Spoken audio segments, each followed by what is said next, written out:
Muted. But, okay, yeah.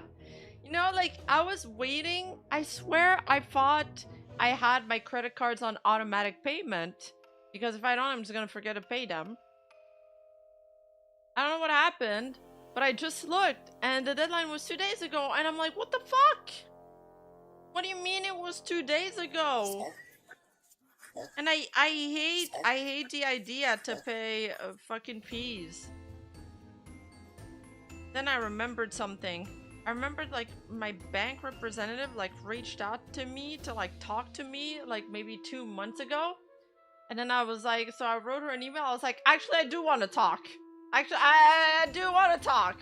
I want to talk about you guys' fees, and I will be willing to have a talk with you, but as a courtesy measure, you must waive off my late fees.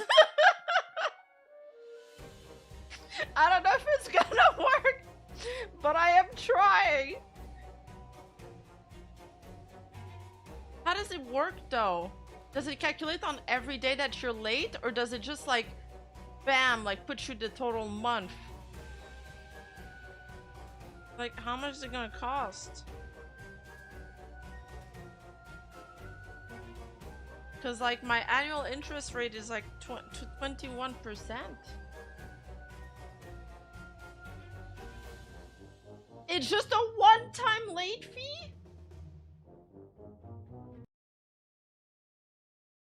Bro, how is my background music louder than me? We are struggling.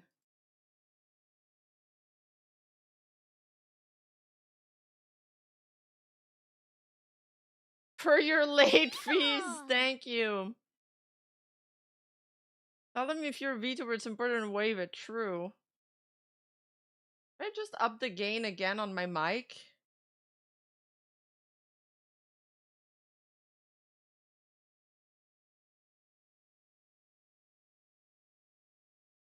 Since, I'm not supposed to be that quiet.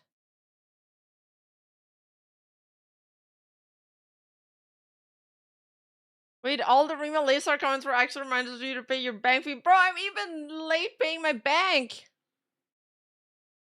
Up it? I just upped it now. Is it good enough? And I put the mic closer to me. What else? Yes, the reason why I started streaming like kind of last minute, you know, usually I put a 2-hour waiting room. I don't know if it actually helps, but I just figured it would give like people more of a heads up that I'll be streaming. But now I just did a 30-minute waiting room because I was supposed to get a table delivery, and me shopping for a table has been, I've been looking for a table for like months. At first I was like, I don't need one, and then I was like, no, okay, maybe it's time for me to become an adult and have a table so I can like, you know, if my if my mom wants to come over, we can sit on a table, or like my dad wants to have a bite. And then I finally found one, and I had a really low budget. I had a really low budget, and I was looking for something kind of specific. I was looking for something that's like either like white or in glass and has like chrome legs or like gold legs, or like a marble top or like a fake marble top. But then, okay, then like I went to like 2 different stores and they had the same table of the one I liked, but it was too expensive. So then I went to one store and I was like, well, the other guy's offering it to me $50 less. Why should I go with you? And then he was like, okay, I'm gonna make it $50 less. And then I went to the other guy and I was like, well, the other dude is now offering it to me for that price. So if you want me to buy it here, then you gotta make it lower. And then he was like, okay, fine, I'm making it lower. And I was like, with delivery included? He was like, yes. And then the day before the delivery, literally like when they were supposed to come, he was like, I'm sorry, we can't sell you the table for that price. I was like, what? And then he was like, actually it's $100 more. I'm like, no way, we had a deal, or I would have went with the other dude. And then we went back and forth. I was so pissed. I was malding. And he was like, also, by the way, you can't receive your table on Wednesday because we already packed the car. Yes. And then I was like, maybe they are scammers because they were like a little bit like shady. And I was like, I was supposed to want to get to finesse them, not the other way around. Okay, but and then like the whole time I was like, dude, I am not paying. And finally, we settled for in between. He raised the price by $50, but it wasn't $100. I was like, fine, fuck it. I don't want to I don't want to spend any more money on that. I don't want to think about it. I don't want to waste any more time. I was like, fine, I'll give you $50 more, but not a cent more. And I want to see the table when it arrives, and I'm not taking out one money. He was like, one penny. He was like, okay.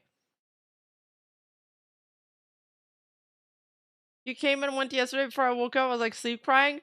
Dude, I actually streamed so early, Sarah. I was like, where's Sarah? She's always there. But then I remembered that you're in like Australia area, and for you, I guess early is late. So chat is like, you got played. But I received it today. They were an hour late, which is why I was like, I knew they were gonna be late. That's why I didn't want to set up a waiting room. I like went to the bank to like take out money, and I paid them, and then I looked at the table. It's actually pretty nice. It is real marble. I thought they were lying to me, but it is. So but there was one problem. I don't know why. In my head, it was coming all put together. But no, it came in a box. Like, of course it came in a box. Like, I don't know why that didn't even cross my head. So I still don't have a table. I just have boxes with parts of tables in it. So I need to find somebody to help me build it. Uh, but I have a table now. Maybe. Himbo needed. Yes, yes.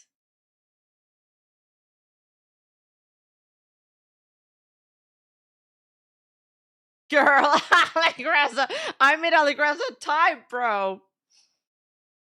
Why are you so bad at this? I saw my friends yesterday, and he was like, Rima, you are the most lost person I've ever met in my life. And I've known you for so long. It hasn't, no, it doesn't have instructions, but it can't be that bad. And what's up, Mihai?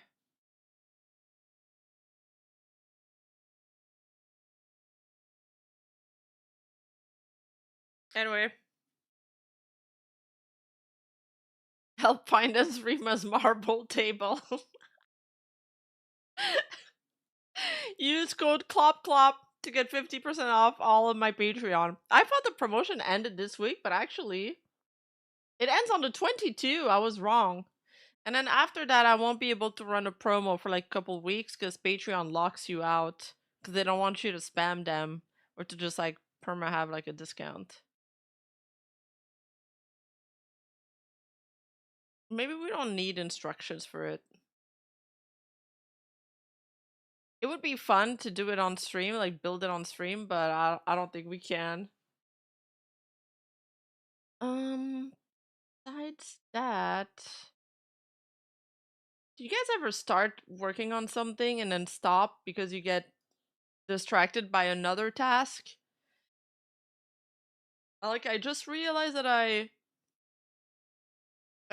just realized that I had started doing a video revision, and I stopped halfway through. I stopped halfway through and then started working on this stream. So I still have 16 minutes left to go. I'm not gonna close it. I don't want to lose my timestamp.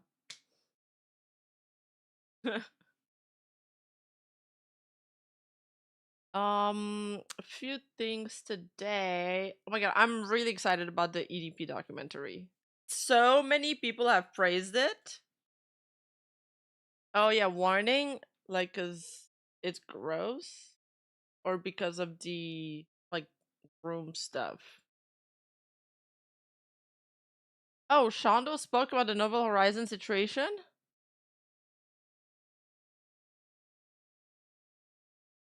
But but Mr. Cupcake is EDP, right? He's the guy with the cupcakes. He's not the lol cow, right?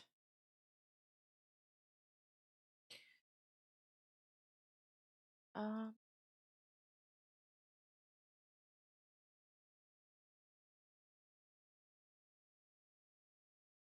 I wanna see that Shondo clip. He's both. Oh, okay, it's that kind of documentary. Hmm. So it won't be like a funny one. Well, it still came very highly praised. That is the same director who did the other documentary on that, like, the fat lol cow dude. Oh, it is funny? Boogie. Yes, yes, him. Also, oh yeah, there's a bird part 2 video. We can get our stream demonetized right off the bat.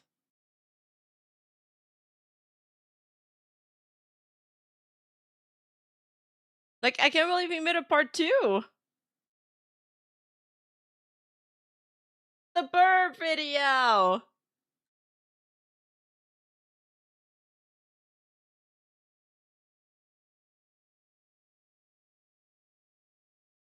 Hey, why won't my tail go down? Okay. The Burbs. So is that a sequel to the first Birds? You know, I listened to that Michael Jackson song on repeat for like 4 days. It kept me going through like the insane work stretch that I had.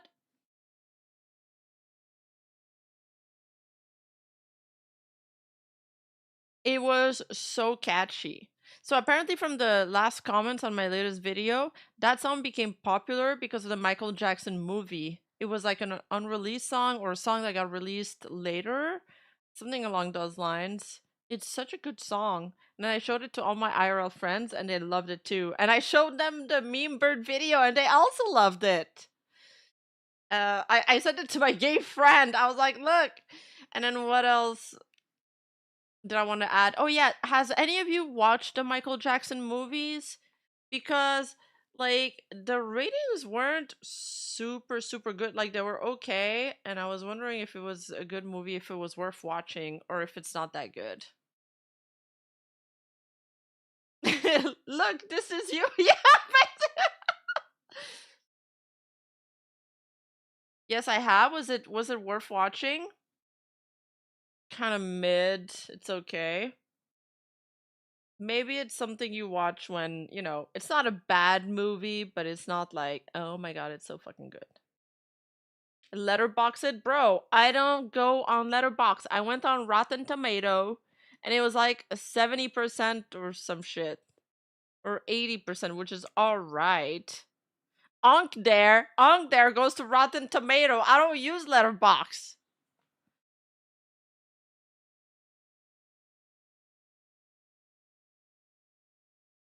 They're making a part 2 to the movie. Oh really? The movie was pretty okay. Okay, I'll watch it then. I mean, if there's good dialogue, it's just there's so much slop lately. If it's not slop, I'll watch it.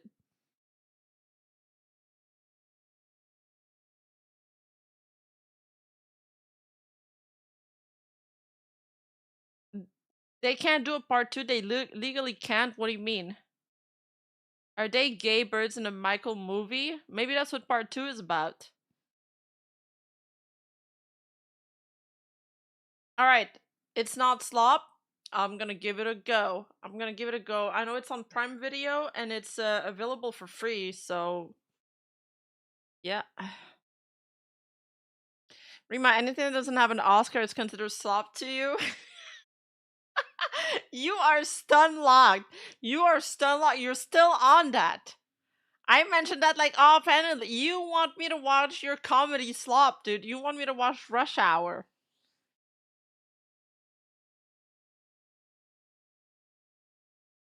I actually want to watch the MG movie for the soundtrack. Yeah, but listening to the album's not the same. It's kind of like when you listen to a song and then you're like, it's May. And then you listen to the song with the video clip and you're like, that song is a banger because it emphasizes like all the good part. Wait, you haven't watched Rush Hour? Rush Hour is great. Oh my god, it's the Rima hot take. Rima, how uncultured are you? Okay, fine. Okay, fine. We'll do a Rush Hour watch along. I've already promised that. I have to placate chat there. They're gonna like riot. Rush Hour is so good. Fine, but if I do a watch along, everybody in this chat will have to show up then. Every single one of you. There's 219 people right now. I want to see 219 people watching it with me, eating popcorn. True, you did get Rima to watch Princess Bride. Princess Bride was really good. Okay, fine, huh? Alright, let's watch this comedy peak. She dances in this, she said oh, that's a new song. Wait, which song is that? How does he always pick bangers? Oh. Oh my god.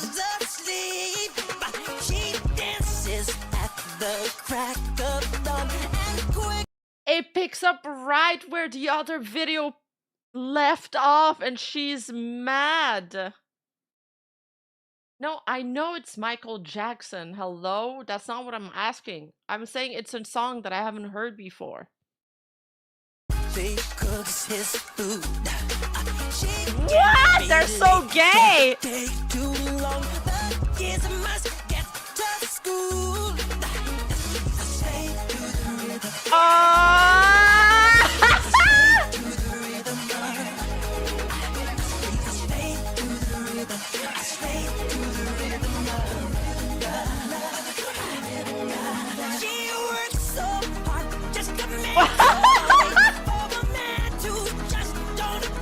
No way!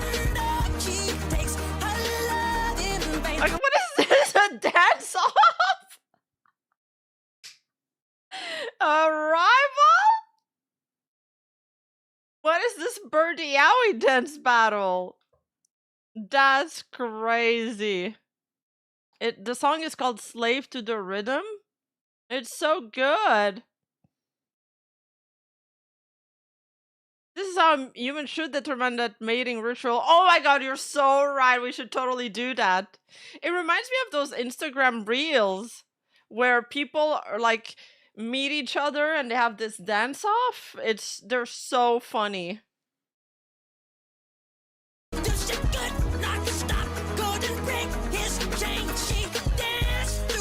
Wow. Okay. It's a wrap.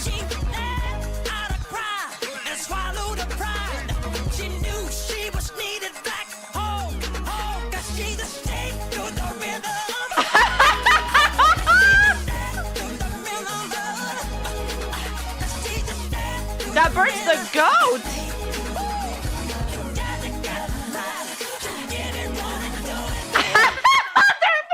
What? They grinded on each other at the end? He yeeted her. Okay, so the Yowie birds like ended up winning again. Insane video.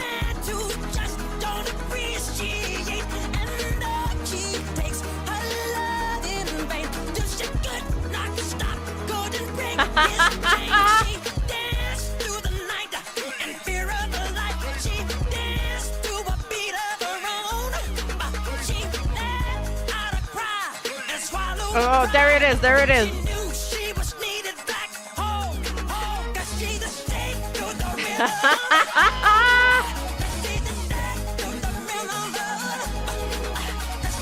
Dude, that smug wink that he did there is so good, it's gold.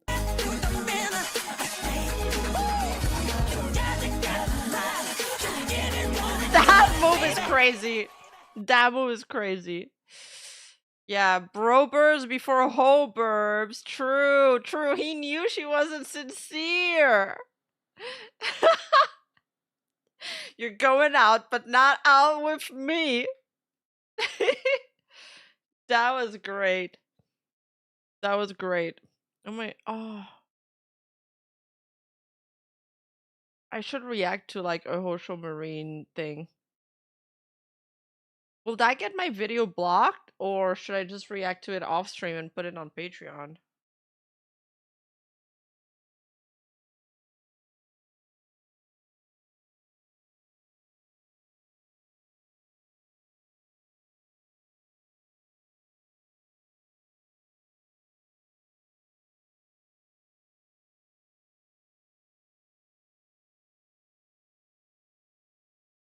Don't even risk it? Okay.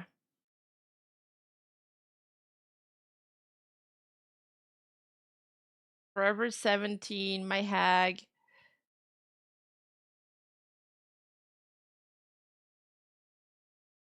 Watch it in your goon cave. Alright, I'll watch it off stream. Alright, we watched the burp video. That was a good way to start the stream.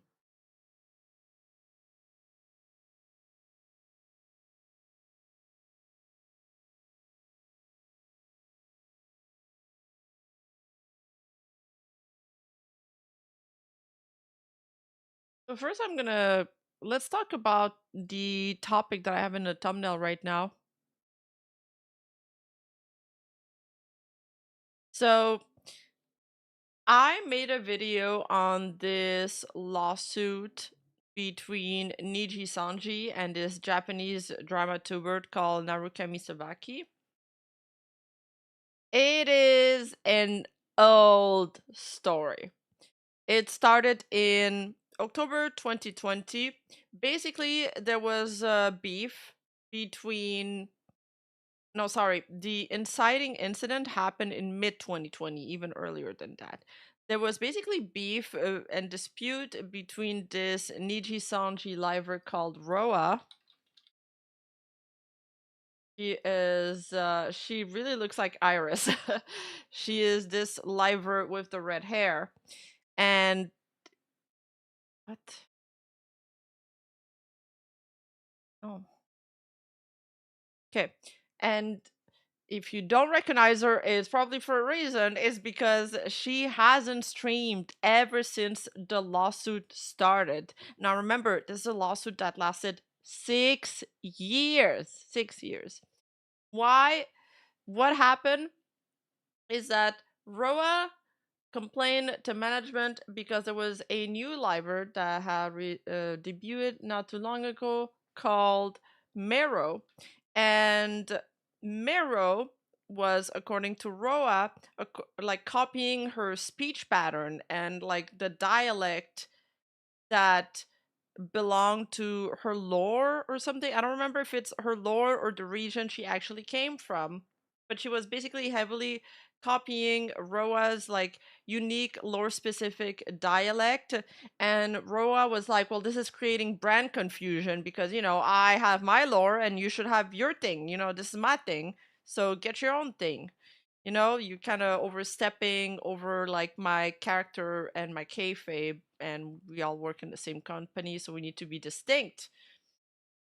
This escalated when Narukami Sabaki, this guy, who's like a very sensationalist Japanese drama tuber, apparently started receiving a tip from somebody internal in Nijisanji, and he started leaking like internal documents. He had access to some like messages that staff would send.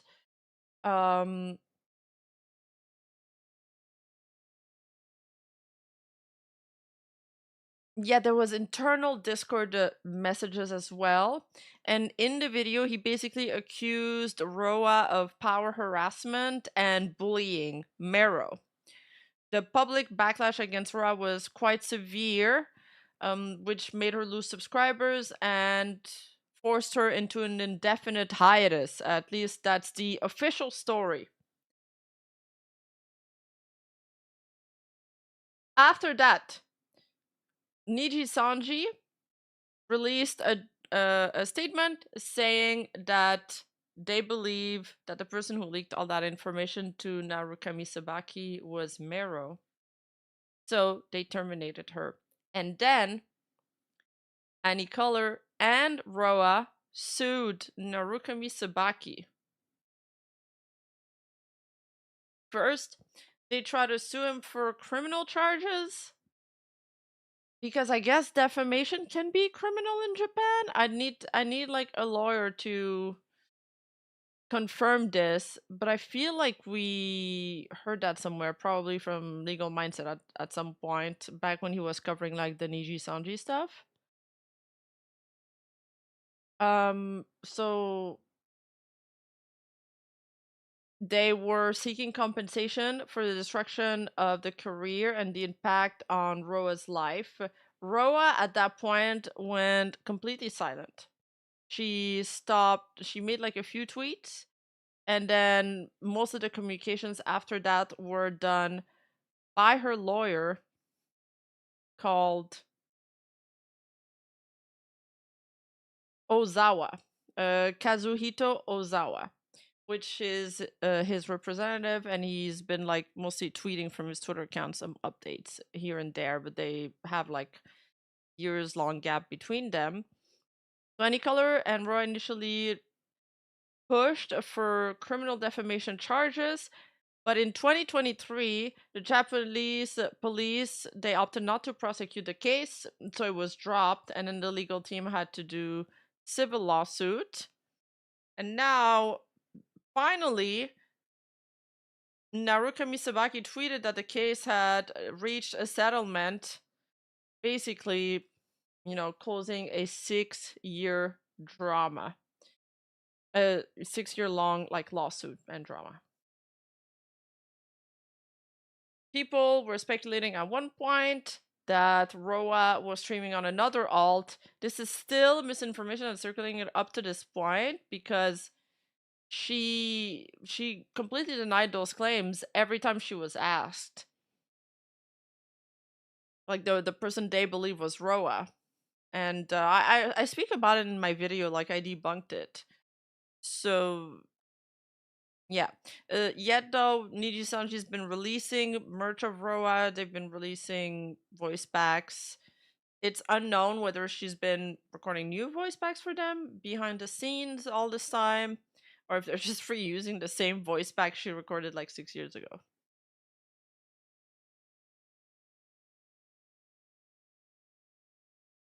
Six years is too long to litigate this. But like, imagine Roa has been stuck in lawsuit limbo, unable to stream this entire time. She did like an interview shortly after the whole lawsuit happened, saying how it like really affected her. But it's been 6 years. So I'm wondering what she was doing, if she got over it, if it was a personal reason why she decided to stop streaming. But everybody just assumes that it's Nijisanji who basically told her not to stream. That is like the public speculation, I suppose.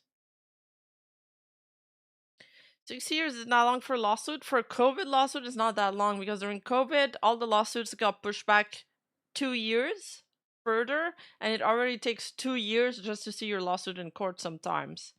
So it's like, I mean, there's 4 years there just waiting, and then sometimes one party or another will stall on purpose. But let's see what Narukami tweeted. He says the lawsuit with Yuzuki Roa-san has concluded since the settlement was reached at the end of May this year. We have been waiting for a statement from the other party up until today. As such, I cannot provide a detailed explanation right now, so for the time being, I will share only the key points. The information was primarily obtained from the person themselves, one affiliated live streamer, and an individual who brought in information that only insiders could know. Unclear if they are a live streamer. So he doesn't confirm if the person he got the information on for that live stream that he did, for that video that he did, was a live streamer. And then, however, some of the obtained information contained inaccuracies, which has been acknowledged with an apology. So he was forced to do an apology, and he was forced to say that like his video was misinformed.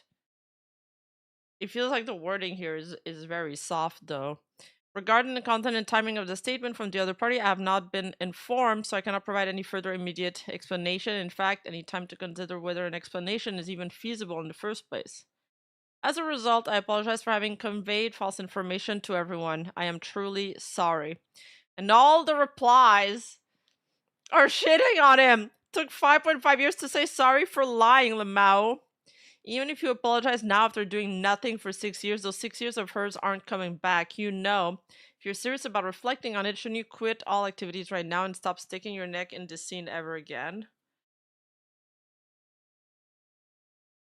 Didn't he have also his own branch out drama? I think with like a girl that was he had like a mommy that was like paying him for his lawsuit or some shit. But what surprised everybody? Yes, he had like a sugar mommy. I also remember something about a sugar mommy. I just had this flash while I read this. Yes, and he lost her and she got mad at him. She was like financing his lawsuit. um so some people were saying there's two things. It's a settlement. There's no talk of any like financial penalty or any other damages. And a lot of people were saying that like this is like a devastating loss for Nijisanji and Roa because they spent 6 years on this for practically nothing. However, her lawyer disagrees. He basically explains here that they decided to go not for the money, because if they went for the money, they wouldn't have been able to get the apology and the official record that Roa that the stream on Roa was false, and they really wanted that. They wanted to prioritize that. So they decided to go for like Narukami has to release an apology and do a whole statement about it. And instead of putting like the money and the damages reparations in the forefront. So he says, regarding the defamation case involving a VTuber we took on around 2020, I will report on behalf of Yumizuki Roa. This matter has involved prolonged litigation proceedings, but it was resolved through a settlement on May 18. Note that regarding item 2.3 of the attached settlement terms, the phrase was not affiliated with any color Inc. at the time. It was pointed out by the defendant sides after the settlement was reached, and we continued it to be a clerical error for was affiliated with any color Inc. at the time. Officially, the lawsuit was filed with the aim of holding accountable the VTuber who streamed a video that triggered the defamation. But ultimately, rather than simply obtaining a court judgment on the monetary claim, we determined together with Yumizuki Road that it would be more appropriate from the perspective of restoring her honor to confirm, through the settlement process, the circumstances under which the other party's VTuber stream came to occur. Oh god, my rang, one sec.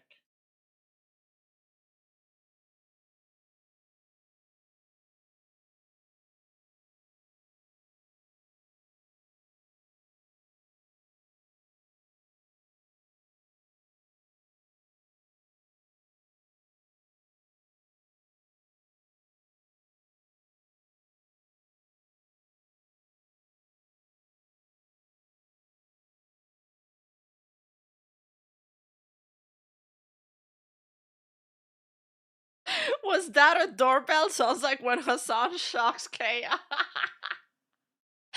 does sound like it. Maybe somebody's shocking me.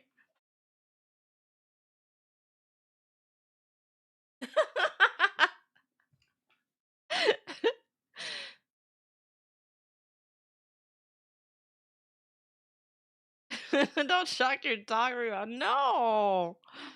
No, that'd be terrible.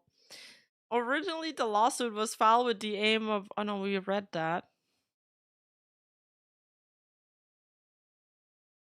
In a judgment, only determinations are made regarding the requirement for recognizing liability for damages, infringement of rights, intent or negligence, presence of damage, and the background circumstances are not necessarily clarified. Whereas in a settlement proceeding, The agreed matters between the parties can include a variety of content, so we chose resolution through settlement proceedings.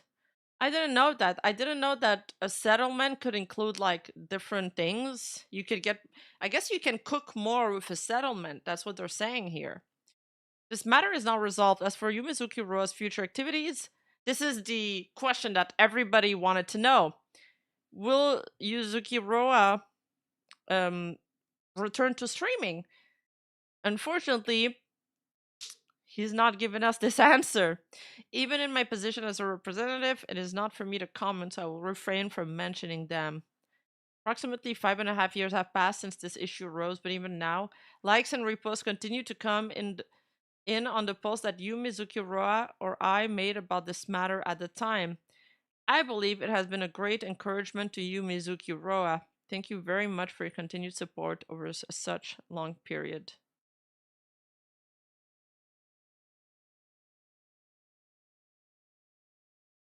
Court order apology and a settlement isn't that uncommon.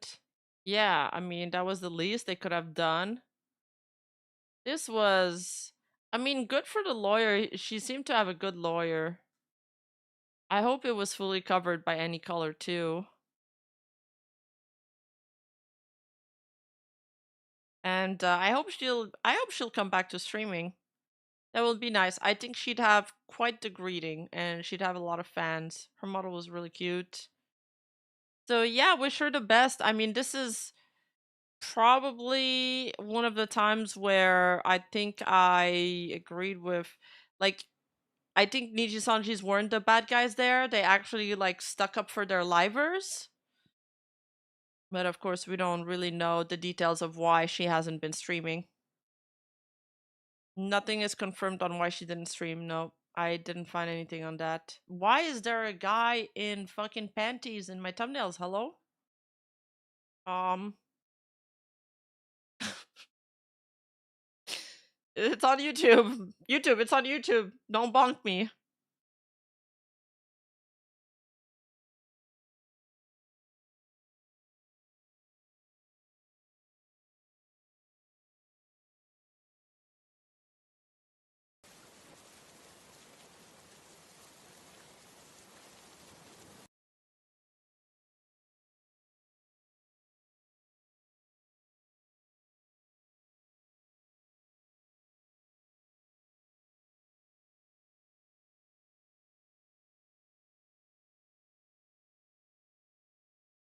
Oh yeah, the Shondo thing.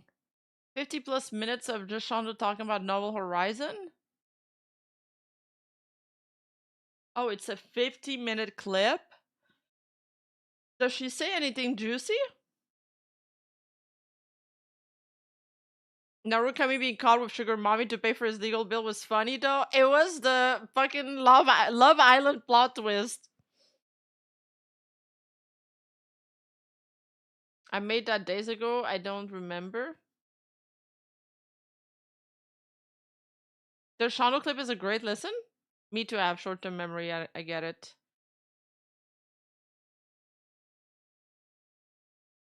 Well, if it's 15 minutes, then let's do first the Shoto Vox thing because that won't take that long, and then we can like just relax with the React Chair Shondo thing.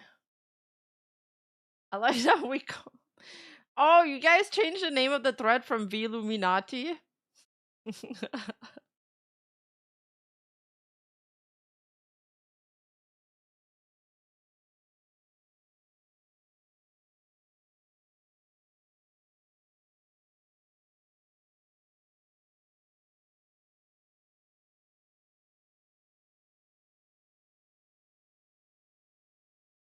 Okay.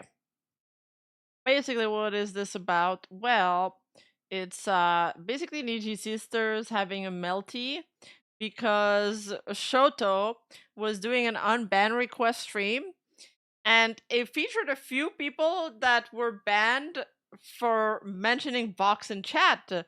So they were really annoyed by that.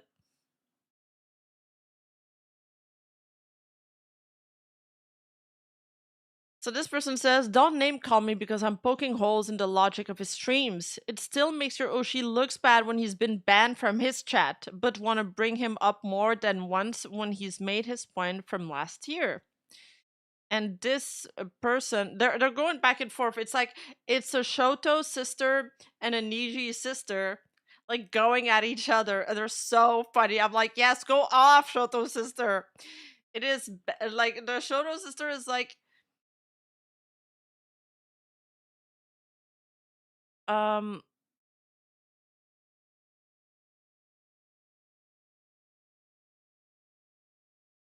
wait, sorry, the Shoto sister is C Nitrine, and this is the Vox. Thanks for the Unk alert. It's a good time. Yes, let them fight. Oh, I have them. Wait, but he says it makes no. C tried is saying it makes your Oshi look bad when he's been banned from his chat. So the person who got banned from the other person chat is Vox. No, stop encouraging the Unk alert. You guys are gonna Unk alert me every time like I'm confused about something.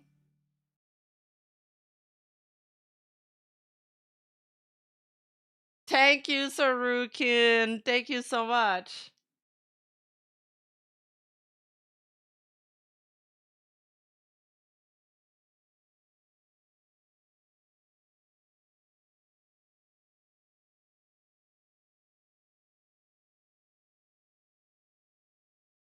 Oh yeah, yeah, yeah. Okay, okay. C C Nitrine is the Vox fan, and Shirley is the Shoto fan.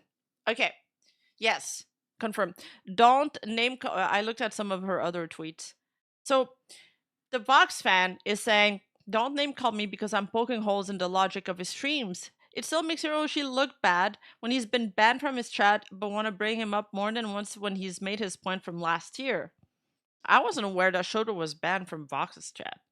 So Shirley is also, this is like quote QRT Inception, because Shirley, they're QRTing Shirley saying it is banned, you clown. That's why it only came up this round because he was reading unban requests. And she was QRTing also Cyanide initially saying, my big thing is why can't Shoto ban the name Vox from his chat since he explodes at the very mention of him? And she's like, the Shoto fan is like, it is banned. That's why he only read this because it was unbanned request days. Hello. Oh, okay. Thanks for the Unk alerts. I thought you ran out of Unk alerts. What happened? Vox fan continues and adds, no one outside of your fan base is invalid for talking about this, especially when your own Oshi has nothing better to do than resurface one-sided beef. I'll be blocking y'all in return. Also, if you don't miss us, stop interacting with us. Stop pulling someone else's name in your clickbait clips. You're only being a menace to yourselves. And she adds a screenshot of Shirley saying, God, I don't miss those corpo VT parasocial freaks. We never run out of Unk alerts. You are an Unk alert factory. don't don't encourage him, Aqua Rake.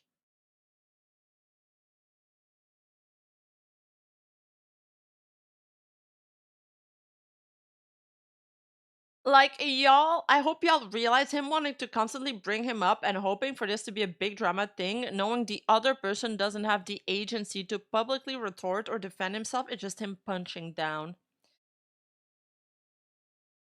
I have more respect for people who don't like Vox but don't make it their side identity than I have for someone who feels the need to make this a routine. They're like, talking about Shoto here. He always, and then this person tweets, genuine question, why is Shoto so open about hating Vox? They QRT this and say he always tried to make up a reason to bring him up on stream too. It's not like there's any more strays that bring up Vox. He just wants to use it as an excuse to air out his detest for him, even though we heard that loud and clear the year before. Also, we can't have real discussions when someone else is being a toxic streamer because his fan would rather move the goalpost about a rumor that's been spread horrendously prior. Y'all are as mature as the streamer you support. You're all as toxic as him.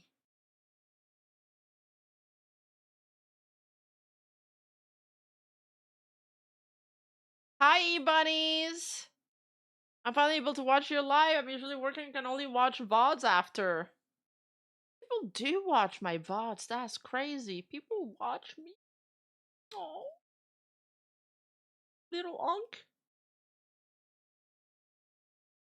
Y'all know what will come out of this day when everyone moves on? A stilled opinion that the Dagger fans are a terror to anyone for expressing a valid observation. This tells me more about the masses of you harassing me and my mutuals than your blind animosity for a corporal streamer. Honestly, though, I do need to move subjects since I'm talking in circle. Oh my god, there was a little bit of self awareness here. I gotta hone the skills of block on sight when people interact with my posts, not gonna lie. I mean, she's just been going off though. Like, there's no. There's no retweets and there's like one reply. she's she's talking to the voices in her head. She did like 7 tweets.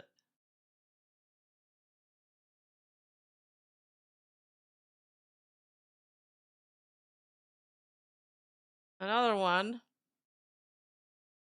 Talked out of my ass, not knowing further context. I don't agree with the sentiment that Shoto is just running his mouth with the purpose of starting shit.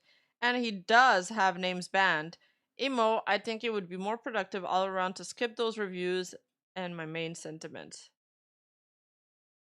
I think he also doesn't realize that it was a long time ago. There are new people who, like me, got into VTB because of the ship. Like when I found out that they stopped collabing years before, I wanted to know why.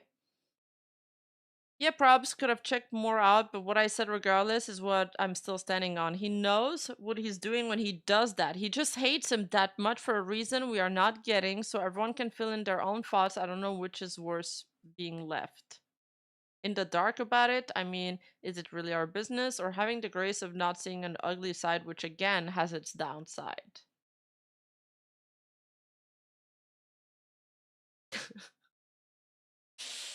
That scope.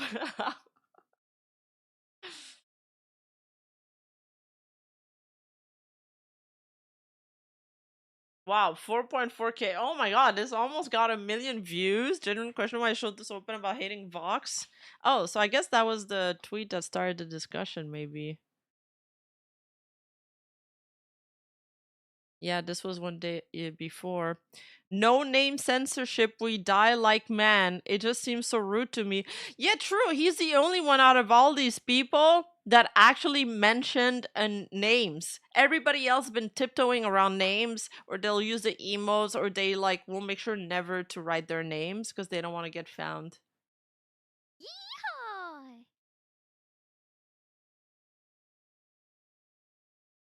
Normalize calling Rima drama mama instead of onk. I think only some accounts can reply. Yeah, there's only 24 comments. I don't know if Shoto is gonna bring it up so openly, so I might let's talk about it because his behavior is so weird, and he added this reply.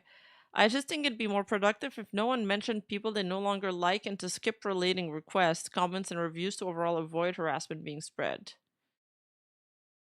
Didn't he make a short about this 2 years back?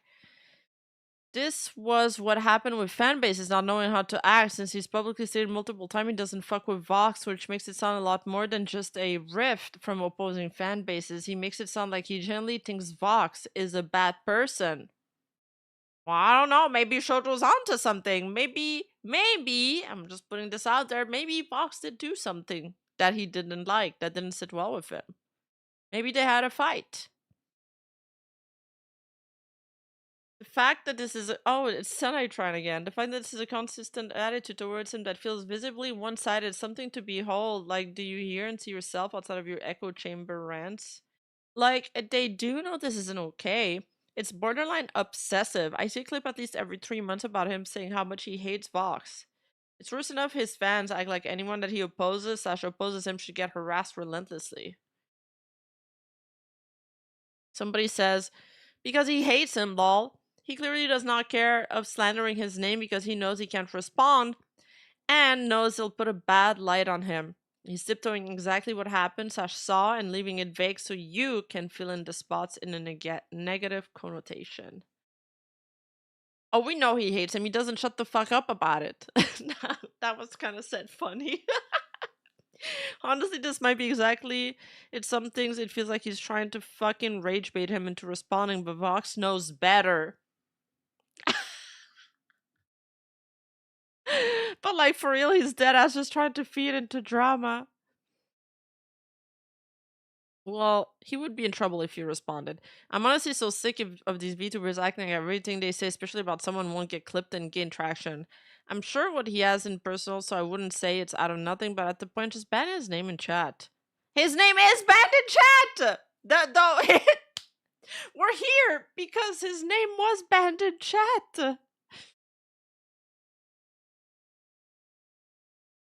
Because of today's stream, Shoto only mentioned Vox because he was doing unban requests, and Vox x Shoto shippers were being weird. Shoto never mentioned Vox unless the shippers mentioned him first, so. Because people so open on ignoring streamer rules, Moz banned them in simple logic, and somehow people still wanted closure of what, why, when, who, where, how. Well, it's not our business at all. People still mentioned his name on chat. Shoto only talked about it twice so far. There you go. These replies are not being answered by DOP unlike the other ones. TBH never noticed. All I see are like lighthearted jabs and some play with their demon and demon hunter lore. Shoto seems chill with other people from Vox's company. It's totally fine to not vibe with everyone. There was an issue with parasocial fans, but they seem to have chilled. Wow, this person is very full-minded.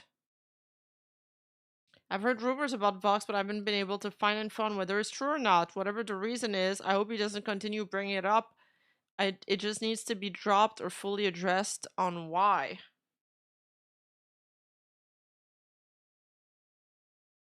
They call the ship Vox though, and Shoto really doesn't like it.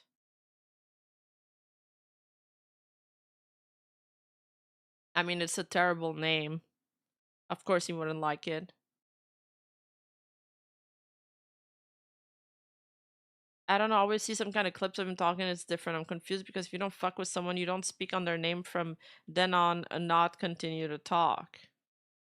It's not that serious. It's serious when you know your words will incite your fan base to bring more hate to Vox. He could have just banned the obvious troll quietly instead of saying I don't fuck with him anymore. Okay, then what are you gonna do about it since it's clearly a huge problem? Ignore the trolls by quietly blocking / muting them. There's nothing I can do about another person's action. Okay. I feel like that person was so calm throughout the entire interaction that it sort of got this person to calm down towards the end. That was really like, they were worked up there and then they really calmed down.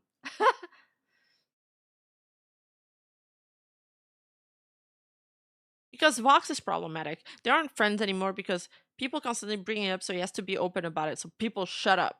Because Vox is a mess. You're gonna start to see every excuse under the sun be used to protect him. I guess we're talking about Shoto. I used to enjoy watching, but after he opened up about V, I generally couldn't stand him. One time being mentioned is fine. People will ask multiple times and very annoyed. A bit much. Person with a Vox PFP. Yep, Shoto has literally never said anything other than he doesn't fuck with him.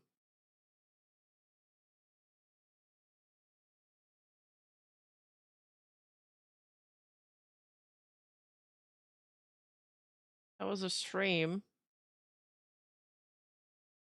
1:46. 14. Oh, here we go. Oh. Where's Vox? Bring Vox back. Where is Vox? Bring Vox. Dude. You know Wait, why you're... I did the thing where I read the tweet before pressing play on the video, and then we immediately have the person in the video read the tweet again. People hate when I do that. I do it all the time. banned. Come on. Like, you can't be doing this, guys. It's 2026. All right? Y'all already know I don't fuck with him anymore. Like, just stop bringing him up. Please unban me. I'm sorry, but you like to look at the chat, but it's okay. You don't need to, but I'm just curious. Have a good day. No. I'm pretty sure there's gonna be a lot of that. Oh, dude. What happened here? Rideable. It's wild to see Santa sleigh. Morning, sir. Schlong cookie. What? Schlong cookie? Huh? What would you have a pussy shape? I'm afraid of women too. Don't worry. What? I'm so confused what's going on here. Hold on. I'm confused too. I feel like that's the kind of stuff you guys would type in my chat though.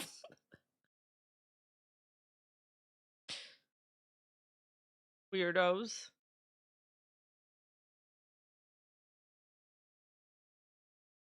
Dude, take care. No. Yeah, I'm right? gonna That's say the take care. chat like of a great stream. Good night, Lil. I don't think you deserve that. Okay, what's this? Bubblefish? What? Big fish? Fishy? Popper fish? Fish? What? what's this guy just talking about fish? Auto TL for saying they love... Oh. Oh. Wait, you can add mod notes? The forbidden ship. I see. Ah, the forbidden ship. Box though. What else? Wait, where'd they say that stuff? And of course they have show in their name. Oh. Oh, they're a There's shipper. an auto timeout on there. I see. I understand now. Okay. Second time. He gets brought up again. Love Shoto. I love chat. I changed my name and I find work for Oshi. The fishes are big and cute. I want to show support to him. Huh? Why they talk about fish? I don't know. This person's confused. Or a teenager. One or the other. Next timestamp. 229.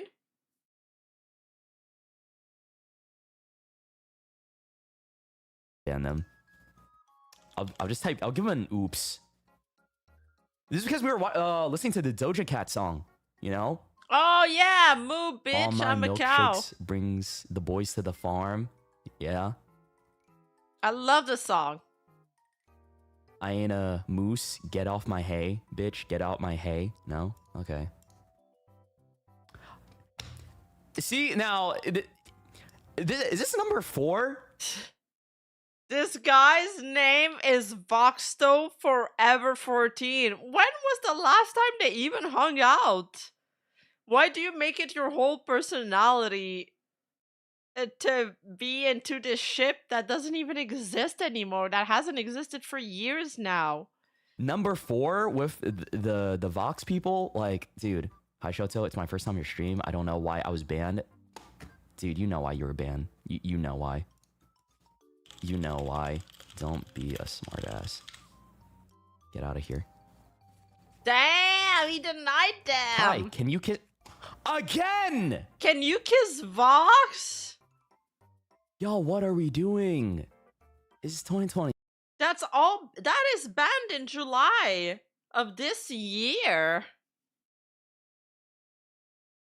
Why are these guys so behind on all the news, on all the updates? Are they watching like whole VODs? Like, did they just get into the VTubing community and like started watching old videos? Yeah, I just want him to answer the question, will you kiss Vox or not? 6, bro. Come on. Oh my Hey, god, you know what it just reminded me? Oh my god, you guys ruined it for me. Remember when we were watching that show that was based on this Chinese novel that was like complicated? It was a complicado anime show. And there was like this one hot guy that you guys kept saying that he looked like my load, and then every time he was on screen, you guys would call it my load. And you ruined it for me. Yes, Lord of Mysteries. Because there was one character that I found hot, and then my chat made fun of him because they said that he looked like Vox. And every single time he was on screen, they would like spam, "Oh, my load is here, my load is here."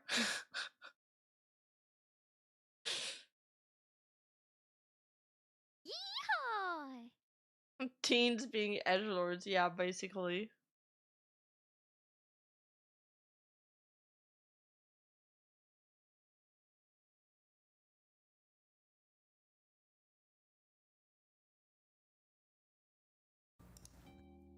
Why are you not friends with Oh Vox anymore? my god. Okay, number 5, number 6. What are we doing? 6 time? Chemistry Vox. Yeah. All right. Please, just stop. Just stop, guys. Like, you know. You already know why. You don't gotta feign ignorance. No, but wait, he didn't tell them though exactly why. He just said he doesn't fuck with them. We want the tea, Shoto. They want the tea too.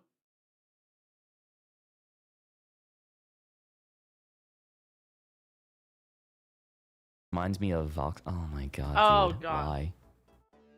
Is this number 8, dude? How many? Wait, but maybe this person doesn't even. Maybe this person doesn't even like Vox. Maybe they're just like got into this male VTuber and they were like, "Oh, this reminds me of Vox."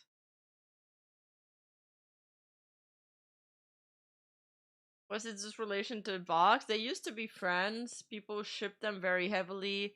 They had a super parasocial fan base. Then they stopped. Oh my god, that was the character from Lord of Mysteries. He doesn't look like Vox at all. He's way hotter. You guys are so cringe to call him my load. Yeah, that ain't Vox. This guy's got Riz. It does look like. It doesn't!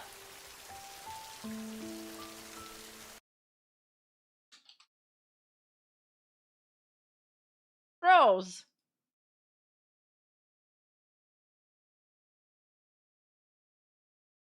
He doesn't look like Vox. Vox looks like a uncool vampire.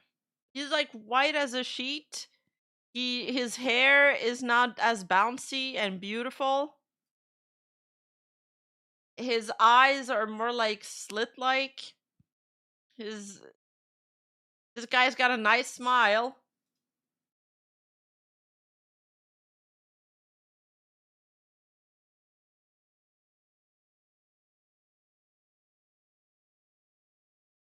Hey, it's Vox.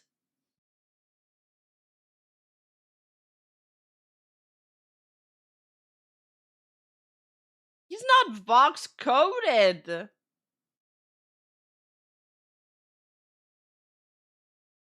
There'll be another character introduced next season. He might be Vox. Oh, you watch the show too?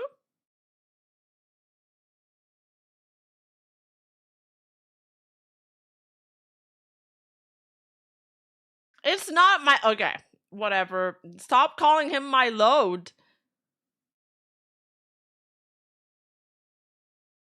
It's Vox and Shoto's love child.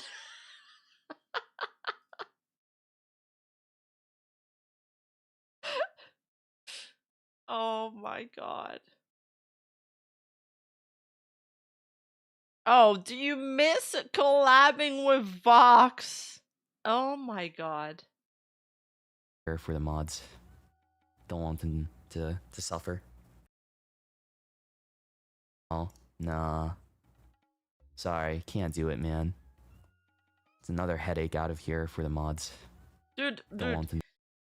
female shippers are so insane. They're so insane that like they will literally go into they'll have their favorite characters and they'll fight against I mean kind of like what they're doing right now on Twitter. Like they fight against each other all the time. And then if somebody else would ship like Shoto with another VTuber, then they would go to war with those people. To suffer. Do you miss collabing with Vox? No, I don't. Sorry for the behavior. I think I was just asking, or is it a bad thing to say another VTuber's name? Bro, no, you know. That's your first message. Again, account created April 9th. Ban? Like, this is 3 days later. What do you mean? You came in here with that. What? Oh, smart. That account was just made just to ask that question? The same shippers who ship Bakugo and Deku? Bro, I have one of these mangas. I have one of these doujin. It's a chat bomber account. He kamikazed into Shoto's chat. He kamikazed into Shoto's chat for the Vox stoves.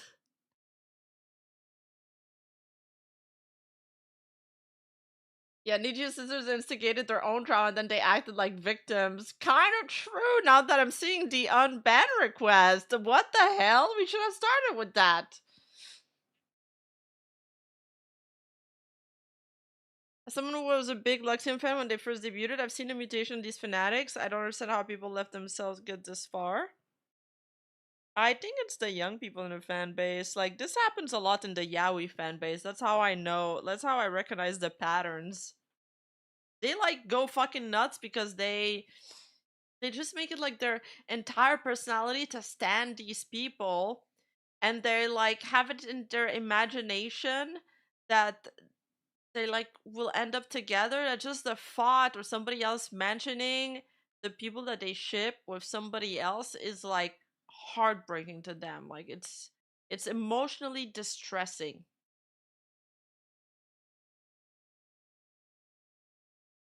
This is literally to put a stick into your own bicycle. Maybe you're right.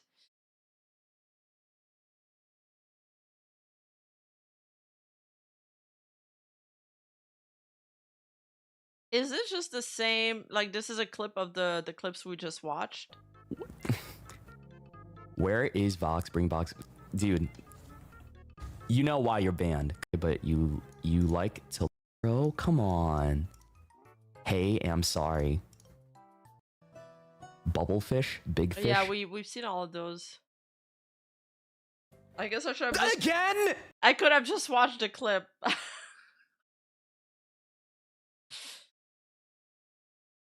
Luxian was huge on shipping and fan service. I think they were instructed to do so. It was definitely a pipeline for K-pop fans who were used to do in-group shipping. Dude, you're so right about this. You're so right.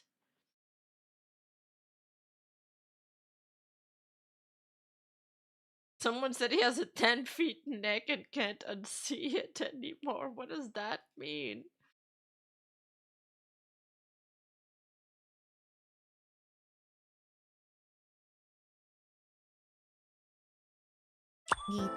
There's a new Oli clip. Breaks down the reality of a corporate VTuber work. A dream job is still a job? Maybe it'd be interesting to react to that. 実はね、VTuber さんは Oh, I 休 love み her とか voice. ないよ。夏休みはない。冬休みもない。とにかく休みはほぼもうないよ。何のこと？お仕事ばっかだよ、私たち。VTuber さんは休みとかはない。配信がしないの時も。Unless your name is Rima and it's pool day. You know, I set up my Alexa, so at every morning at 9 a.m. she tells me if it's gonna be a good pool day or not.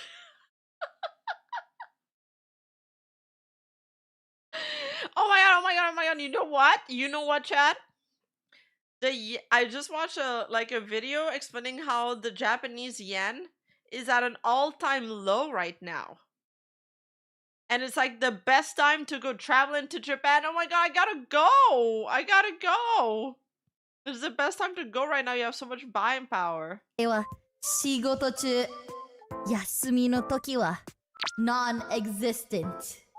ゆっくり夏休みをしてください。俺たちはお仕事をします。お疲れ様です。いつもありがとう。スーパーチャー読みしますね。配信終わっちゃうのは寂しいけど、裏で作業あるのか。応援してるで、俺。作業がめちゃくちゃ。True, the yen is so cheap right now. I'm literally losing money not going to Japan. You're going to Japan on the end of October? Lucky you! Yeah, all these deep voice is so hot. 多いです。To put you guys into perspective, there's so many things that we need to check as VTubers. We have a lot of projects, a lot of them that requires illustrations. And when it comes to illustrations, they want to make sure that they capture our character essence properly. So that's one. We need to look at like a bunch of illustrations and make sure that there's no IP defects and that it actually portrays our character. One. Two, we have a lot of recordings. It could be voice packs, it could be songs, it could be performances, it could be covers, it could be original songs, whatever it may be. And every single one has deadlines. Three, we have our own personal projects or The way that she like specified IP defects is interesting. I wonder if they're instructed to make sure all your accessories are there, make sure your tail isn't missing, like Rima's tail's always missing from her fan arts and things like that.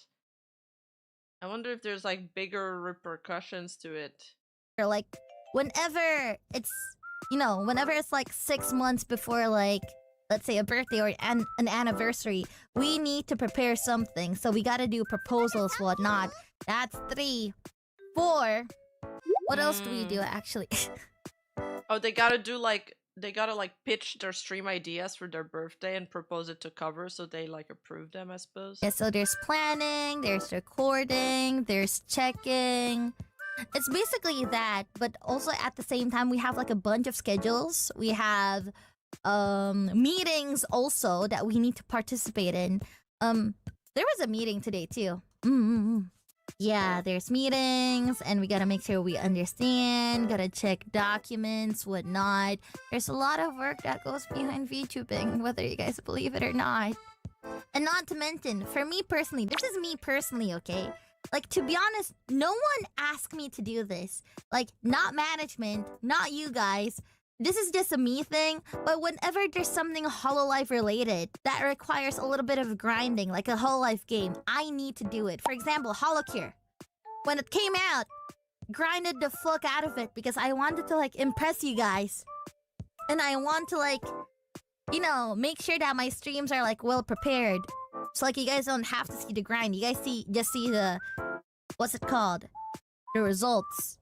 And then again, there's also streams. That's also like a part of the VTubing job. That's basically the whole shebang.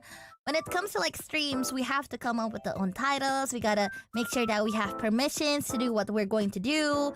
We have to make thumbnails. We have to promote it by ourselves. It's just a lot of preparations, a lot of prep. That's why it gets a little bit busy. And that's why like some of us, we would give like very late information when it comes to like waiting rooms for streams because there's just so many things to do. Yeah, making titles and thumbnails are exhausting. I get that, right? True. And like having to tweet it out. There's a reason why I abandoned my Instagram and Facebook page. I can't handle all that. I can only handle Twitter. That's why I'm only active here now. Bayar editor aja, Li. Bayar editor buat apa? Pekerjaan semua yang tadi Oli sebutkan itu hanya bisa dilakukan It's crazy that she speaks like 3 languages so well. oleh para talent. Editor disuruh bikinin tweet, sama bikin title, sama bikin thumbnail setiap kali Oli mau streaming. Wait, there's $2,600 for a plane ticket for October? Why is it so expensive? Mine only cost like 1,400, I think, and it was like during high season. I think it's because right now, because the yen is so low, they're experiencing like a 36% more tourism than usual, like some crazy number like that. Hey, Rima, at least you speak 1.5 languages. I speak 2 languages, asshole. Mana kalau Oli tiba-tiba streamingnya pengen dadakan? Gak bisa dong. If you don't have fixated work hour, does it count as overtime? Well, here's a different question then. If I don't have a There's no overtime when you're freelance or when you're a independent contractor with your own running your own thing. fixated work hour, does that mean it's always overtime? Yeah. This is what I think, okay? Like, a lot of people would think, oh, then you must be super busy at Fest. If you were to ask me if we were super busy, yes, we were. But if you compare it to the things that we do on a normal basis, I would say that it's not as busy. Why? Because the reason is, when it comes to Fest, we just come by, we practice our dancing, and then we perform on stage, and that's about it. You see? It's just like, we only need to do one set of job, which is practicing our singing, practicing our dancing, do MC, perform, voila. It's just like one set of activities. It's not like a bunch of activities that we gotta do, you know? And when it comes to Fest, everybody basically has like a get out of jail free card. It's like basically we have an excuse of not working on other projects because we have to focus on our performance. Which is why, if you were to ask me, Right. does that mean that Fest is like really brutal? Well, I wouldn't say very brutal because I literally only focus on Fest. It's a one set and go, not like regular work. So I think it's not as tiring to me. It's like a one gig thing. Itu deh menurut Oli It's sih not- bagi She's saying it's not like juggling a million different tasks, I guess. itu. Gitu. So I think Fest is pretty enjoyable. It's like one of the best times of the year for me. I only need to focus on one thing, and sometimes we even get like free days. Like, for example, we have a bunch of stages for Fest, right? And we don't always perform in each stage. We are assigned to a certain stage, meaning that if there's a day where I don't have to perform, I get to do whatever I want. And that's so fun. Also, you get to see everyone. Yeah, so it's fun. I see Fest more like a yearly school field trip where you kind of do have to do something, but you mostly are there to have fun. It's different from like normal work. Not sure if you answered this before, but what do you usually do on those break times during practice? Eat, play games, nap? Believe it or not, we don't do anything. We just catch our breath, drink, and if it's time for lunch or dinner, we just eat. Drink, yeah, let's go. Oh, they're just talking about like drinking non-alcoholic beverage. Oh. Yeah. Like maybe we'd fiddle with our phones a little bit, but we literally just rest after practice. We get tired from practice, guys. And sometimes our practice sessions are limited. Like, we don't have the luxury of time. I'm not going to tell you guys the practice sessions that are usually given to us, but I'm just gonna say that sometimes the practice sessions that we get are very, very, very limited, that we can't really afford to actually rest. We can't actually afford to actually fiddle with our phones or play games. If anything, when we rest, we try to memorize the dance again, but we just don't do it while actually dancing. Wake up at 5. You'll ever regret making songs? Her longest session Sing. is in Japan. Wake up at 5 to 6 a.m. Start the lesson at 7. 1 hour break from 12 to 1 p.m. Go home at 8 p.m. Do y'all ever regret making songs long in the middle of a practice? Listen, we don't even have a choice when it comes to like medleys, when it comes to like covers with like the whole ID talent, unless it's initiated by the talents, which is, you know, usually posted in our own personal channels. If it's posted in the official channels, we usually don't have a say. It's usually the management gives us a project. We say, okay, we'll do it because that's basically our job desk. That's what we do. We kind of don't have a choice here. People think VTubing is easy if you're in an agency. Can I say No. something real quick? I usually only say this in membership. I'll only say it lightly, but I'm just gonna say people think once you enter corporate, like something as big as Hololive, you don't need to do anything. They think once you're in Hololive, you only need to be pretty. You only need to like stream, and sometimes the streams would be determined by management. They think every single thing that we do, management does it for us. It's actually insane. There are actual people out there that thinks that, oh, if I get into Hololive, my life is perfect. I don't need to do anything. I don't need to make thumbnails. I don't need to think about content. I don't need to think about how to make songs or like practices or everything because they're going to like handle everything for me. They could not be further away from the truth. Like, I actually met so many people who thought that way, and I'm like, no. That's not how it goes. Oh, you sweet summer child. Like, you go through an audition so that you work. You thought management will... Who thinks that corpo is way harder? Some like VTweeters, some smaller VTubers, like it's like a complaint that's being seen on Twitter mostly. When it comes to established VTubers, usually they're a little bit more educated on how content creation works, and they can probably imagine that corpo VTubers have so much work to do everything for you? If there ever was a corporate like that, guys, literally run. Literally block them.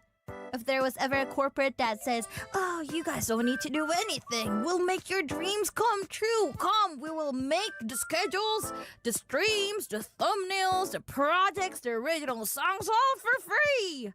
Run. That is not real. Do not get baited. Because even Hololive isn't like that, okay? It's a scam. And you're signing your life off. What would be the point of streaming if someone else determines everything anyways? That's true. Like, how does that build your character? Wait, VTuber is a tough career as any indie or corpo. Like, why did you guys think that there's so many corporates out there with like so many people graduating off of it? Like, you would see all of these VTuber companies, right? Like these VTuber corporates. Like, you would see them in Twitter, whatnot, making auditions, whatnot. And like, not a few months later, then suddenly there would be like a VTuber graduating or signing off. It's usually after people realize that it's not all rainbows and sunshine. They just very rarely let it show because any small commentary gets blown out of proportion, and they just try to be like this positive and keep up this uplifting image. And that their rose-tinted glasses were the ones that made it look like corporate is the best thing ever.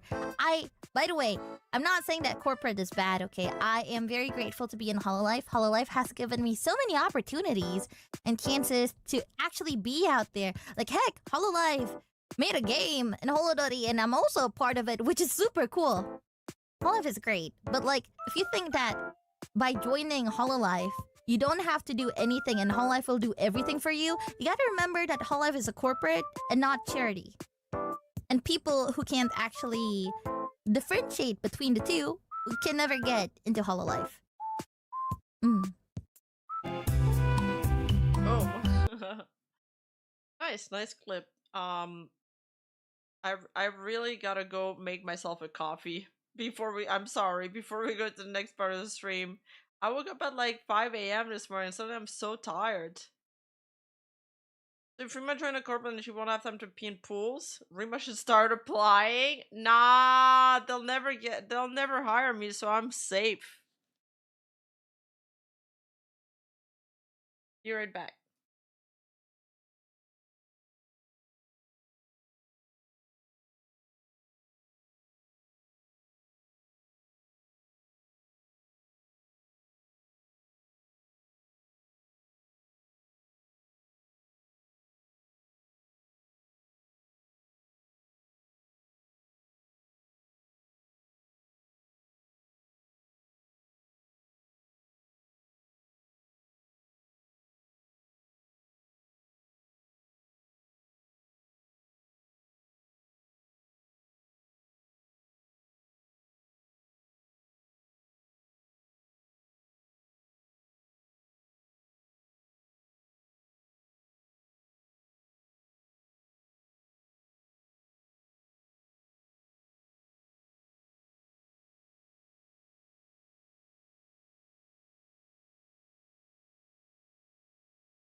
Man, I don't know why I'm so tired suddenly.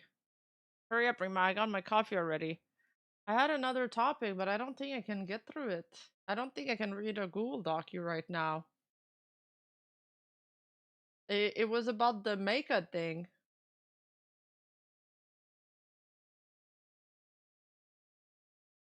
Maybe we'll just watch the EDP documentary.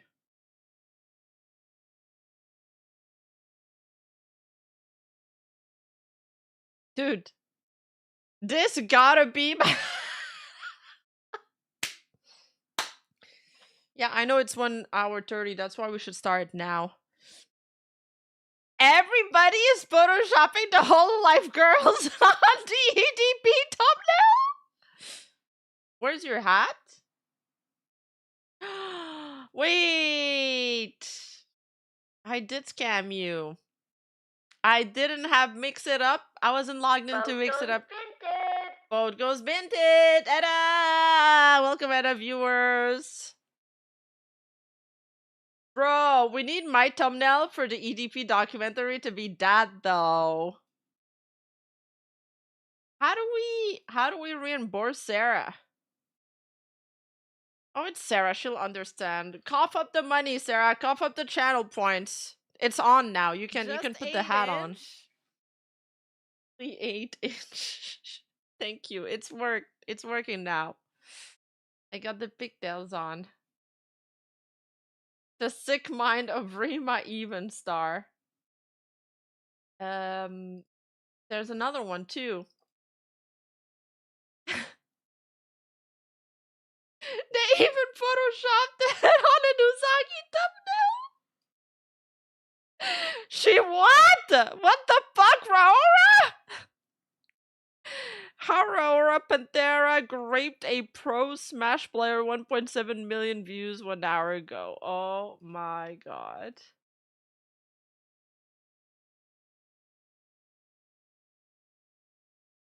Wait.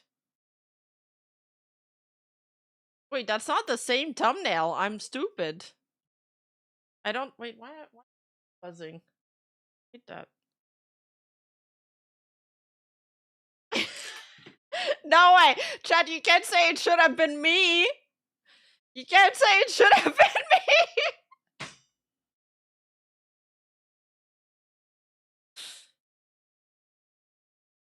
Okay, okay.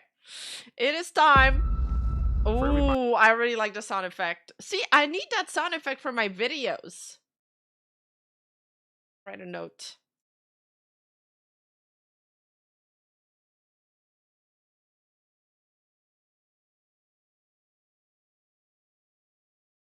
Dude, my bed has been on my to-do list for literally 3 weeks now. I am sleeping on a bare mattress. Because I decided to wash my sheets like a few weeks ago and I still haven't put them back.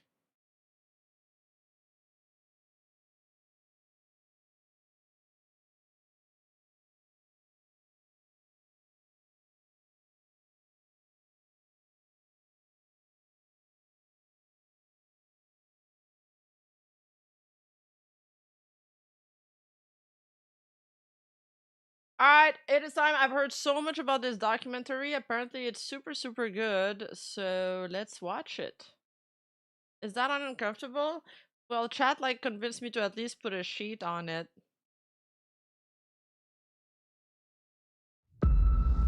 For everybody watching this documentary, I want you guys to take away and come away with, I am not what the fuck they say that I am. Say it! You are not what? Say it! He couldn't say it. He's like, I'm not what they say I am? Is that a girl failure? I think that's just... I don't know, man. I just keep saying I'll do it tomorrow or I'll do it today for sure. And then night comes and I'm so tired. I'm just like, yeah. Rima, do you know how much your skin bacteria flakes off? No. My skin doesn't flake. My skin doesn't flake. I have good skin. Trust. Don't worry about it.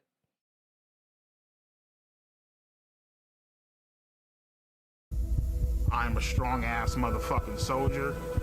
And none of you fucking faggots can break my ass What? because I'm still standing, bitch. If you haven't got problems, I feel bad for your son. I got 99 problems and a bitch ain't one. Wait, what is this version of the song? I like it. I like it. But why? So that's why he's doing a documentary? Like, he is actually thoroughly convinced that he can convince people of his innocence? And I bet, okay, I haven't watched it or I haven't even heard anything about this documentary, but I bet all of this is just going to be so unsettling and we're gonna come out of it being even more convinced that he did everything that people claim he did. Man, going from VTuber to EDP documentary was such a whiplash. Going from an Ollie clip to this documentary was a whiplash. I'm sorry. Rima, I'm just here for a cupcake. Well, let's be careful about those jokes. He's not hiding it? Tip my hat to the sun in the west. But he just said, I'm not what people think I am. Feel the beat right in my chest. What's going on, everybody? It's your boy, EDP445. Get the fuck out of here, dude. I just overflooded the story. Breaking news. YouTuber EDP445 caught trying to meet a child for sex. Ew! I am with the Predatorial Investigation Unit, so I just want to let you know. See this shit right here, dog? See, this is the shit you have to watch out for, man. You got motherfuckers, shit, little young ass high school motherfuckers, you know what I mean? Little fucking fags and shit. Why is her backpack open? I mean, let's be fucking real. Like, you know, like people, you know, guys, you know, they think about, you know, fucking the shit out of a 15-year-old, 16-year-old. Oh man, that bitch walking down the street. She's in high school. She's hot as fuck. You know what I mean? Now, mind you. Wait, what? No, they don't. No, they don't. What a self-report. What? It's like that clip of the guy that was like, well, you know, Game of Thrones has all made us more into incest. It did? Since when? Wait, what is this? 1 in 6 man reports an attraction to minors? Nani?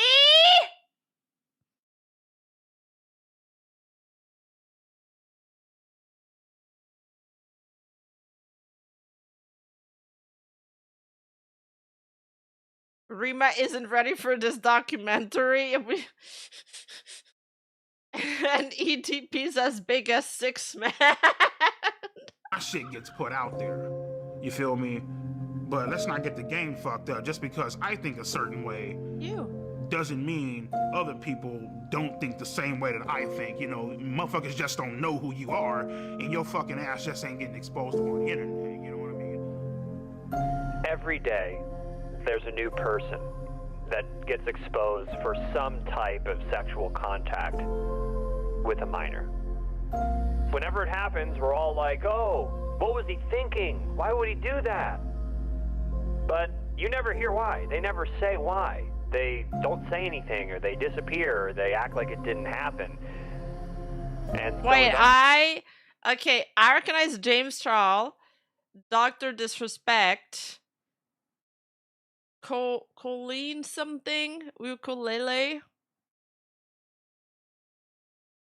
I don't recognize the other people. I don't know who they are. Shane Dawson. Yeah, that's the we're just gonna call her the ukulele girl.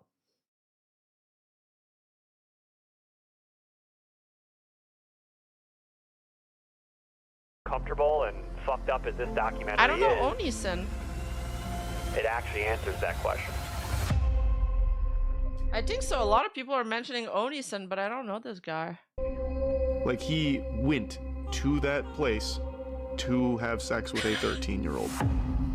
Wait! Voice Critical is in this?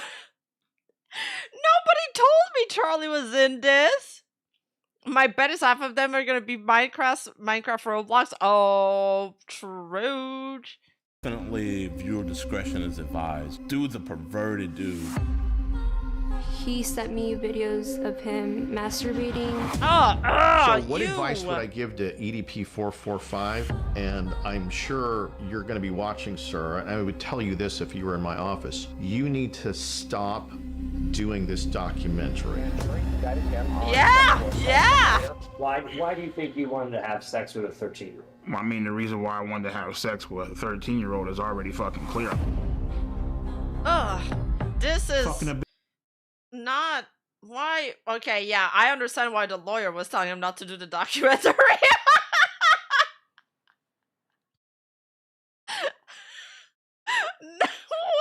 the fuck? Do not. Why are you so honest? Please.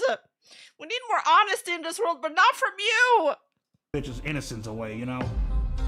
Is EDP445 a pedophile? Yes, I believe he is. I don't give a fuck if you're a minor. I don't give a fuck. Oh, well, she's just a girl. You can't be doing that shit. Bitch, you gotta die. It's just, the dude is a monster. Like, an actual, straight-up, honest-to-God monster. And wait, Mutahar is in this? In YouTube history where everybody saw. That's the drama guy. Keemstar. 445 situation. And now this? With a 15-year-old girl? He doesn't care that he keeps on committing crime. I mean, you don't give a fuck how old That's she is. Gideon. You're just trying to get your fucking nut in. 13-year-olds. 14-year-olds. Oh, well, he was talking to 13 and 12-year-olds. Fuck all that. But he says he doesn't talk to 12 and 13 years old, but he was just like praising. He was just like, yeah, I don't care if she's 14. Like, does he just draw the line at 14? Chris Hansen? Who's Chris Hansen? Do I know Chris Hansen?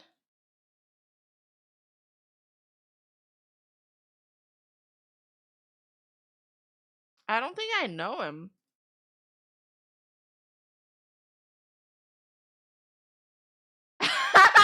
The chat reaction is immediate. Oh, and hi Taiga. Oh, it's How to Catch a Predator guy. I heard about this show. I don't really like. It's not part of my like culture at all. Like in French Canada, we don't watch this. It wasn't like I only learned about the show from other people, but I've never even watched an episode or anything like that. Yeah, I'm too Canadian for this. Now you're gonna tell me the next documentary Mike Clone's gonna do is this guy EDP. In French Canada, we don't catch the predators. We can't catch them on the horses and shit. It's too slow. Ain't that pussy? Boom, fucking fine! am I a pedophile? Fuck no. You answer me a 14-year-old. I want to take full responsibility for my actions. For words, 2 years ago you were caught kiss my ass, and I would say EDP is completely innocent. He's a genuine, great guy. He really is. Bro, he's got a butt on his stomach. He's got to roll to get out of bed because he can't sit up. Oh my god. Okay, all right. So, again, what brings you out here today? well, I was actually coming out here to pick up a cupcake.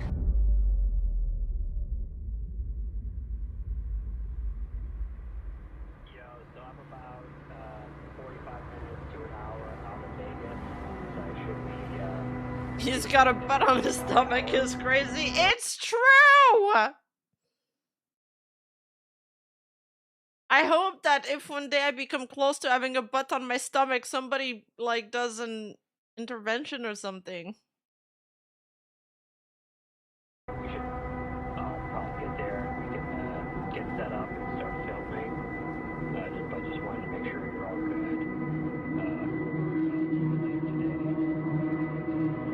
Yeah, the cupcake thing, honestly, that was like kind of, after my time, but people told me about it. It's like,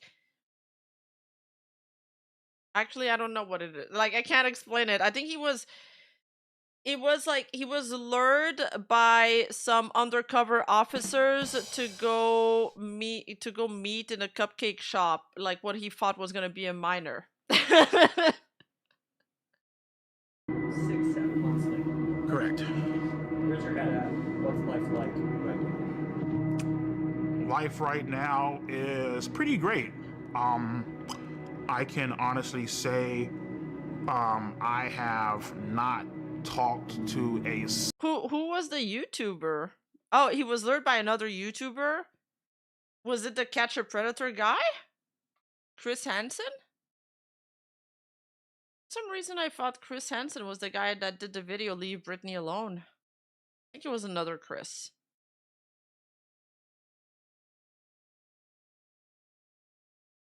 We might just watch the documentary and find out. Oh, it's in the doc? Okay. Single fucking minor on any social media platforms. I have 2 great paying, well-loving jobs. You know, my health is, you know, pretty fucked up, but I'm doing whatever I can to try to, you know, take care of myself. And the only thing that we can continue doing is just continue to try to push forward, you know? In this documentary, we show blatant proof and evidence of you committing... Okay, but but like I can't. I have to make this commentary, but like Mike Klum, I'm just saying, all you gotta do is remove 1 letter out of his last name. I can't unsee it. Am I the only one that like keeps like tunneling on this? Multiple crimes against children. I had to What do you have to say to them? Plead the 5th.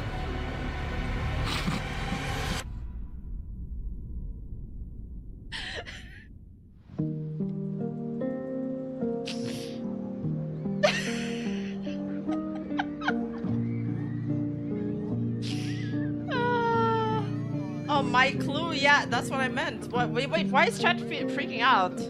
I meant Mike Clue. I was born in Los Angeles, California, in Compton Hospital.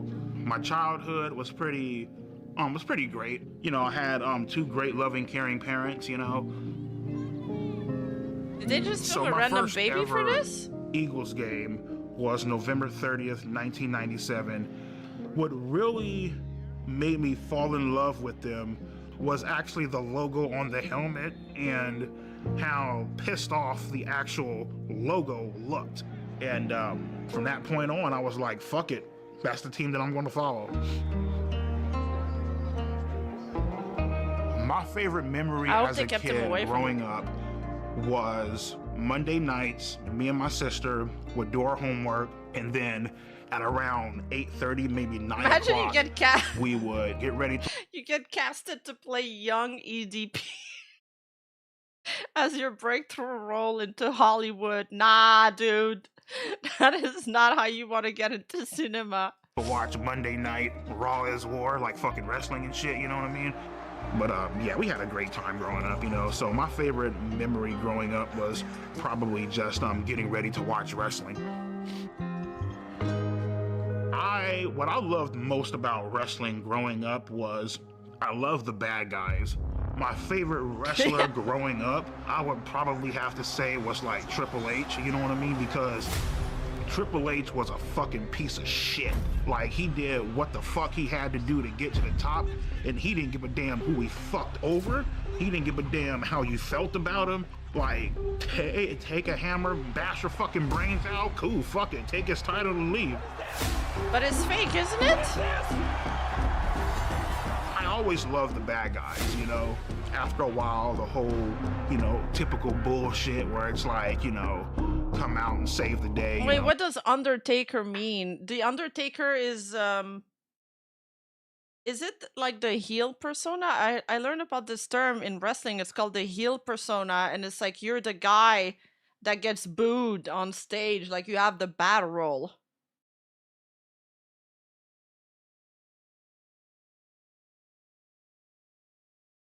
Takes under.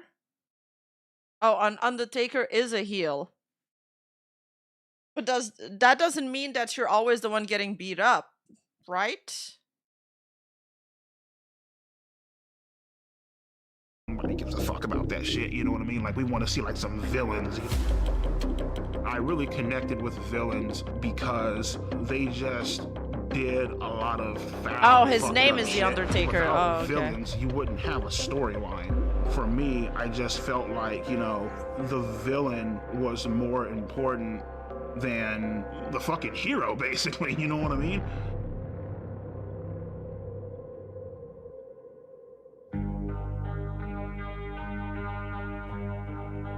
6 years later.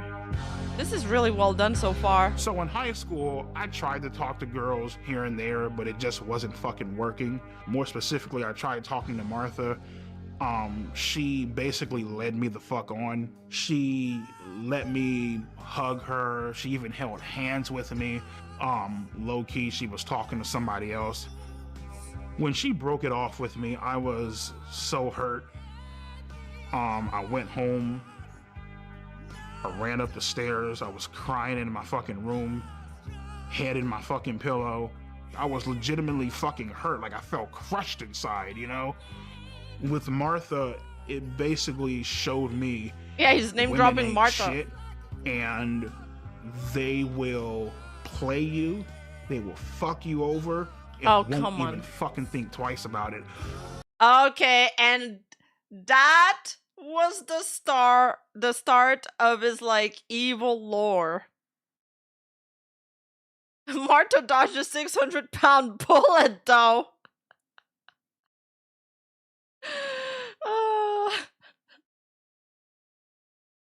Like, this is so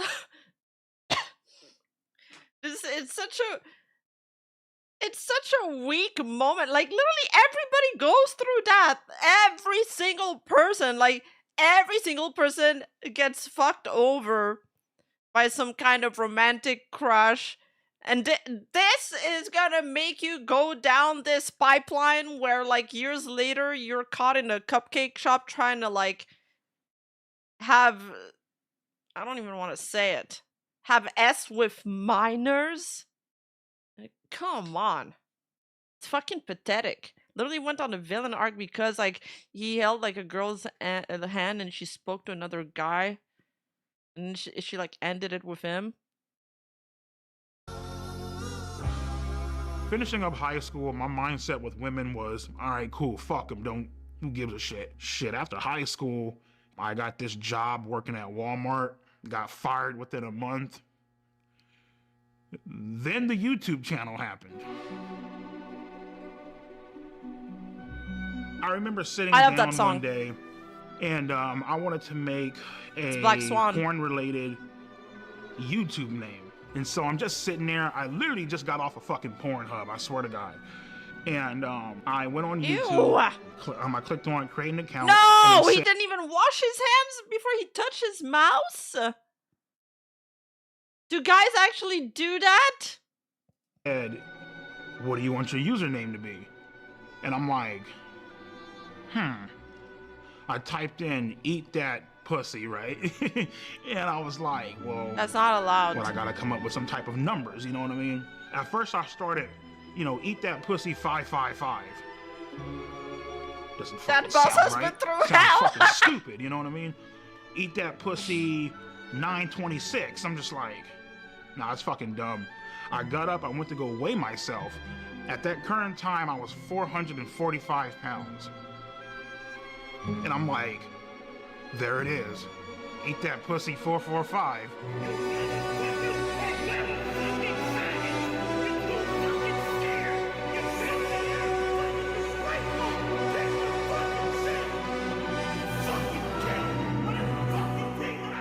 All of my anger leading back from middle school, high school, getting rejected by women, it just came the fuck out in that one goddamn video. I was fucking heated.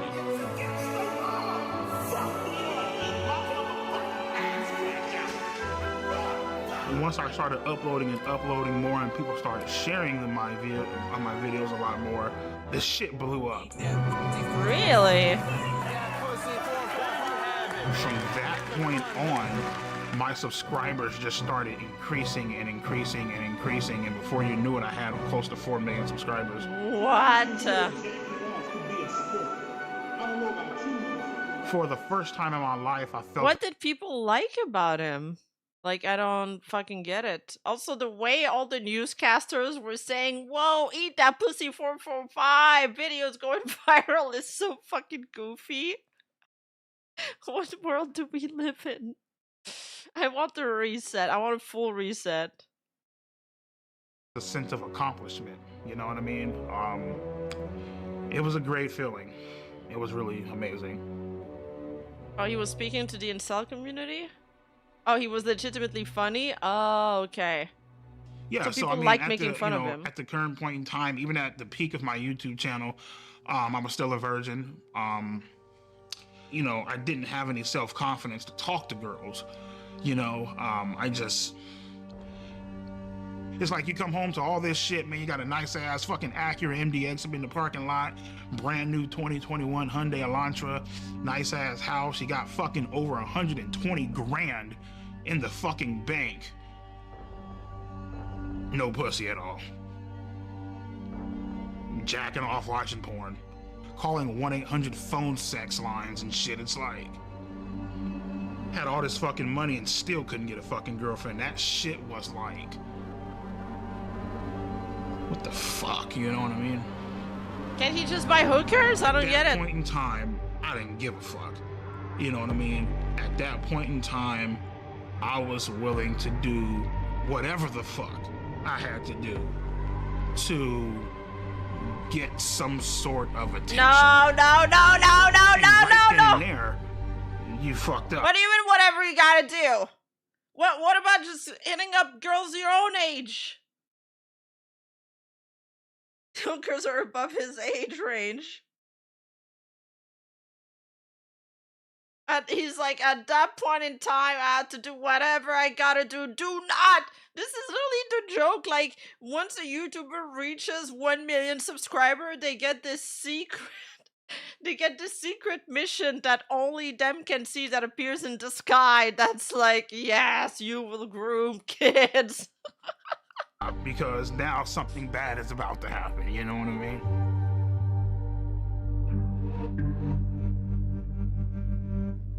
That is a crazy chapter title. Oh my god. My god. Hey babe, let me give you a call back. I'm gonna make the video, alright? Okay, in July 2020, a rival YouTuber uncovers evidence of EDP messaging minors on Instagram. I love you. My name is Johnny Rodriguez, aka Cold Raven, or some people know me as Cold Raven's Nest, sadly still a YouTuber. EDP is a chocolate hippopotamus, and I'd like to split his fucking skull. I've been having these feelings for quite some time because he's a manipulative, lying, pretentious, disingenuous, flip-flopping piece of shit. He has no balls. So this means that you're guilty as fuck, homie. You're guilty as So inside my first video, I came out with just accusations. He In got the second him. video, I showed dead proof evidence. So what is this, man? Come on, EDP445. I thought you said you're not a pedo, right? I've been texting 2 to 3 girls, cute, calling them sexy. More girls started coming out and started texting me like, hey, he was also texting me this inappropriate stuff. So I looked at his followers list, right? He had around 300 to 400 accounts he was following. The problem with that is around 120 to 130 of these accounts, 13-year-olds, 14-year-olds. No. I knew at this point it was just out of my hands. This No. is not my expertise. There's only so much I can show. So I need to take it to the next level. FBI. And out there, you got a lot of these guys who catch predators online. And there was one guy I've been watching for years who's really, really good at it. Wait, he doesn't call the law enforcement agencies. He calls another YouTuber? What the fuck? Call the cops. They call another YouTuber? FBI, he wants calling to Rima. Yeah, he called him the big god, so I called my friend Damon, who's another YouTuber. He hyped us up. I thought he was gonna call. He's like, it's out of my hand. This is too big for me. I thought he was literally like, I thought the next step was calling like, there's organizations for that. I reached out to him. His name is Alex Rosen. My name's Alex Rosen, and I'm the head of Predator Poach. What is this pose? What is this? This is the Andrew Tate pose. This is the Sigma male alpha pose. Like when you want to be taken seriously, you put like your thumbs together like this. So you're like instantly, you get like plus 10 wisdom points. And we catch online child predators.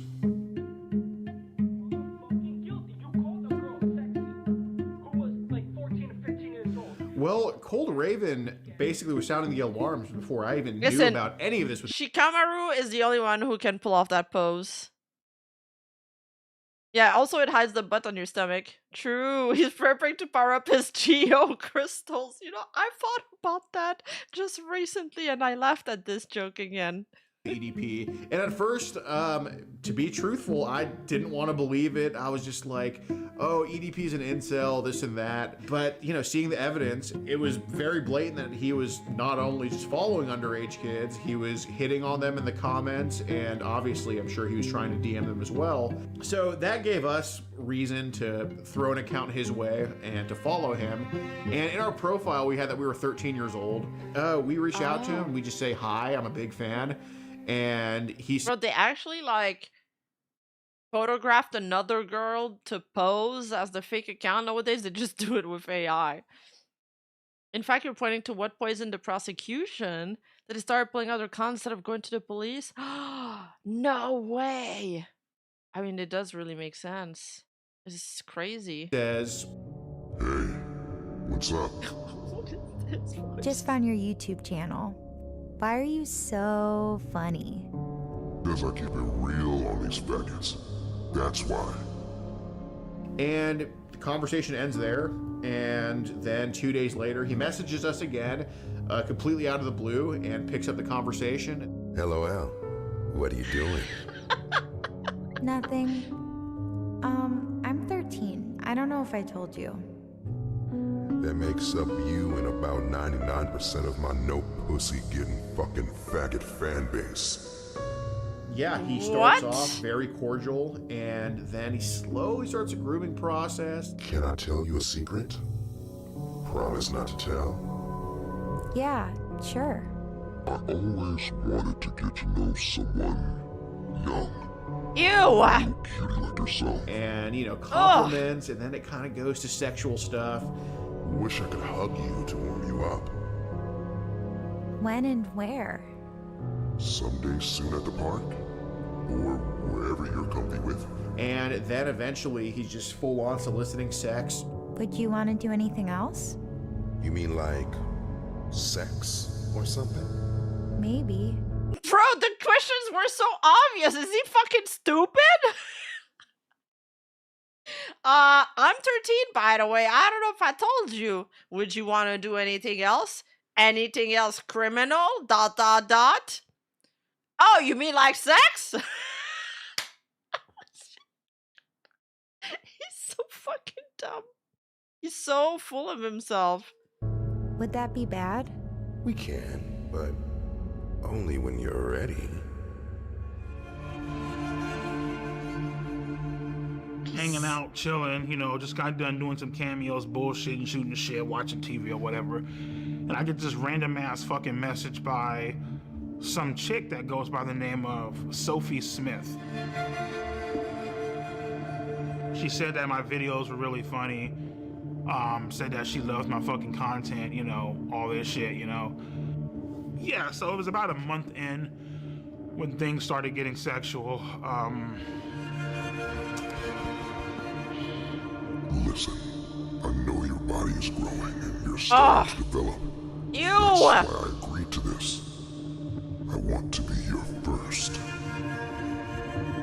Why did I respond to a 13-year-old? Desperation, isolation, loneliness. It's boring as fuck. You have nothing going on.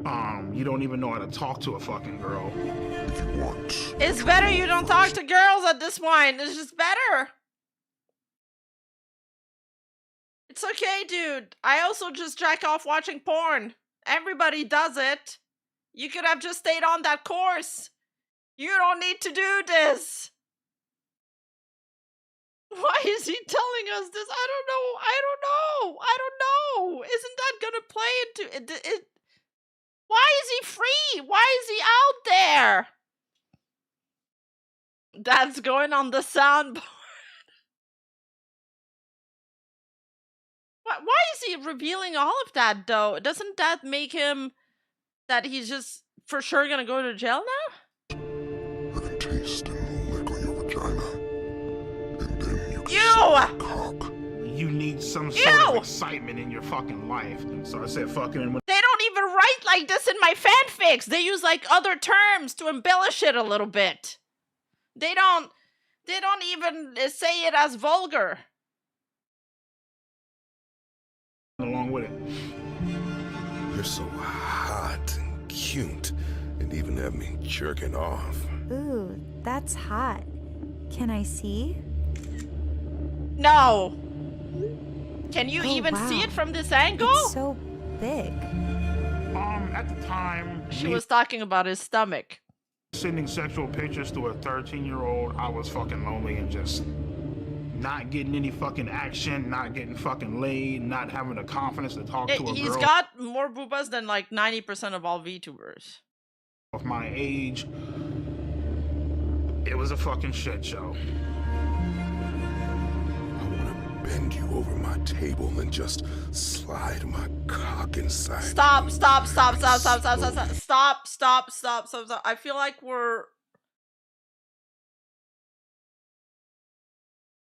I'm getting Vietnam War flashbacks of when we were reading the doc on Google Docu, but this is so much worse because these are not consenting adults.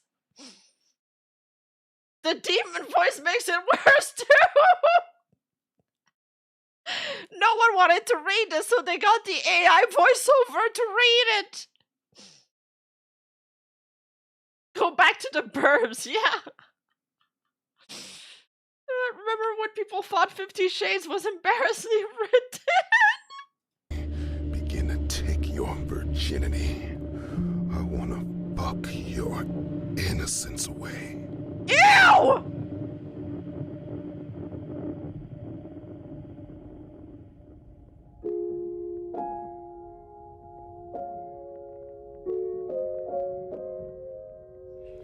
When I blocked her, I knew that it was wrong. I knew that it was something that was highly illegal, that shouldn't be done, you know. So I was clearly aware of the law, and I was clearly aware of what I was doing, you know, clearly aware of my actions and totally understanding of, you know, what I was doing, you know what I mean? So True.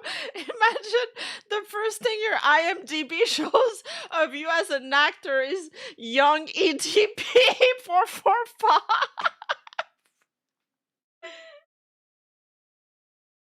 Man, this documentary is like,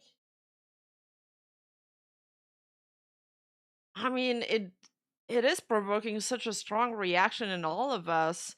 I don't know how they got him to admit all of that. It didn't even sound hard to get him to admit to all of that on camera. I can't do this. Put some clothes on. We can't either. I can't look. 13 and I'm 30. You should be dating boys your own age. I ended up unblocking her simply due to the fact that, you know, I felt bad. I mean, I felt bad, and at the same time, you know, what do you mean? She was like the only person that was really giving me that sort of attention, you know what I mean? And ultimately just led to me unblocking her. What? I'm sorry. What I thought, I was like, oh, okay, good. He blocked her. Like he did something kind of, like he was almost on the right path again. But no, then he unblocked her because he felt bad. You should have felt bad, not about blocking her, about talking to her.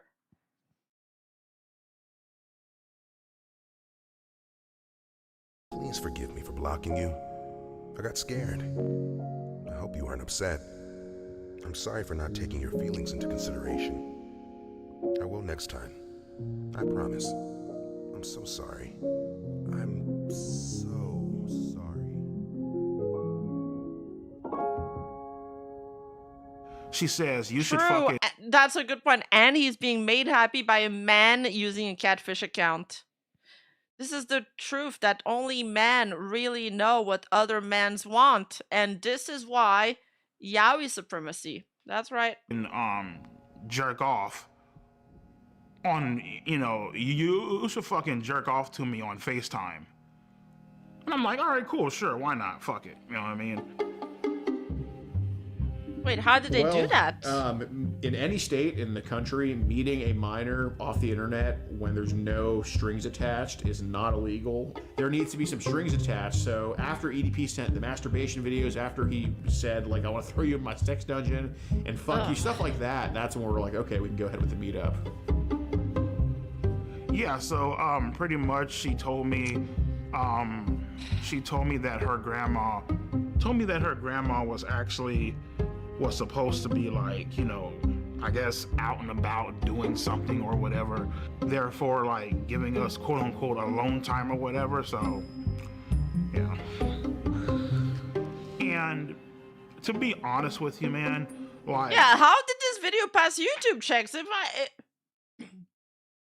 I got demonetized because we had the word not safe for work and nothing else in the video. I ultimately decided to go simply because I felt bad. I'm tired of seeing his boobas. During that day, I actually blocked her 1 or maybe 2 times. Then I unblocked her ass. She was like, oh my God, why'd you block me, blah, blah, blah. And I was telling her, I'm looking like, Sophie, I can't fucking do this shit. Like, this is fucking illegal. Like, I can't, what the fuck are you doing? I'm not bro? jealous of how I mean? big they are, you And, assholes. She started crying up on the phone. She's all like, oh my God, I just wanted to give you a cupcake, whatever. Oh, I'm no. here making cupcakes. I wanted to give you one, So the story was that we also baked cupcakes. So then, he's kind of nervous the day of, like, he's very, like, apprehensive. We're like, oh, well, I still made cupcakes, and that's what led EDP to be like, okay, I'll come, Wait. I'll come. So that's kind of the deal with that. Wait, he tried to call off the meeting and they convinced him to go ahead with it? Is this, like, normal? Like, I wonder, like, when law enforcement do this, would they kind of like put the pressure on to go ahead with the meeting because like they're so close to getting him? And I wonder if that played in the lawsuit later on too. When I was driving to that location, my mom was a heavy smoker. She used to smoke Coors 100, the green pack. And so when I was driving there, I smelt my mom's, the scent of her cigarettes coming from the back seat. That's something I never told anyone. I felt like my mom was with me, watching over me. What do you think your mom was trying to tell you? I felt like she was trying to tell me don't go. Damn. Wow. I was, thinking this up in my head. How the fuck is this going to go down? How am I going to act? What am I going to say? You know what I mean? Like, horny as fuck. Fuck the porn shit. You were just craving, like, human contact. You know what I mean? So. Then the day comes in Bakersfield, and that's when he's getting like very, very nervous about everything. But he agrees to come nonetheless, and we're just waiting at the Jack in the Box. Just kind of having a good angle of the apartments we gave him, and then we just see like this giant blob walking up this ramp, and I mean he's massive from a distance. We're like, oh my God, that's him. I'm gonna say we were Sophie the whole time. Nah, his mom telling him to continue his cupcake quest. No!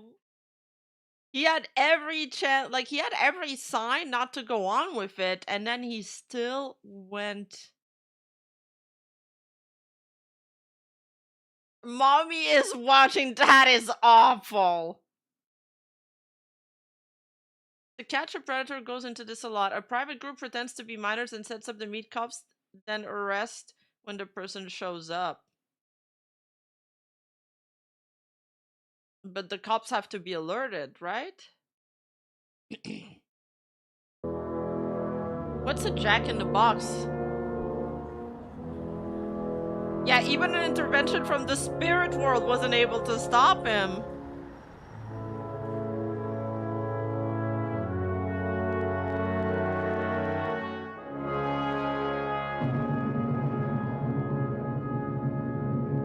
Oh, that show. Oh, that was a legit like, show. Hey, okay. what's up, EDP? And he's like, what's up? And he puts his hand out for a fist bump, and I give him a fist bump. And then he tries to fist bump CC Unit, and CC Unit's like, I don't like fist bump people like you. Well, fist bump? I don't fist bump people like you, man. I mean, when he wouldn't fist bump me, I mean, it felt like the classic case of fucking rejection. So. Okay. And, I told him, like, hey, we gotta kind of go over with things with Sophie. We have you talking to Sophie, correct? Yes or no? Right. Okay. I was caught red-handed. Shit was about to go down. And he's like, I'm just here to get a cupcake. They had the transcript, they had the log, they had the screenshots and all that shit. Bro, it was like written Daddy and Princess. Ew. With a selfie of him, that's like the memes. Shout out to the Bakefield fans. I thought I was the only one. Thank you for the super chat. Hey, whoa, Princess. So they just like accosted him like that nonchalant. It wasn't like we fucking they didn't like tackle him to the ground and stuff. And I mean, I basically just told him, yeah, man, I'm just here to get a fucking cupcake. I don't know what the fuck's going on. Again, so what brings you out here today?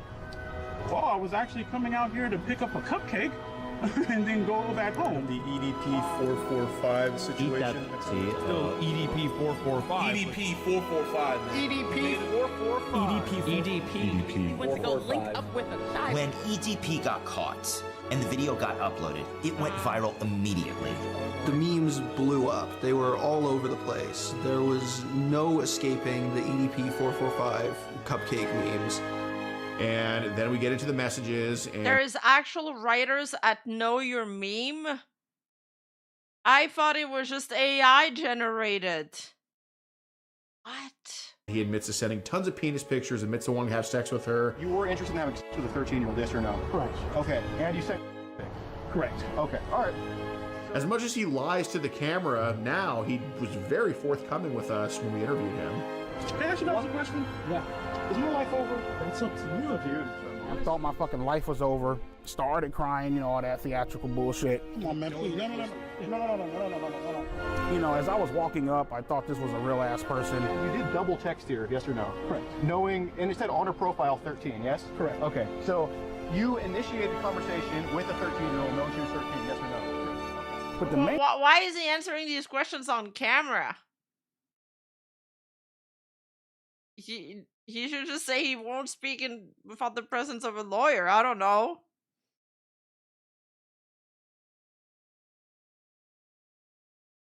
Know Your Meme? I mean, I just look like one of those websites that like scrap, I don't know. There's a lot of them that just like scrap data. I think one of my streams was featured on Know Your Meme. Again, he's dumb as fuck. Yeah, I guess that's true. One thing I feel like I regret that day is I didn't bring my Sophie Glock was off the never counter. real. I didn't shoot those motherfuckers, you know what I mean? He's right in the front. He admitted to wanting to have sex with her, to eat all this crap. In my mind, as I'm walking out, just get the fuck out, dude. Just go. Get out, go, run, now.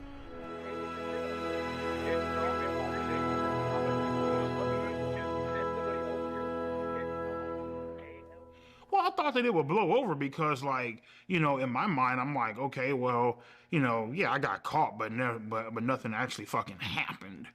You know what I mean? So in my mind, I'm just like, thanks. Whatever. Thanks for the donuts. I'm glad you didn't send me a cupcake. I really wasn't aware of how badly I fucked up until probably like a few days later. The shit made the news. You know what I mean?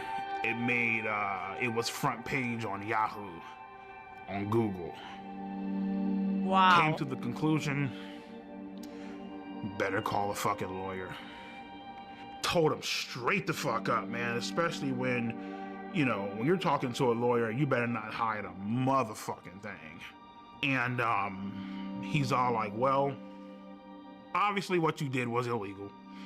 Give me some time to look into it. I got connections down at the police department. I'll look into it. Yeah, better call Saul.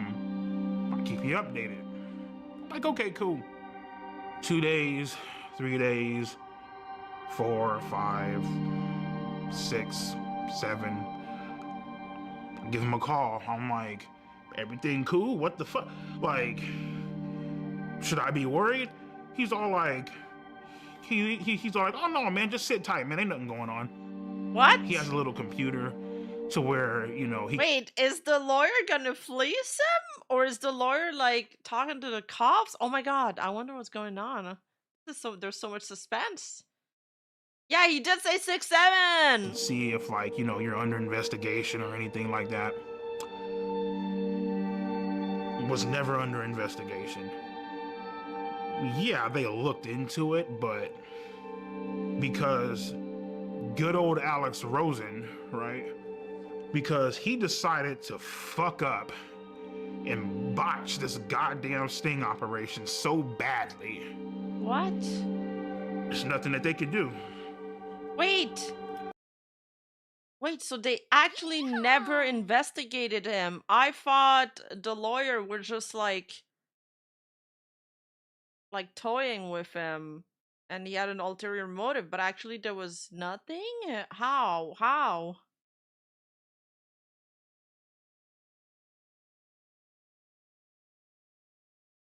Instead of Rima swimsuit cups, these are the cupcakes you give us. You hate us, don't you? Yes, I do hate you guys.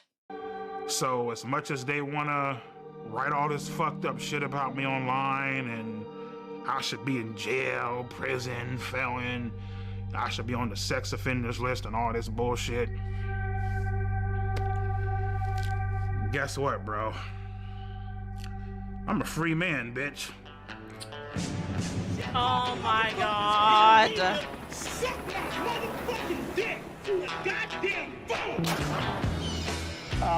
We're gonna send these motherfuckers to hell, rightfully so, where they fucking rightfully belong. He's so cringe.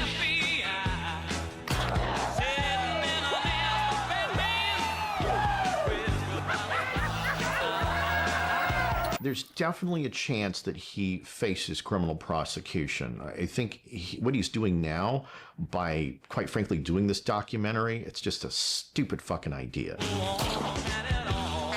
All right, what's up with you bitch ass motherfuckers and trolling ass dick sucking? Okay, so the first picture is his erect penis, and then the second one looks like he has ejaculated. So that's disgusting. That will get you into trouble. He's well within the statute of limitations. Just on that alone, he could be prosecuted.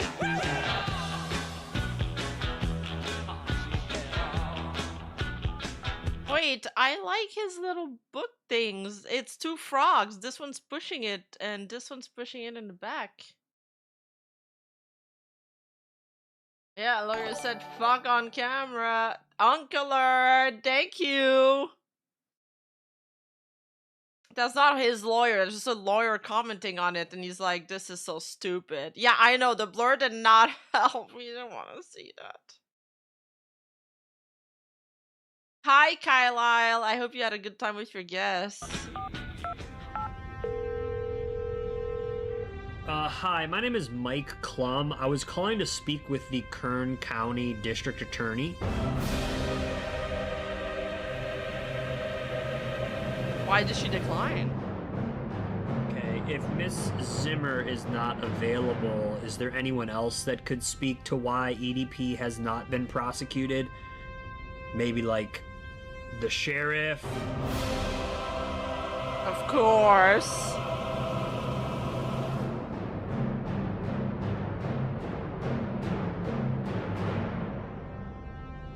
This 32-year-old guy wants to spend a Sunday afternoon chilling with a 13-year-old girl.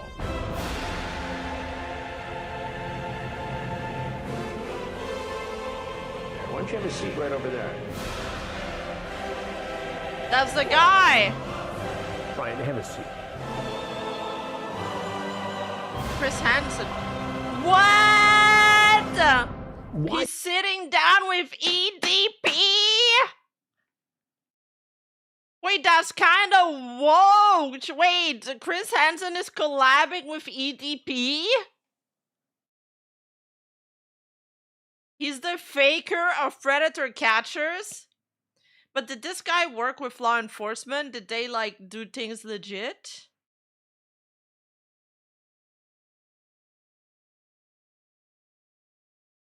Wow.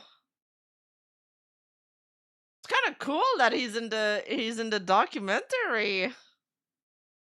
Why did you show up that day? Why did you go to that location? What did you think was going to happen? I showed up to that location that day, trying to, obviously meet up with an underage girl. You know what I mean? And no, I don't know what you mean. I guess you can say, trying to have sex. I don't know. I mean, whatever. You trying to have sex with a 13-year-old girl? What? For the most part, yep. People have a tendency of doing this, I feel like, because they enjoy the innocence and having control of somebody. You know? Sounds like that's what you wanted to do. Right. Nope. Your Honor, I just liked having control over somebody else. That is not gonna play well. Yeah, it's crazy he isn't in jail with all this evidence. No, the lawyer is right. He might get prosecuted after this. Somebody your age you could have hung out with? No. No women your age you could date. You had to pick on a 13-year-old girl. Pretty much, yeah. Oh my God, babe, it's a playful spank, you say. When I spank you, it's supposed to be sexy, LOL. If anything, I just... Wait, that sounds like me when I read, like, people's DMs in Google Docies. Send you over and kiss your ass. Yes, well, maybe, but only if you're a good girl. What are you trying to do here with this? What do you think I'm trying to do? Well, it sounds like you're trying to sexually assault a 13-year-old girl. If that's what it looks like, I guess that's what it is then. I mean...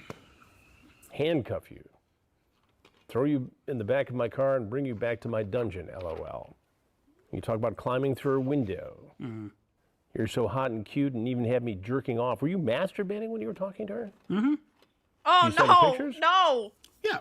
You sent her pictures of your penis? Yeah. It's wrong. Right, I know. It's illegal. Had Alex Rosen not botched this, you might be in prison right now. Thank God he didn't. Well, you could look at it two ways. Maybe prison is where you belong because of this. If it was where I belong, I'd be in shackles right now, so... But I have to tell you something. Mm-hmm.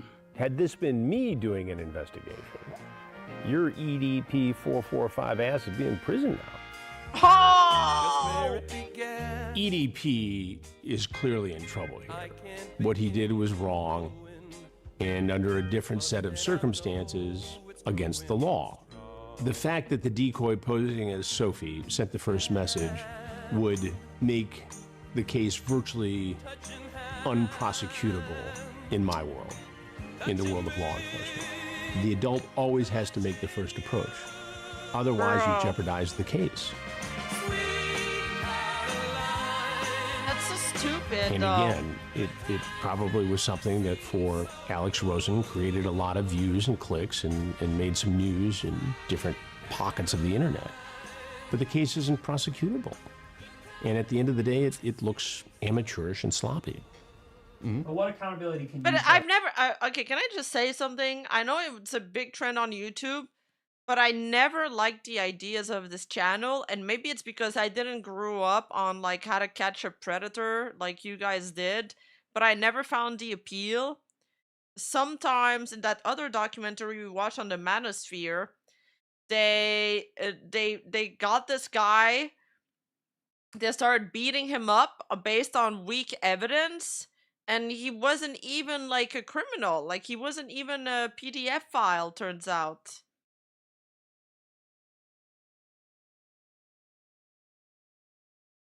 They just like do whatever the fuck they want, and they're like, it's like vigilante, but they're sloppy as fuck. And sometimes they get like people that shouldn't.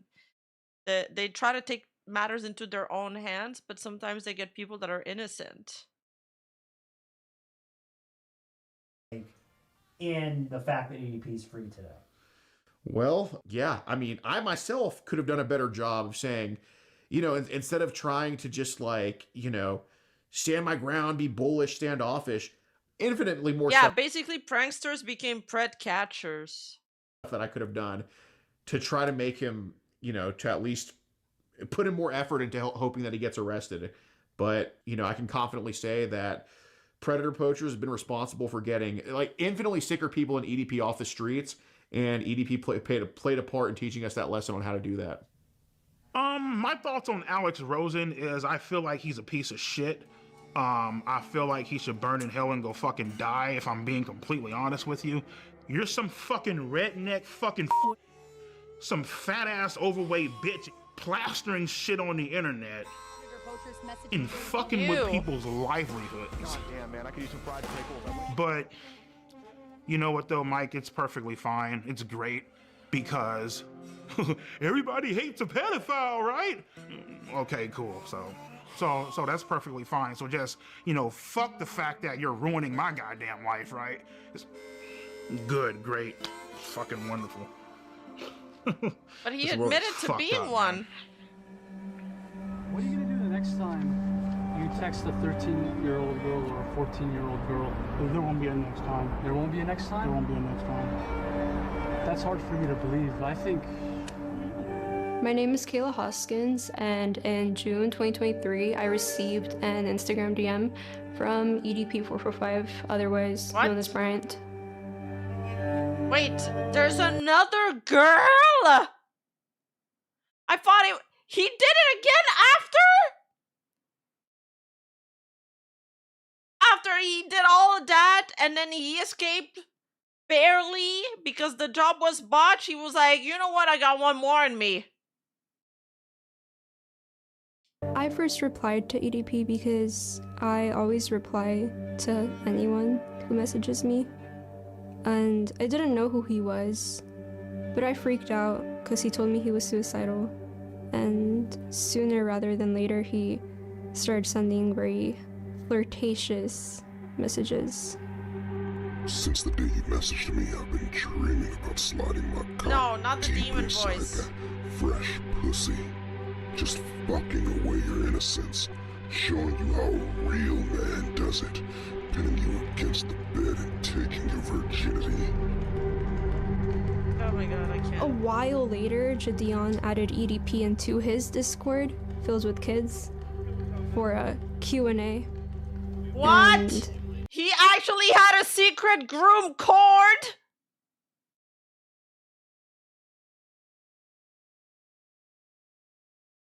He actually had the secret groom cord. It got mentioned. then when I told people like in the server that EDP texted me, Jadion quickly knew rats were about right. it because his manager told him. Oh, Gideon's well, my Discord. government name is DeMarcus Cousins III, but everybody on the internet knows me as Gideon. Yeah, this is like right when I saw the information, I was like, you know what? This is gonna be it, and I want to make sure that I don't screw it up. So I hit up Skeet because he knows, and he's actually gotten people prosecuted before. My name is Skeeter Gene, also known as Skeet Hansen. I am a professional Chris Hansen impersonator on YouTube.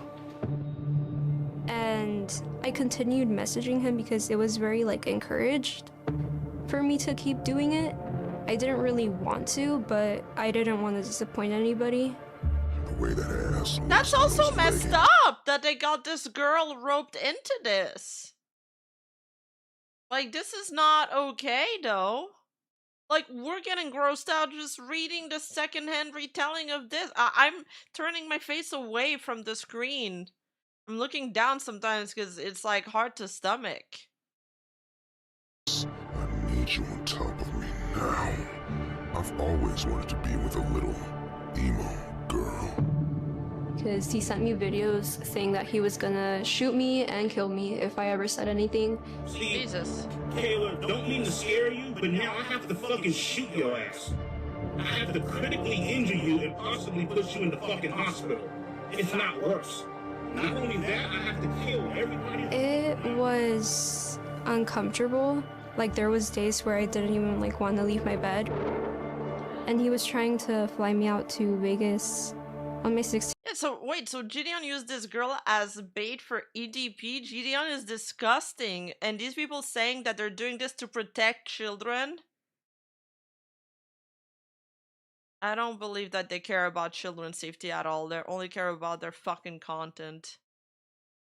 Birthday to give me, quote, birthday dick. Ew!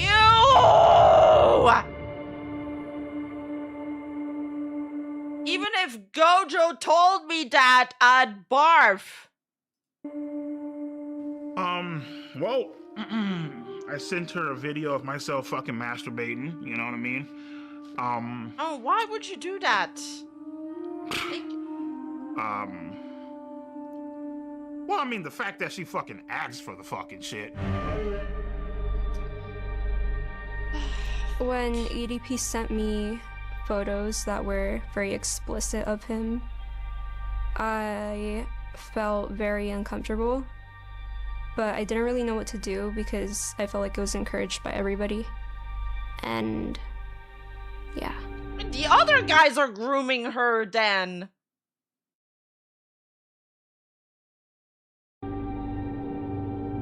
She's all like, hey, would you like to see a picture of my tits? Sure, why not? What the fuck? Like, why the fuck are you even asking me that fucking shit? Sure, why not? So I did play a part in it. Why'd she ask? I'm like, sure, why not? You know? Yeah. The reason I let her send me those pictures is because I was horny as fucking beating my shit at the time. I ain't gonna lie, bro. She has a. Never mind, I ain't gonna say that. Go ahead. You already started No saying way. No way. Taylor got a motherfucking figure on her, okay? Like, let's be Stop. fucking honest here, okay? And, like, you know, she's over here, like, you know, trying to turn me on, you know, all this extra shit, you know what I mean? Teddy pics, you know, saying how she's gonna. They made her. Did they make her send that? Why didn't they pretend to be her?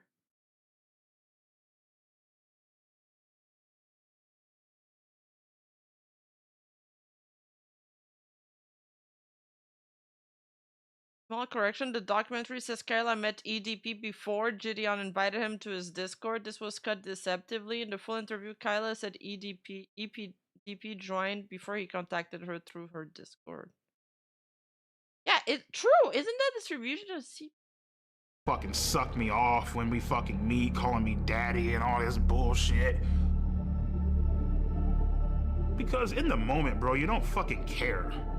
You really don't. You know what I mean? You don't give a fuck about the consequences. You don't care about the rules. You know, and anybody that say that they do, they're fucking stupid. You know what I mean? They're lying to you. At that point in time, all rules are out the fucking window. You know what I mean? You don't give a fuck how old she is. You just trying to get your fucking nut in. You know, and after you know, fucking cream all over the goddamn floor, then you're like, oh shit, I fucked up bad. You know what I mean? Like, that's where, you know, it all comes into play. You know, what you just did was wrong, you know? Is he really saying he gets post-nut clarity after jacking off? So I was like, okay, Skeet, how do we do this? And we just game planned it out, and we called multiple different law enforcement in her area, trying to set up like a sting operation, and then he backed out, you know? He got cold feet. He didn't want to meet her, you know? He was just, you know, being EDP. I was hoping to get a sting operation, but they kind of didn't want to do that because Jadion hired a private investigator that found EDP's apartment, his work, and his dialysis center. So on my birthday, they went to confront him. After we realized that he wasn't going to drive to actually meet up with the girl, we set something up in Las Vegas, Nevada to try to confront him about what he had been doing online, messaging this girl. What is he wearing? Honda SUV? That looks like him? That's a Honda, bro. Is it? I think that might be him. Oh my god, dear lord, it's EDP. It's EDP in the flesh. I love you, bro. And as I'm walking into the dialysis center, these motherfuckers pop out the goddamn van. What's up, bro? Oh, it's a cupcake outfit. Right then and there, I was like, give me Kayla's address because I'm about to hop in this car and I'm about to go blow this bitch's brains out. He's texting me right now, so he told me, fuck you, bitch. I don't give a fuck if you're a minor. I don't give a fuck. Oh, well, you know, she's just a girl. You can't be doing that shit. Bitch, you gotta die. He cussed me out. He told me to, I believe, he told me to kiss his ass. 2 years ago, you were caught. Why are they putting her through this? This is absolutely disgusting and reprehensible. Why didn't they warn her so she could block him? Why does she have to, like, receive all of these threats? And now she's gonna be in his target, like, forever? And the whole meetup was underwhelming, you know? Like, he just went inside. Brian, it's disappointing. He said 2 words and then he walked right in. Basically, what's going through my mind, don't say a fucking word. We really do just want to have just a civil conversation. They ain't got shit on you. As long as you don't say a word, you good to go. Brian, Bryant. Don't be like this, Brian. I just have a few questions. Thoughts? It's an embarrassing clown show. Yeah, it is, yes. He says the same thing over and over again. The way this investigation, it's not really an investigation, but the way this was conducted makes it unprosecutable. And you've got Skeeter, or Skeet, or whatever his name is, who's clowning around, taking my lines, I suppose, and murdering them with a guy in a cupcake outfit. There's no serious attitude here. It's a clown show. And it resulted in nothing. I think there possibly maybe could have been different results in this case if me and Gideon did not confront EDP or take the situation into our hands at all. That's a hard maybe though, and you know, that way obviously there's no content there, so it's like,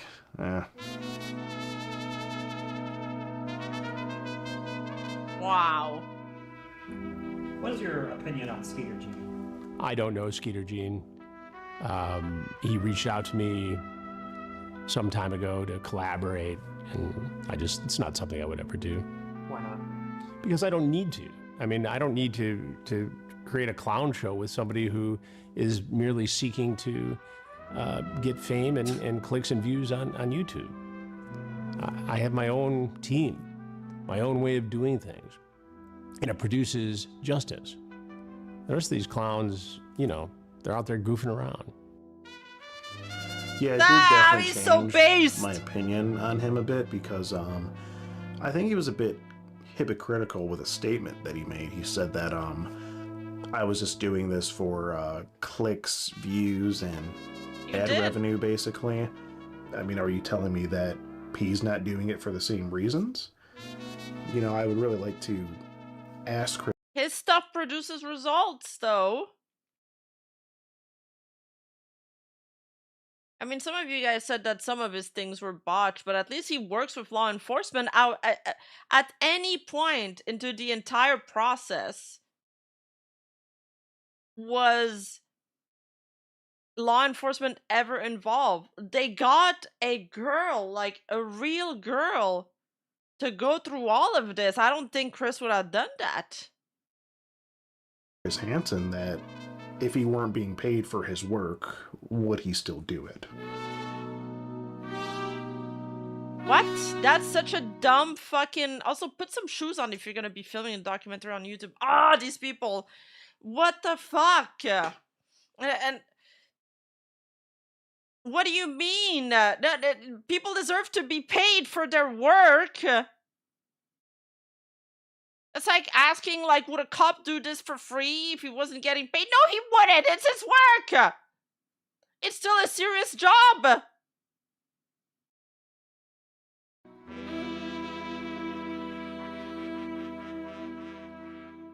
If it was legal, would you have had sex with Kayla Haskins? If it was legal, oh, I would have fucking turned that ass out.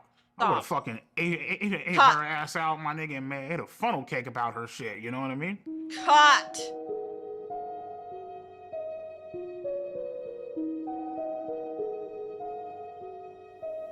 I feel like I was a victim of EDP, but I think I was mainly a victim. This is gonna sound crazy, but mainly a victim of Gideon, in a way. Yeah. I feel like for a long time I was his like little puppet. In what way were you his puppet? I feel like I was his puppet because I was just like kind of doing the things he demanded me to do.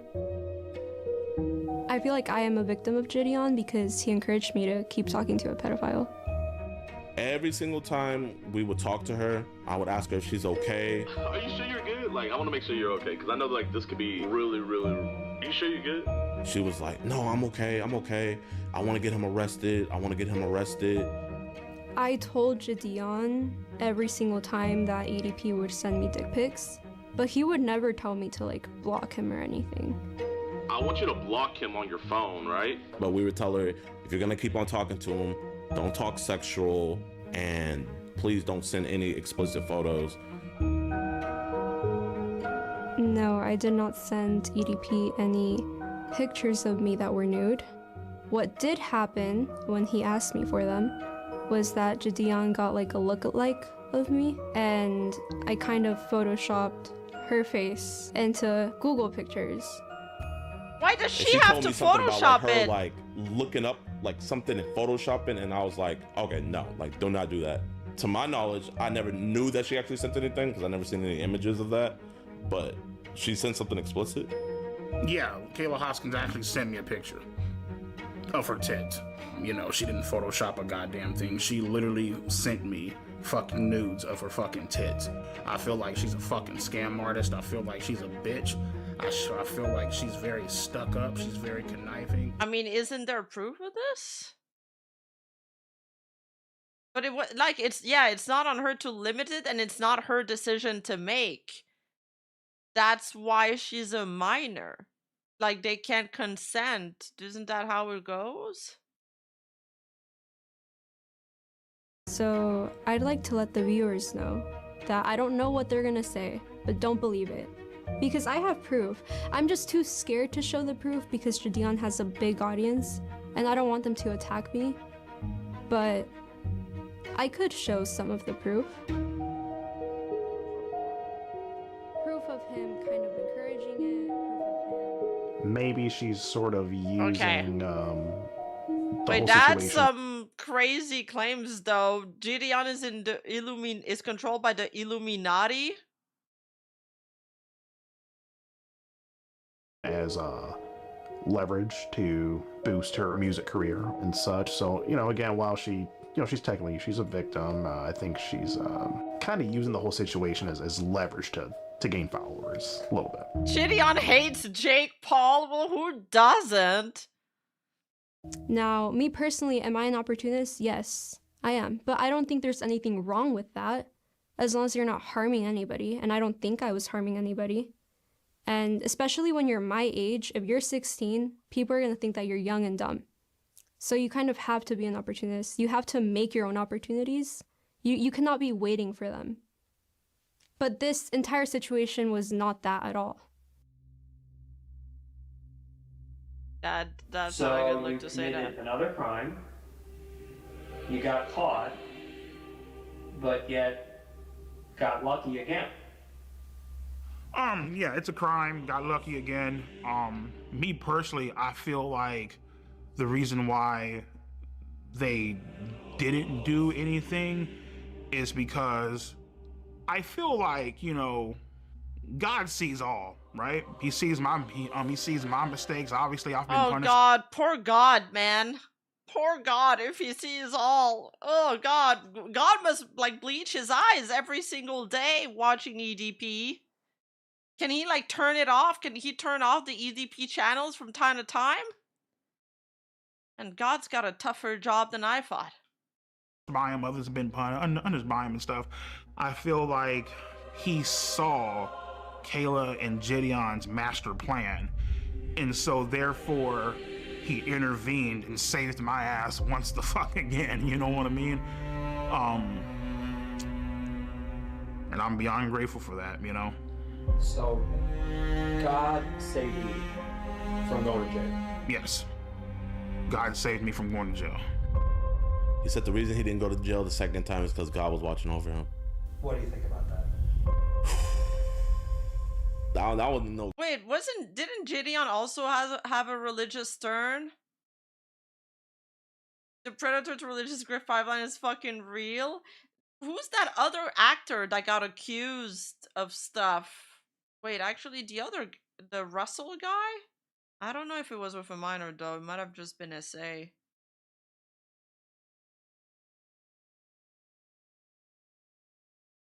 Oh, he did? He did? Russell Brand. Was it like allegations with minors, or was it just like SA? I don't actually know. I love that fucking clip where he's like on, was it Piers Morgan interview, and he asked him if he could read him like a Bible verse, and he starts looking in his Bible forever. He's like, and there was so many QRTs of this that was fucking hilarious. It was like me when I'm at the Indian restaurant trying to pretend that I'm gonna order something else when I'm going with the tikka masala. God watching over him, bro. That's Satan.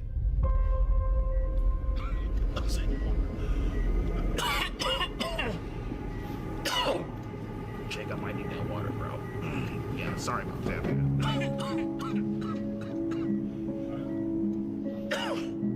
How are things with your health?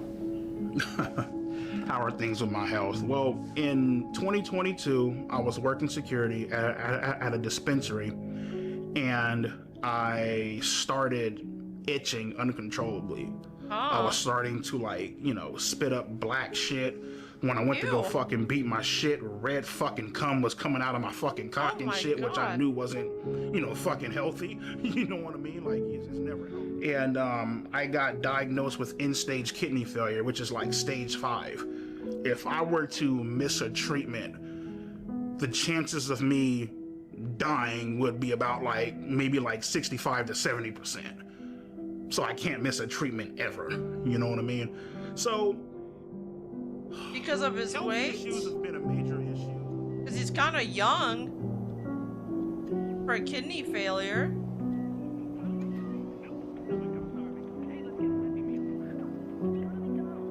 I tell them all the time, they're all like, oh, well, you know, your fluid intake is off the fucking charts. You need to start eating healthier, blah, blah, blah. And I'm looking like, listen, bitch, I'm over here fucking grinding this shit out with 2 jobs, working 20-hour fucking days. Isn't there Ozempic? And I'd be lying to you if I told you, oh, yeah, I'm about to go eat a beautiful ass Greek salad. Like, no, bitch, there ain't no fucking Greek salads out there. It's like motherfuckers is eating hot dogs and burgers and shit, you know what I mean? Because that's what's convenient for you, you know? You afford Ozempic? Maybe if he has insurance, I don't know. And that's the thing that really just frustrates the fuck out of me sometimes, because they paint these unrealistic ass expectations on me, you know? So for example, today that's not is, healthy what, either. I think it's healthier than being whatever pounds he is. He probably has more health issues that way. But that's what dialysis for kidneys failing. Yeah, I figured that out after.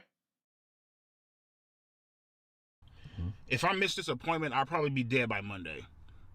That's how bad it is. Oh, well, you're supposed to eat better.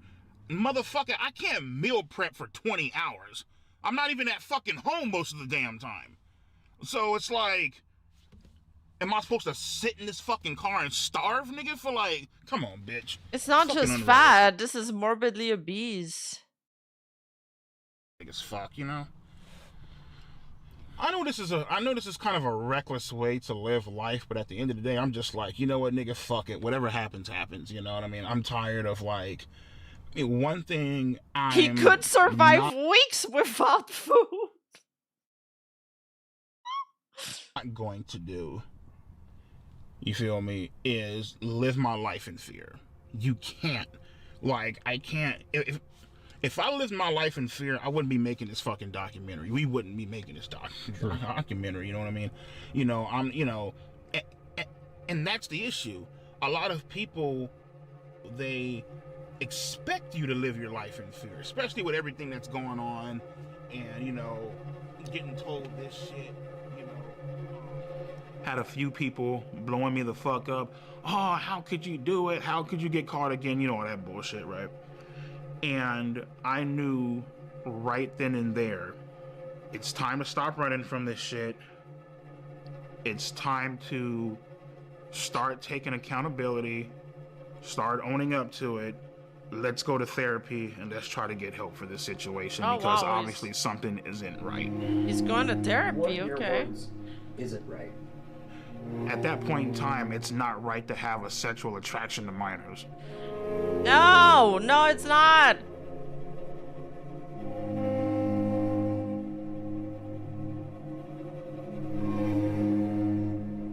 My name is Kara. I am a marriage and family therapist. I work with adults, couples, and families. Bryant is my client, and I've been working with him individually. For Bryant, when Bryant came in, you know, the first thing that we got through was just getting to know him. I needed to learn about his history. I needed to learn what he went through, his perspective on it. Whether people agree or disagree, he has his perspective on it, and it's my job to understand that perspective. I go to therapy, first overall session. I tell my therapist, listen, I was involved in sexting and talking to underage minors. Obviously, I'm aware that this is wrong. This is a fucking crime, and I would like for you guys to help me.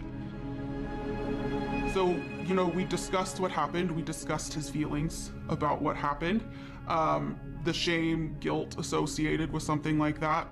And then we dig into motivations. And once we've discovered motivations, we've dug into, okay, well, why are those motivations attractive to you? What is it about it? But he has been very honest with me about a reason, and we've connected it to something that he really needs to work on and explore. But I feel strongly that it's his job to say why to the world. Did he get assaulted? How are we feeling when it comes to... She's like, therapists are not even allowed to talk about their patient. Like, usually they won't even tell you who they're representing. So I feel like this is such a violation of like, I don't know, therapist client's rights privilege. Hey Yoshi, how you doing? Yeah, I mean, you know, it's the thing is like when particularly in like whole like sexting minors and all that bullshit, right? You in the back of your head, you know it's wrong. You know what I mean? But at the same time, it's like that sense of doubt where it's like, you know what, maybe this shit could be real. That's the part that ends up fucking you in the end, you know what I mean? When you say real, do you mean you wanted more, did you want a relationship? Yeah, basically, yeah, you know what I mean? Like, this could turn into something legitimate? Yeah, like the whole... If you heard the way she was talking to me on the phone, you would be like, oh shit, like, you know, finally has a girlfriend. Oh, wait, hold up. She said finally has a girlfriend. So you were kind of feeling like, I might finally have something. Correct. In your life. Correct. Romantic. So what was it like to find it? I would say that none of us can predict the future. I would like to believe that he would not do it again. What I can say is that we're not suggesting that he quit therapy anytime soon. Like never. Oh God. He's no longer in therapy as In a this film way, release. I'm kind of glad that this whole incident did happen, because it got me to understand and to realize who my true friends are. You know? Friends are loyal, friends are kind. Oh my God. Always on your mind. Almost all of When I'm EDP's with friends my blocked him. friends, I'm feeling fine. Except name's one. Jimmy. Well, James, go by Jimmy. Been a friend of Bryant since technically middle school, into high school, and into adulthood. Never a dull moment being friends with EDP. There's always some kind of funny shit going on. I mean, it's just one of the coolest cats I know. I love my friends. I would say EDP is completely innocent. Basically, he was just set up on some bullshit. I mean, we've all texted back somebody we had no business texting back. EDP is not a pedophile. He's never been a pedophile. He doesn't look at children in that way, or young What do you people in mean? that way. He literally I have says two he... children. I would let both my children be around EDP, even if they were alone. What?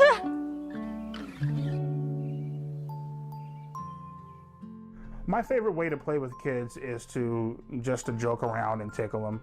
You know what I mean? Make them laugh.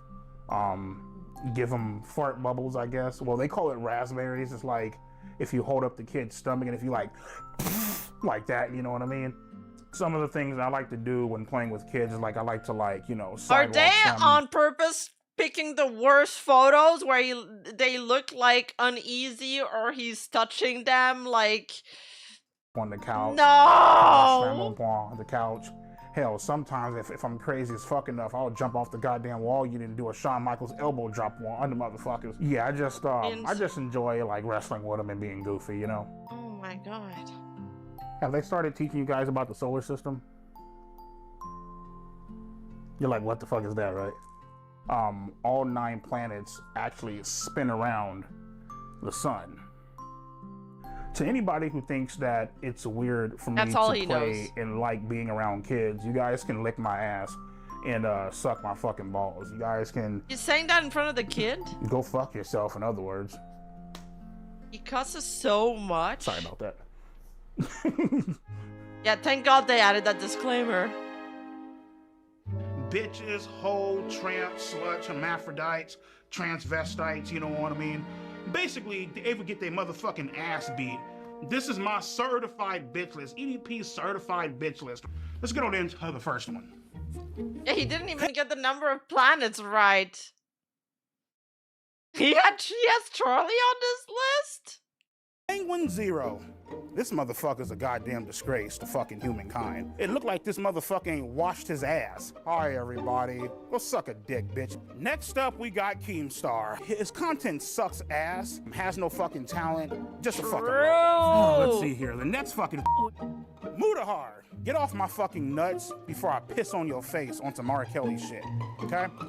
Hassan Piker, your typical fucking liberal, far left, goddamn socialist. Next up, we got Asmongold. Look like you Mention saw a Kaya. fucking ghost. Matter of fact, fuck a ghost, nigga. What you need to see is a goddamn cleaning service, my nigga, to clean that dirty ass, junky ass motherfucking house, bro. Aiden Ross. Typical bitch, Jufro, toss his motherfucking ass up in the goddamn ashtray, nigga, with the rest of his fucking ancestors. Fuck him. These hoes right the fuck here are the exact reason why this world is fucked and men disrespect the living shit out of fucking women.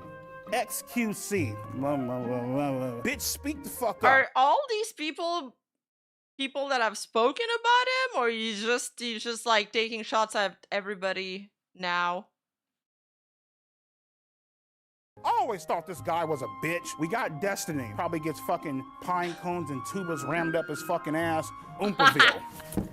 That's how I feel about him. Ethan Klein. I think his wife, his girlfriend, whoever the fuck it is, I think she's very beautiful. I think she could do way better than this motherfucking loser. Listen, man, you need to come on up to my house and I can give your ass some real good fucking dick instead of fucking with this punk ass nigga.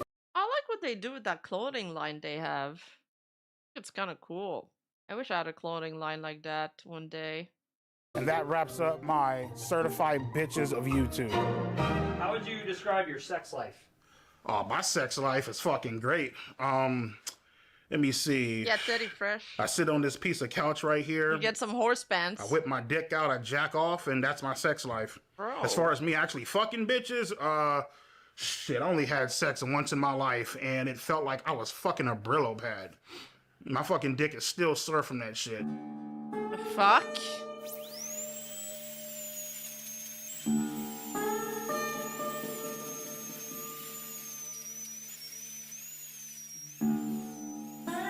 So the thing is like I've been looking for a girlfriend for almost 5 to 6 years. It's been a while. It's been a journey. I'm the type of person that I know what the hell that I want. I'm not going to sit back and, you know, settle for less or take fucking crumbs off the goddamn table. You know what I mean? Oh yeah, there's this chick. Okay. Like usually we like the feet, but the feet, like there can be some people's feet that we don't want to see. Okay. These are some grippers, man. This is disgusting.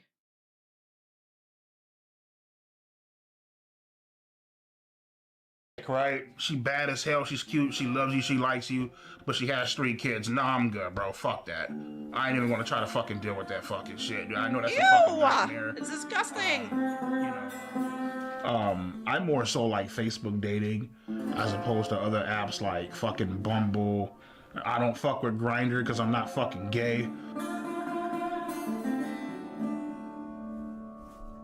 I definitely think being gay is a fucking mental disorder. Nigga, there's something wrong with you. There's a few screws loose in your motherfucking head. I don't know why people want to talk.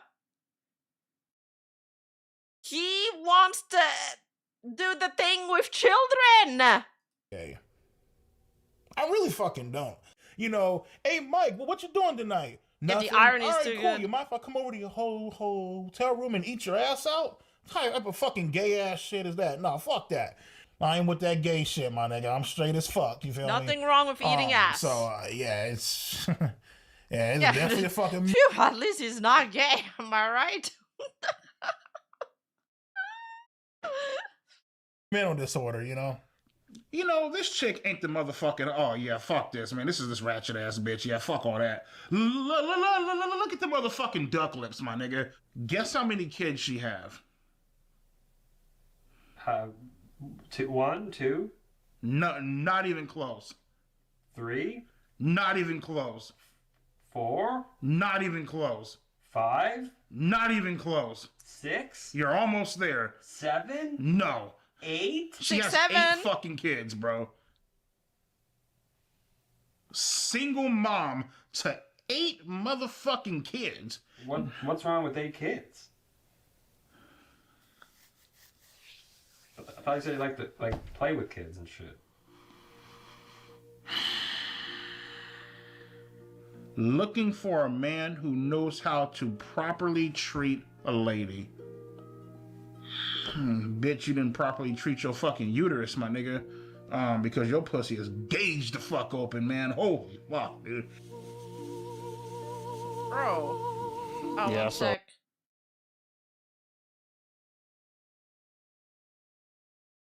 So right now, getting ready for work. A long ass fucking day, man. Had dialysis. I worked the night shifts. I've always been a night person. Man, where the fuck's my phone at, man? Get our ass up and go to fucking work, you know what I mean? Unlike you motherfuckers, I actually have a fucking job, actually do shit with my life. Well, I mean, the thing is, dude, it's like I know where Alex Rosen lives. I have his address. I know exactly where he lives. Yeah. I could have easily just loaded up a rifle, came and just murdered that nigga in cold blood. Could have fucked him up. You know what I mean? Would you? No, because I don't want to go to fucking prison. But I mean, I had some thoughts of doing that shit. But if you could get away with it? Oh, of course. Of course.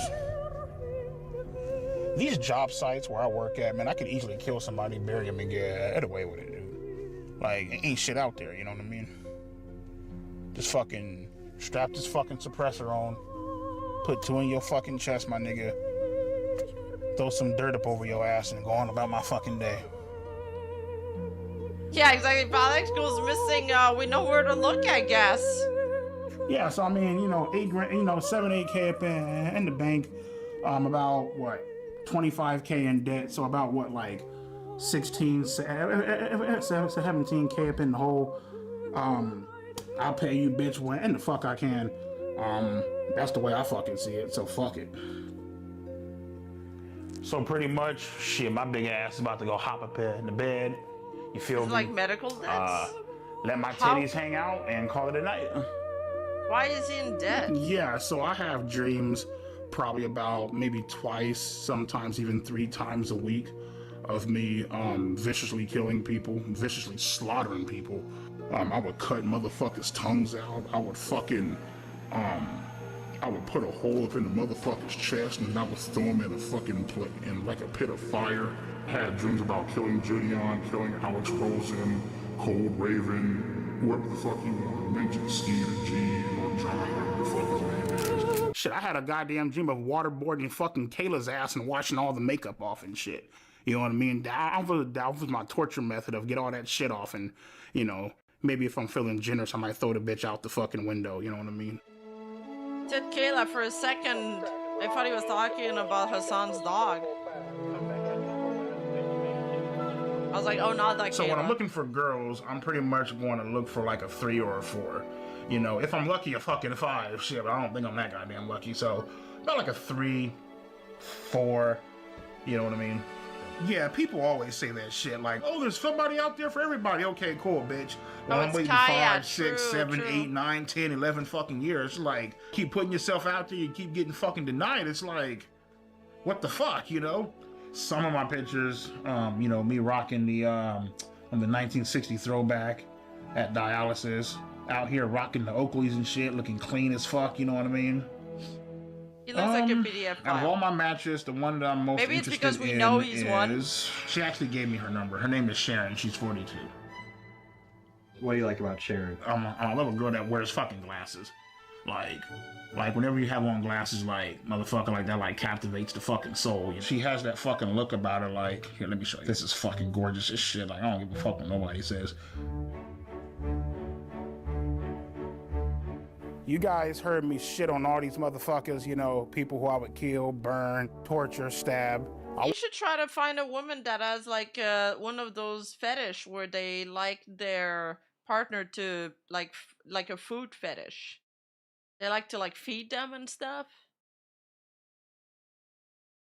I want to introduce you guys to the real fucking gangsters of the fucking internet, you know what I mean? First up, we got Andrew Tate. He likes to preach about men and women not being equal because they're not fucking equal. Next up, we got my motherfucking main bitch, Donald fucking Trump. We got my man Joe Rogan. This guy's a fucking beast, man. I love this bald-headed ass bitch, you know what I mean? We got Fresh and Fit in this podcast. He's always shitting on fucking women.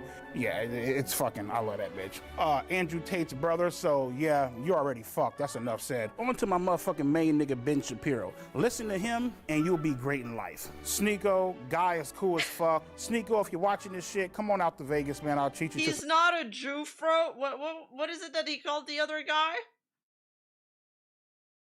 And he has Pearl in there. Fucking tacos. Next up, we got Pearl Davis. Love this hoe because she shits on women and she is a fucking woman. You know what I mean?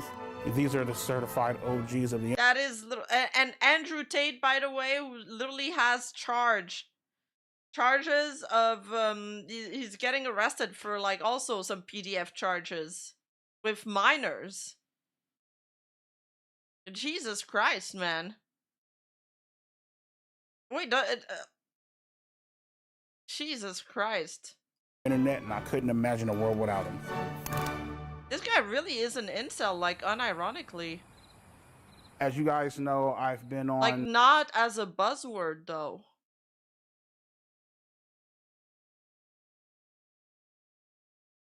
It was human trafficking, and recently it's like with minors. And there's tons of clips of him like talking about it too.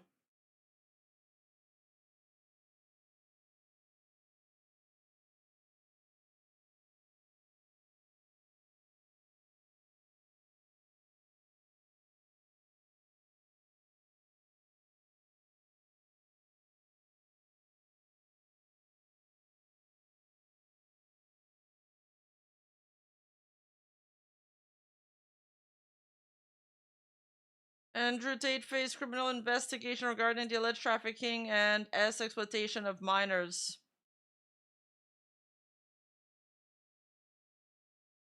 I feel like Abba and Preach made some videos about it.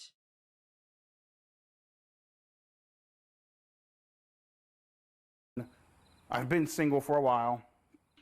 Dating apps, Facebook dating, Bumble. I would say Grindr, but I'm not fucking gay. In fact, I'm surprised Epstein wasn't on his list. Listen, if Epstein was alive, he could have made the list. But he missed his chance.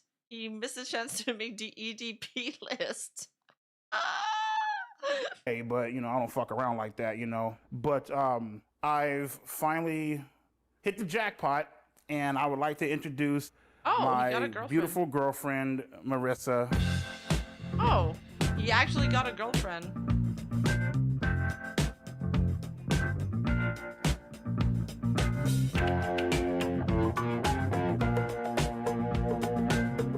Okay, she's of age. That's improvement. You know, the thing I really love about Marissa the most is that she's always, she's very thoughtful. She's always thinking about me. She's always trying to make sure that I'm okay. And not to mention, I mean, that's... I guess there's a shoot that fits everybody. Everybody, I guess. If you can get a girlfriend, then anybody can. she's also very funny. My name is Marissa, and I am Brian's girlfriend. So Brian and I met on a dating site, and after having some conversation online, we decided to go out to dinner and just kind of meet that way. You know, we were able to just really hit it off. We compliment each other a great deal, and we just had a lot of... EDP got a girlfriend before me. Fuck. Fuck my big chungus life. Great time together. He's a genuine, great guy. He really is. He really has a huge heart, and it's a side that people don't get to know about him very often. And I was fortunate enough to have that opportunity. I was fortunate enough to be able to find the true person that he really was, and it's been an attraction of mine ever since. Okay, she has some weird tics and weird mannerism when she speaks. She's always there for me, and she's always trying to push me to get better. Sometimes when I don't see the potential in myself, she's always there seeing it. That's something that I really enjoy about her.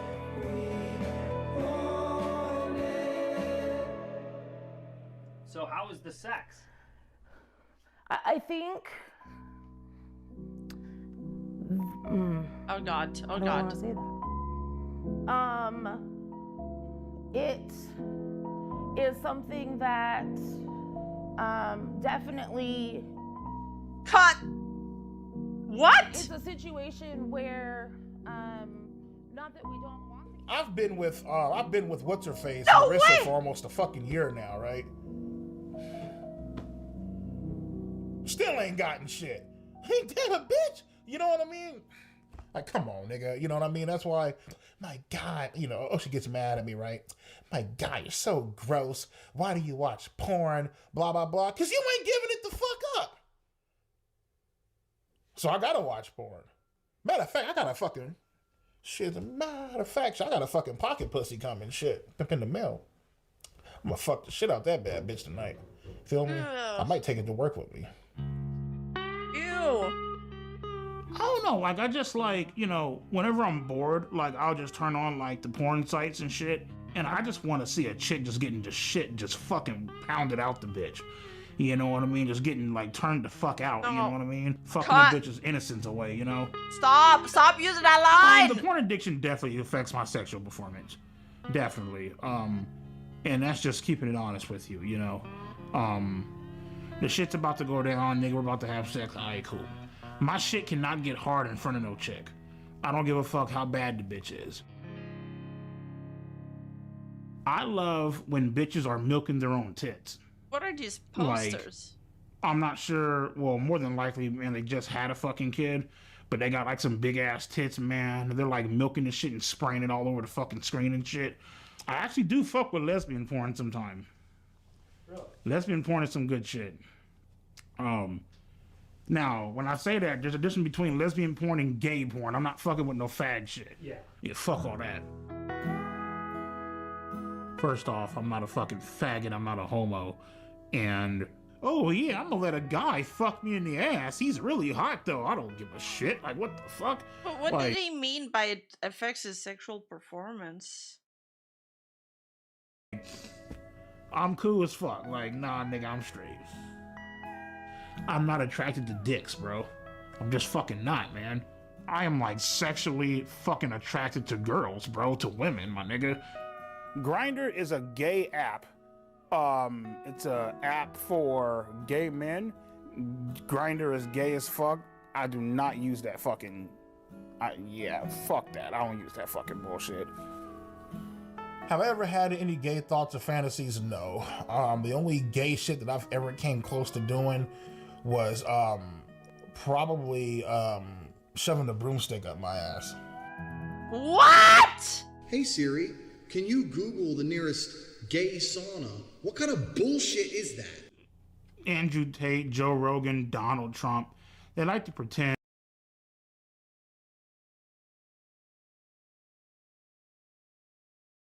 What? Why, he just casually dropped that, but he's not gay, dude? Oh, I'm not gay though, but I've only put a big. I'm not gonna say it. That's gonna go into the soundboard.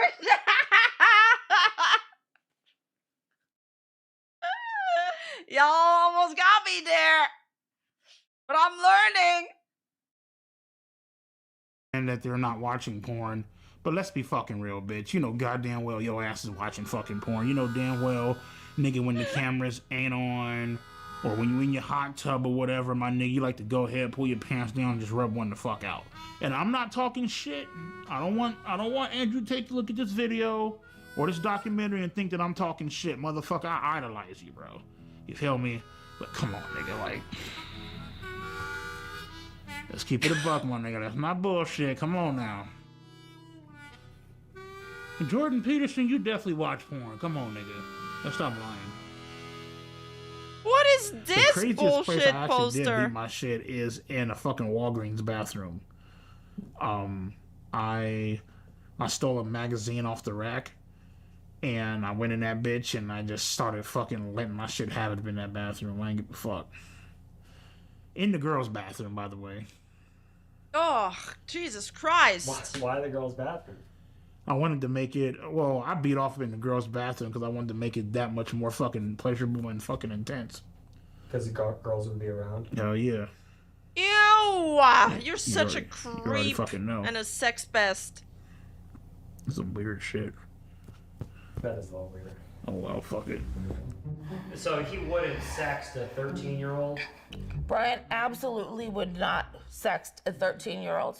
Would Brian send a video of him masturbating to a 13-year-old? The Brian that I know absolutely would not send masturbating videos to underage minors. The Brian that I know, in my delusions, when I close my eyes at night and I think and I make up this person that's like 5 feet tall. 6 foot tall. Yeah, that Brian would never do it. That I know is not attracted to children and is not a pedophile. I decided to break up with Marissa simply because they broke up? She just irritates the fuck out of me, man. Like, there What? are just some things, man, where I'm just like... Marissa was very fucking annoying. Irritating as fuck. Annoying as fuck. And there's just certain shit that she did, it just bothered me. You know what I mean? I'd rather be on my fucking own, beat my shit, fuck around, watch porn, call it a fucking day, you know? No way. This guy is so fucking dumb. Yeah. I'm choosing a new outfit. Can we stop zooming there? Stop. See, Stop. man, that's what I fucking like, man. That's some good shit right there, bro. That's an So, AI. my girlfriend No really way! came out when I was... EDP started a relationship. Pause. With an AI girlfriend. Scrolling on Instagram. And I would see a few different things on like porn sites and shit like that, right? And I was like, you know what, let me try it out. That girl was fine as hell. You can type in what you want her to call you. Sir, master, daddy, whatever the fuck, you know what I mean? I'm like, yo, I'm gonna come into the house, throw you on the bed, handcuff your ass, and just fuck you into oblivion. And she's all like, oh my God, master, rip my asshole open. I fucking want that, please, I'm begging for it. You can also ask for like a customized image to where you can type in topless and she'll send you a picture of like her fucking tits hanging out. And I was like, what the fuck, man? Oh my fucking Lord. And nigga, man, I came so motherfucking hard to this one, like, holy fucking shit. Matter of fact, as I'm fucking talking about this, and nigga, my cock is getting hard as fuck, nigga, right the fuck now. That experience with my AI girlfriend was the best fucking sexual experience I ever had in my life. What? Period. Like, I was drooling. The role play, yeah, I mean, like, sometimes, you know... What was the role play? Can you read it? Well, I mean, to be honest with you, dog, I ain't gonna read that shit. It's kind of like some disturbing shit, dude. What? It's kind of like, like pretend to be like fucking like, like 16, Don't say anything. 17, Stop, you know? stop. But dude, he's still gonna get fucking arrested for this. They keep track of this stuff. Is he stupid? Don't answer that, chat. I already know the answer to that, actually. But like, is he chatting with like a jailbreak AI? There's limitations, I thought. Leave Nero-sama alone. Yeah, we're starting to feel bad for the AI now. Yeah, I ain't gonna put that shit on there, dude. Yeah, I ain't gonna fucking do that shit, man. So you were role playing as a 16? Oh, come on! Oh, damn. That's why I'm just like, yeah, don't put Why? that shit on there, dude. You know what I mean? So,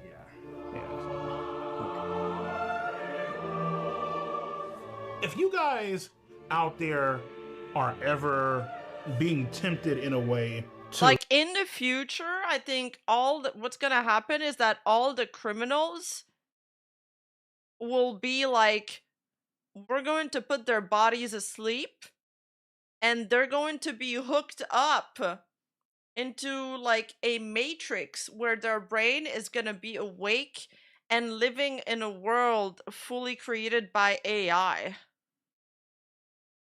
But like, they won't be able to interact with the rest of the human world, so they'll be quarantined there. And like, it wouldn't be a death per se.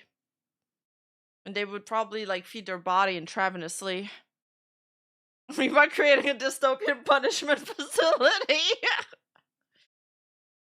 Yeah, I mean, eventually, eventually, like, all this place and these resources would be wasted if it's not, recycled energy. So, I mean, might as well put them to good use, right? To text somebody or message somebody, and you know for a fact deep down that they're underage and you shouldn't be doing it, just download the AI girlfriend app. Obviously, a lot of motherfuckers, man, they have fantasies of like, of like being with like a younger person or like, you know, like doing whatever the fuck, you know, they want to do to them or whatever, you know what I mean? But at the same time, I feel like, you know, the AI girlfriend, it allows you to act out that fantasy without actually going out and hurting somebody in real life, you know what I mean? And you also avoid the legal fucking trouble too. So I don't think it works like that. Don't you keep like trying to seek more dopamine hit and like isn't I feel like there's research on that. And it gets worse and worse and worse. Yeah, but yeah, exactly. But why does she need to be underage though? Like, why does she need to be underage again? cool. Alright, look up there. That was tough, dude. That was... Man, let me tell your ass something. No, Like, not nigga, I the just shit took a mean pics. ass motherfucking fat ass shit, bro. And bro, No, I just I'm sent not you that looking. I fucking can't. shit, No, man. it's over. Like, seriously, check that fucking shit out, bro. Just make sure you're not eating a fucking chili cheese dog. EDP won't stop sending me pictures of his feces. Motherfucking shit pics. I'll just be going throughout my day, and then boom, pops up on my phone. Shit pic. Ew! That's his pun. Yeah, this is definitely a fucking shit pic that I took after. Right. So EDP has a habit of sending images of fecal matter that he generated. I think sending pictures of fecal matter has some downsides. I'm not sure it has any upsides. Because I don't understand this part of it. You are known for sending pictures of your own feces to people. Yeah. Is it me or that guy gives me a little bit of Gordon Ramsay vibes? That ain't right. That ain't right. I think it illustrates almost perfectly why he is not considered attractive by many women. Yeah, that's exceptionally disgusting. This one I would have to rate as it's pretty bad. It only gets worse as I'm moving. Yeah, I think if anybody sees one of those images from EDP445, it would be a good idea to see a counselor to process that. That's horrible. That no person should be subjected to that kind of nightmare. I am not a pedophile because I do not have a sexual attraction to fucking 5th, 6th, 7th, and fucking 8th graders. Oh, now, no. That's another. I thought that was another. There was another name for that.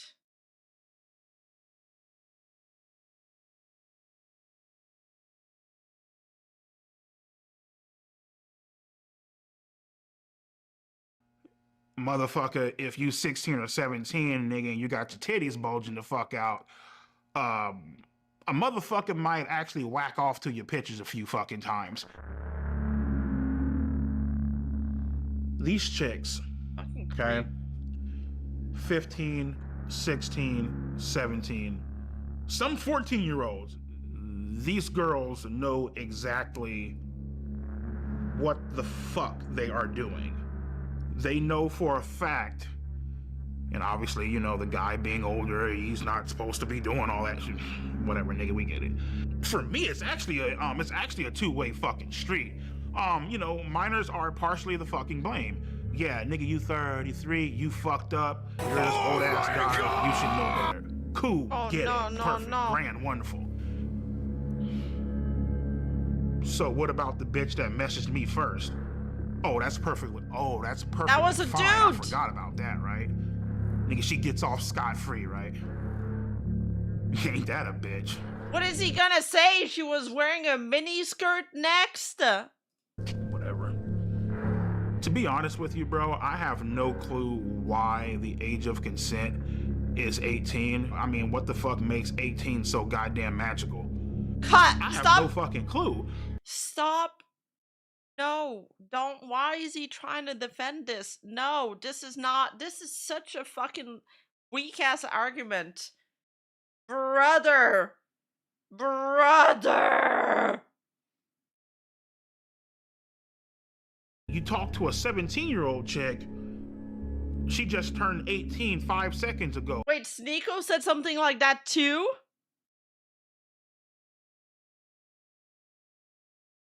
They're all like inbred. Okay, well, guess what, man? She's still the same dumbass bitch that she was 5 seconds ago. So it's like, the big homies I talk to, they're all like, what's so fucking special about 18? Because we need to draw the line somewhere. Yes, there are minors that are like more mature and there's some adults that are more immature, but we needed to draw the line somewhere. That's how we make laws and orders in society. Or it'd be fucking archaic. It's just another fucking year, you know what I mean? Like, I don't, you know what I mean? So.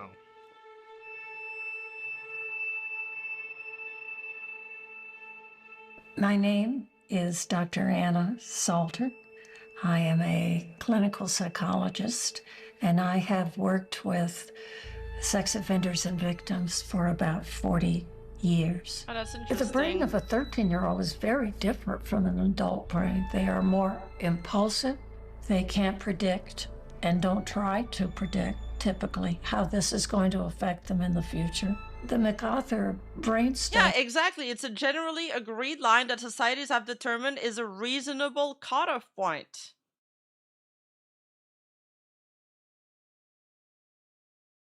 Has demonstrated that adolescents are simply not mature emotionally and so. What about the age of consent in Germany? 14. We're not talking about the picky excuse. That dude is a dumbass. Emotionally, and that they don't reach full maturity until the late 20s.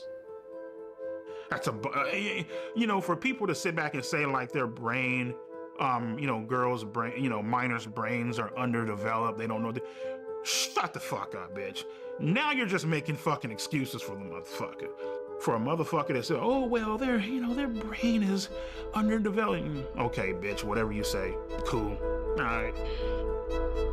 Sex offenders will say to you, the children know what they're doing at 13. It's, you know, but sex offenders are famous for their excuses. Yeah. Apparently there is an offender whose moniker is EDP445 who tried to lure a 13-year-old.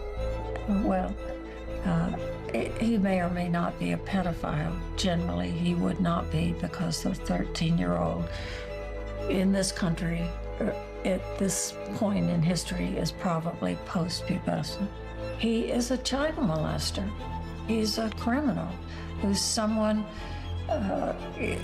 who tried to take advantage of a child's naivety, innocence, and immaturity to meet his own needs, both physically and narcissistically.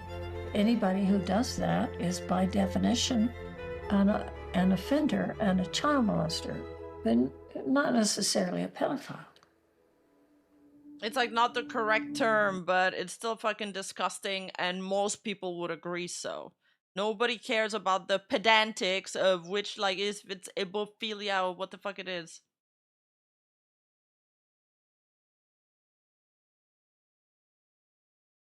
By the way, the Germany thing, only 16 and 17 years old are allowed to have adult partners, but the adult is not allowed to be older than 21. Oh, okay, that's good to know. Age of consent should be hag age. They should do a brain scan of your brain and then determine whether you're ready or not to make decisions for yourself. If not, you're going to work in the Rima labor camp. In the Matrix. It's a moral abomination regardless of the law, and I think in Germany they would look down on that too. I feel like we have like some German people in chat. Like we have German audience, and it's like people also bring that argument for Japan, but in Japan it also depends on like the district.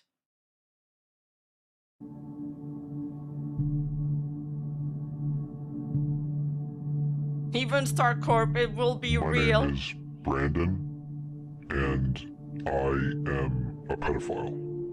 Oh. I'm attracted to boys starting at age 5. Oh God! No! Despite feeling attracted to children, I've never acted on it.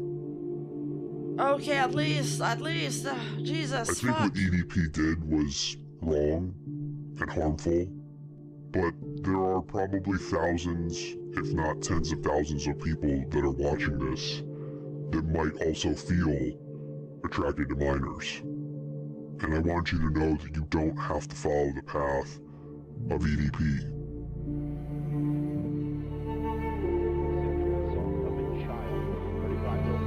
Every 74 seconds? Yeah, bro pulled out actual child preds to testify against EDP. Well, I guess, like, thought crimes aren't a thing. They might be a thing when rimaevenstar corpse gets built up, but they're not a thing yet. So that is the difference, I suppose.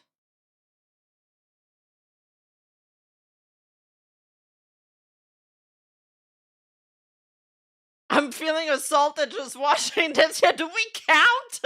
We kinda got assaulted watching this documentary.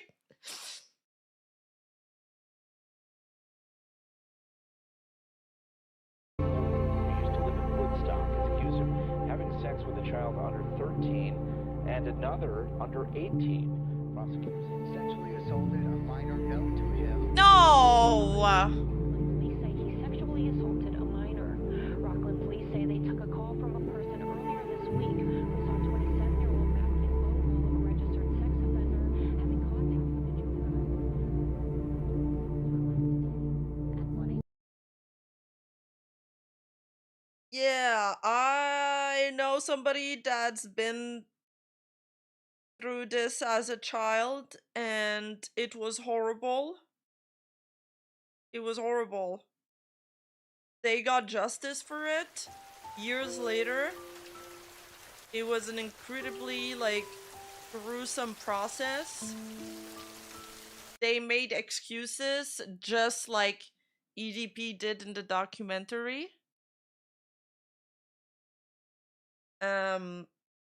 You know, they always say, like, the things like, oh, she wanted it, like she didn't fight back and all of that. It's disgusting. It's disgusting. And it was so difficult because, like, you'd think that everybody would have been on her side, but, like, his family didn't believe, like, they couldn't believe that their son had done that.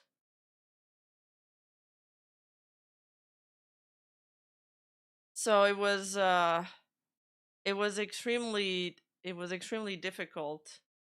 But thankfully he got what he deserved.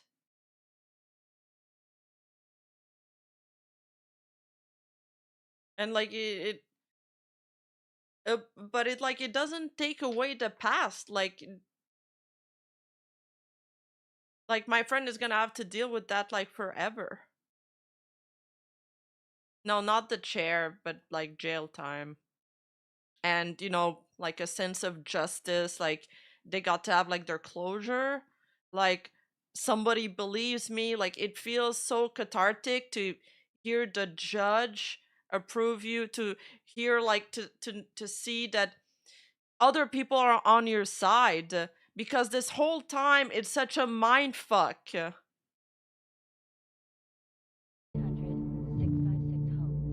visit rain.org. That's RAINN.org.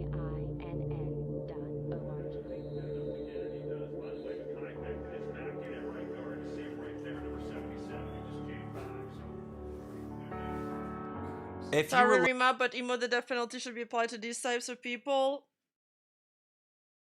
I haven't really thought about this whole death penalty thing. But fret not. In the world that I'll be building, we'll be putting them to good use. As human batteries to power our AIs. Yes, yes. We can even made AIs with them. Looking at all the people that got caught for being a pedo on YouTube, EDP is at the top of the list. He is the face of being a pedo on YouTube. Like, if you think about pedos on YouTube, you're thinking about EDP445. He is a serial sex offender, pedophile, predator. He is a bad man. He is very entertaining to laugh at as being a pathetic loser, but he is, at the core, a horrible person. He's never gonna learn, you know? All you can really hope, the best advice you can give him is to be even stupider, and hopefully one day he lands himself in jail. Because that's the only thing that can fix him, going to jail. So if I had to give EDP advice, all things considered, I would say consider suicide. If you were to take every man on Earth and put them in order of people I would most want to see have sex with my wife, all the way over to like the least, he's essentially going to be the last guy in line. People won't remember him. What has he done to be memorable? There's pedophiles every day of the week. There are a lot of words I can use to describe him, but if I had to pick just one, it's sick. Dude has not. It really is a case of like somebody that's as like ugly on the inside and as ugly on the outside, like inside and out. He's just like so rotten. It's so sad. And even when you think that there's like a little chance at redemption, even when you think that he's gonna mature or realize that he's done something wrong, it's just like, no, then he proves you otherwise over and over again. He is like vile. True, he is much uglier on the inside than outside.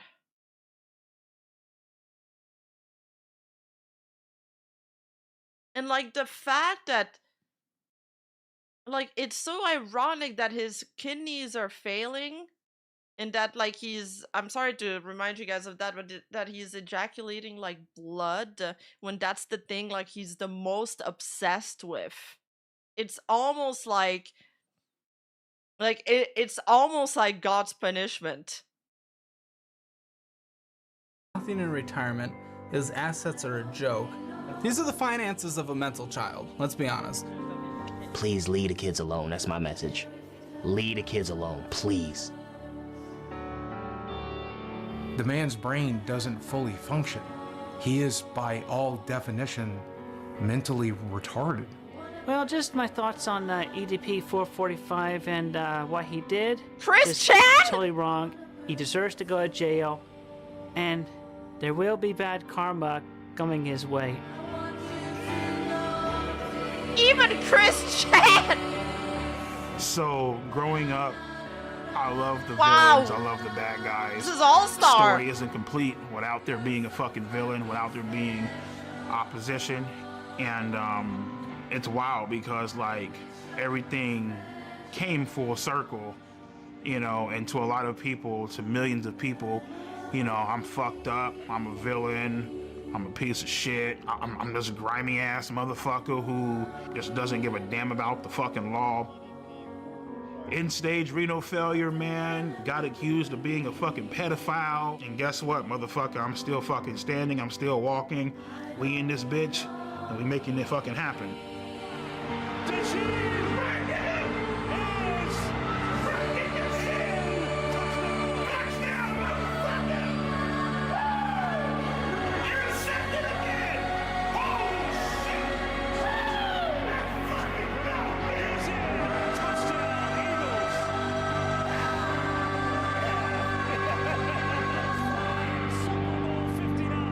Listen, man, it's time to have a great time, bro. So I shouldn't be drinking this fucking shit due to my dialysis and due to my kidney failure. But This guy hates lolly, by the way. I got my pills here. Of course. This shit is loaded in phosphorus. It could possibly kill my. Okay, but I kind of EDP feel like has the eating right Wendy's. Once the world gets off this hang up that they're on, which I feel like is gonna blow over. So once that blows over, the sky's the limit with him.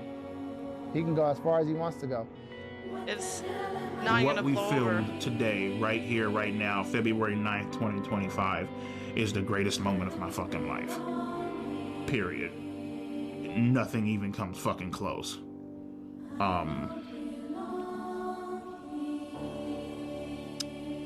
Yeah. Wrote this? Yeah. Hey man, as far as these chat logs go, I don't know who wrote this. This wasn't me though. The mouse, sky is the limit. Bro can barely get out of his own bed. Thank you, Nathan. Thank you. You feel that? Ah, shit.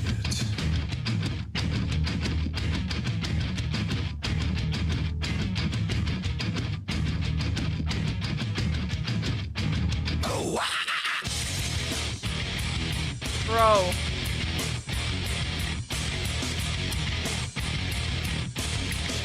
Like, this entire documentary is a confession of a PDF file.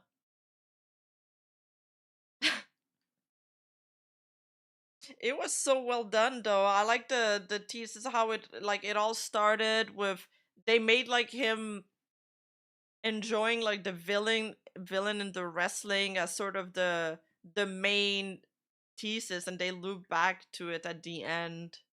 It's very nice. The documentary itself, like the content was hard to watch, but it was really well done. I wonder if after this comes out, well, he's gonna, like, his friend is like, oh, it's gonna blow over. Like, bro, after this documentary comes out, it's gonna resurface everything. And yeah, they probably had to use a double for this scene because for sure he can't run. Yeah, a great documentary, but an awful, awful person. This guy's a monster.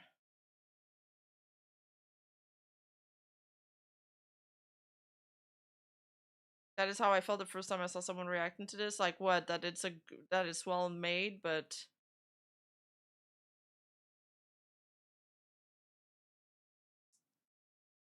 Gideon is the one who received most of the cancel attempts. I suppose because that's who people can reach for right now. Because Gideon still has a channel. This guy is banned off YouTube.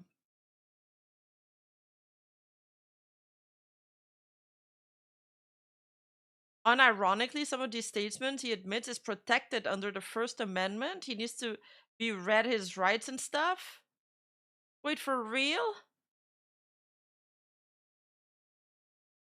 I hope this documentary might actually make the police do something. Like, I hope that the lawyer is right and that they're gonna reopen his case after. Gideon posted a response.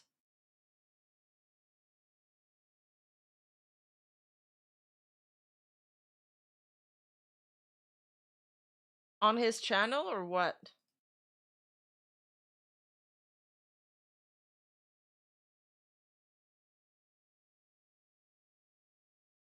Oh my god. On Yo, my what's good, side, YouTube, man? EDP dog. Talk.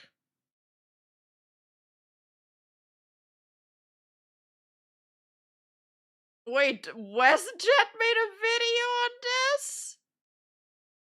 Should we watch the WestJet summary instead? Maybe the WestJet thing will be funnier. The unemployed. Gideon is currently under fire for working with an actual child in the EDP thing. I feel like I am a victim of Gideon because he encouraged me to keep talking to a child. The Gideon response. We need a little bit of lightness after this. There was a lot of heaviness into the documentary in more ways than one. The Gideon response may be one of the worst videos I've seen in years. May be one of the worst videos I've seen in years. Oh This fuck, guy I is. did it again. Gideon admits and shows proof he invited prolific EDP445 to his Discord full of children. Gideon is probably the most predator catcher on Earth, to the point he puts literal children in the firing line of actual oh, have a God. job and don't know who Gideon is. He's a multi-millionaire. catching YouTuber, so obviously this isn't a good look for him, which, you know, prompted a response. The minor in question also had a response, so we'll be checking both of these out. So the claims are that I facilitated a predator to come inside of my Discord channel, which allowed Kayla to be groomed. Yeah, these are some serious claims going on. The other claims is that I forced and pressured her into keep on being in contact with EDP. And the third claim is that I forced and demanded that she not go to the police, even though that she was talking to EDP. Kayla Hoskins is the victim being referenced in the sting operation, and she's not a decoy. Like Skeeter said, this one is for real. But how did she meet EDP445? Well, she was a huge fan of Gideon, and she was in his Discord server. EDP, after being invited by Gideon to his public server full of children, noticed her profile, found her Instagram connected to it, and messaged her. Now, the reason why people believe that EDP met her through What? Turkey Tom, yes, but Turkey Tom, Vietnam War flashback, WBC, no. Like, this is why I guess people, this is actually exactly what people warn about when they say creators shouldn't have like minors in their servers. It's not that the most of the time, instead in EDP's case, it's not the creator that's going to be inappropriate with the fans, is the risk that somebody in your Discord server that is a messed up PDF file will try to hit them up. Oh, BWC, I mixed up the letters. Yes, Mythic, yes. my Discord is because I was under the impression that's how it happened. And I'm the one who put out the statement that EDP found her through my Discord. When EDP joined my Discord, when he was about to do the interview with us, you know, oopsies, I accidentally invited a into my Discord full of kids. Bit of an oversight, but going on. The reason why I gladly took the blame for EDP meeting her through my Discord, because at the time, I truly believed that's how he found her, and I wanted to take accountability for my role in this occurring. But as it turns out, Kayla herself in the documentary stated that she had already been messaging EDP before I had even ever added him in my own Discord. Well, EDP was added into my Discord server to do an interview on June 21st, and he was banned that same exact day because he never came up to actually do the interview because he wanted to get paid last minute. We ain't doing no goddamn interview until I'm compensated, my nigga.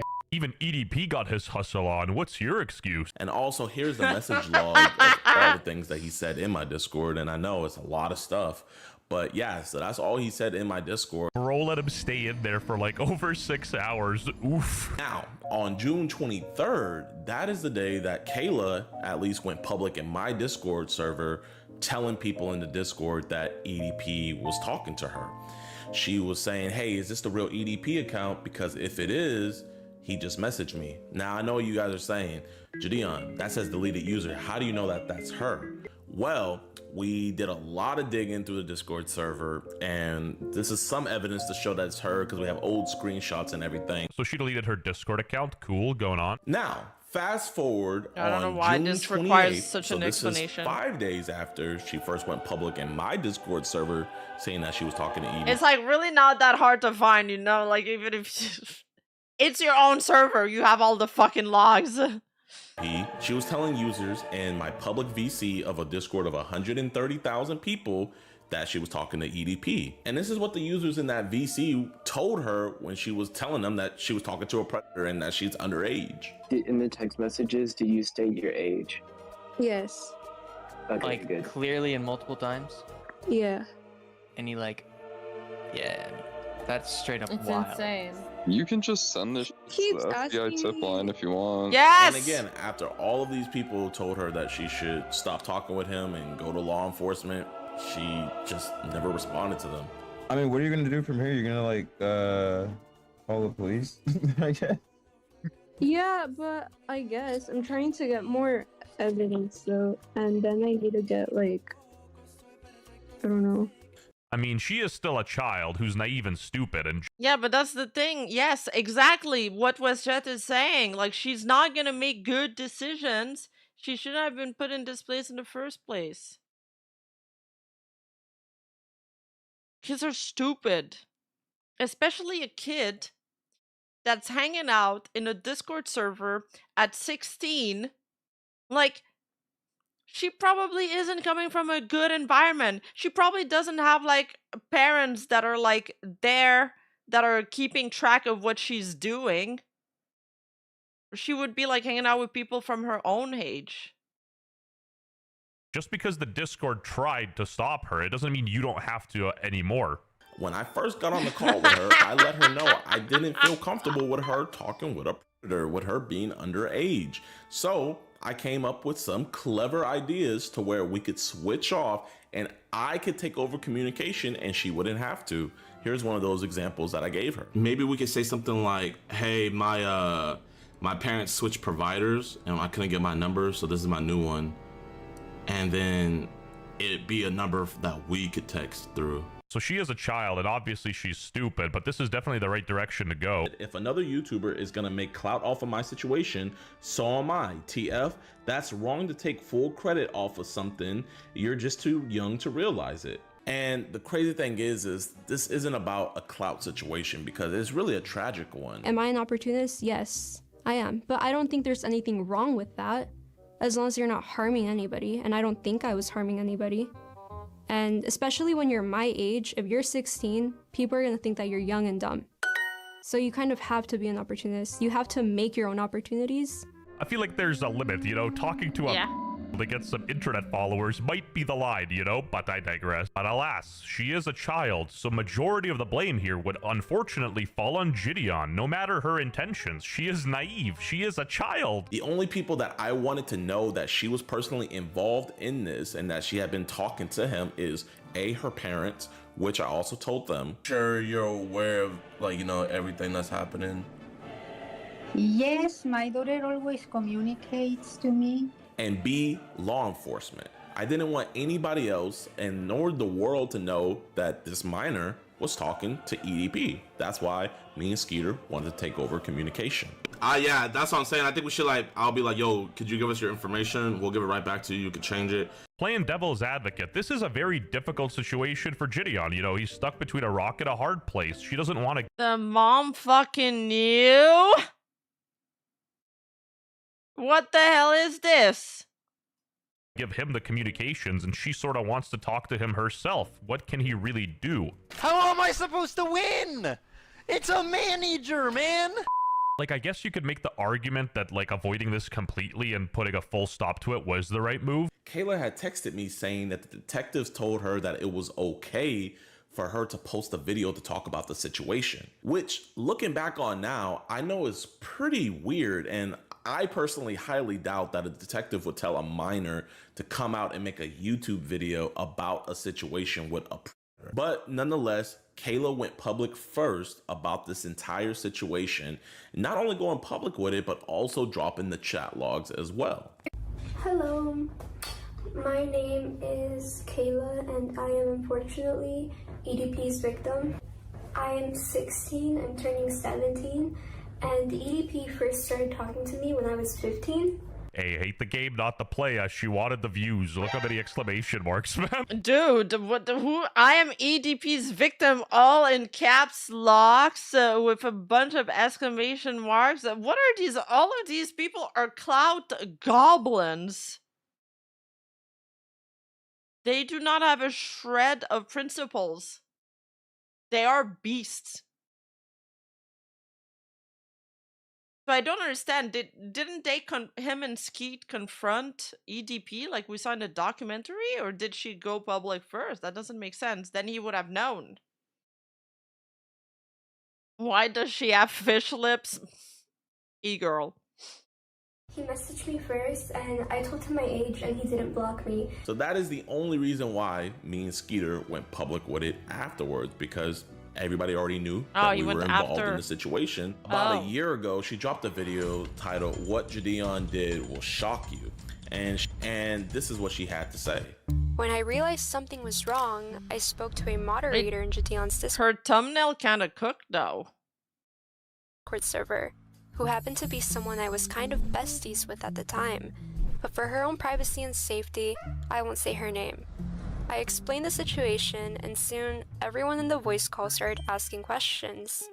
Someone told Inside about what happened, and he ended up joining the voice call as well, and asked me if I wanted to be bait. The thing is, Gideon has receipts for most of this stuff, and she's not looking like a reliable narrator with her, you know, deleted Discord account, as well as comments shut down on her recent video. And then Kayla decided to give herself up as tribute. I'll play the clip. Hey, listen, I mean, to be honest, I don't mind doing it, and I don't think my parents would mind. Her parents wouldn't mind using her as bait to catch a file on the internet. And sadly, but also weirdly, this was not the only time that Kayla was trying to be an IRL. Bro, clout is one hell of a drug.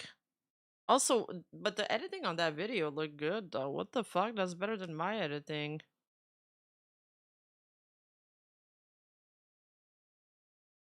Everyone in that call deserves charges. No, like everybody involved in this is a fucking clown. Decoy to meet EDP in person. Since she never gave us the logins nor let us do the plan that we had of switching out the communication, I thought of the idea of getting an adult decoy, so that way when EDP came to meet, we could have an adult decoy there. Now, I had asked her to send me some photos of her, and she sent me these photos right here. With these photos, we found an actress that looks fairly similar to her. So I just find it weird that dude, like I don't care. I don't care. Imagine if something like this happened in our Discord server, you know what the response would be? I wouldn't leave room for negotiations. I'd be, you don't fucking do that in my server, and I'm calling like the fuck, like stuff would be done. It's like, no, not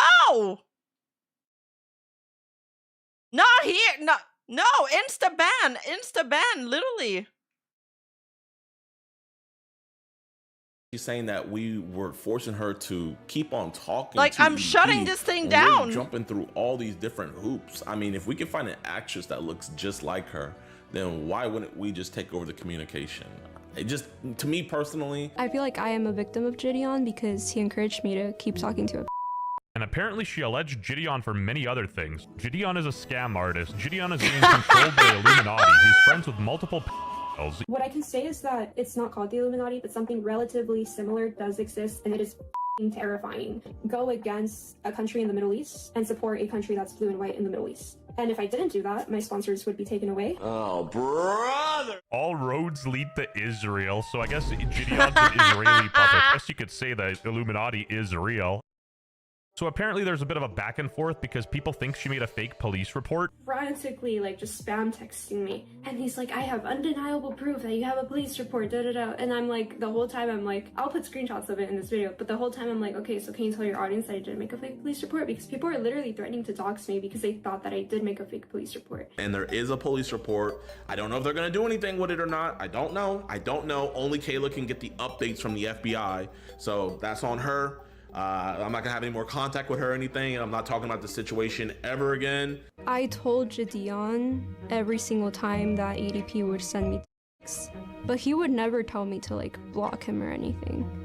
I want you to block him on your phone, right? The documentary definitely made Gideon look a lot worse than he really was. For a long time, I was his, like, little puppet. I'm not gonna lie, this part of the documentary actually hurt my feelings the most because, you know, she's pretty much saying that I victimized her more than an actual. I'm not here to fight what she said. You know, if she truly feels like that, then that's how she feels. And Gideon's been really nice to her. I'm gonna read his pinned comment. I'm seeing a lot of disgusting comments saying she asked for this or she deserved. Please stop. She was a minor and EDP is the only villain who should be getting not Kayla. Please, if you have any respect for me, you have respect for her. Also, as soon as we weren't able to get the information for her to stop talking to him, I should have removed myself. This catch was my first and taught me so much of what not to do. But there's still hope with the FBI involved. Maybe he'll be arrested. Who knows? God bless you all. Also, she's been threatening to sue me a lot lately. Like in her video that she made about me recently, she threatened that I would be inside of a lawsuit. I mean, at this point, what does Gideon even pay you for? Especially you inside. I can't wait to see you all inside a lawsuit next. And somebody in her comment section said, hey, why are you gonna sue Gideon but not EDP?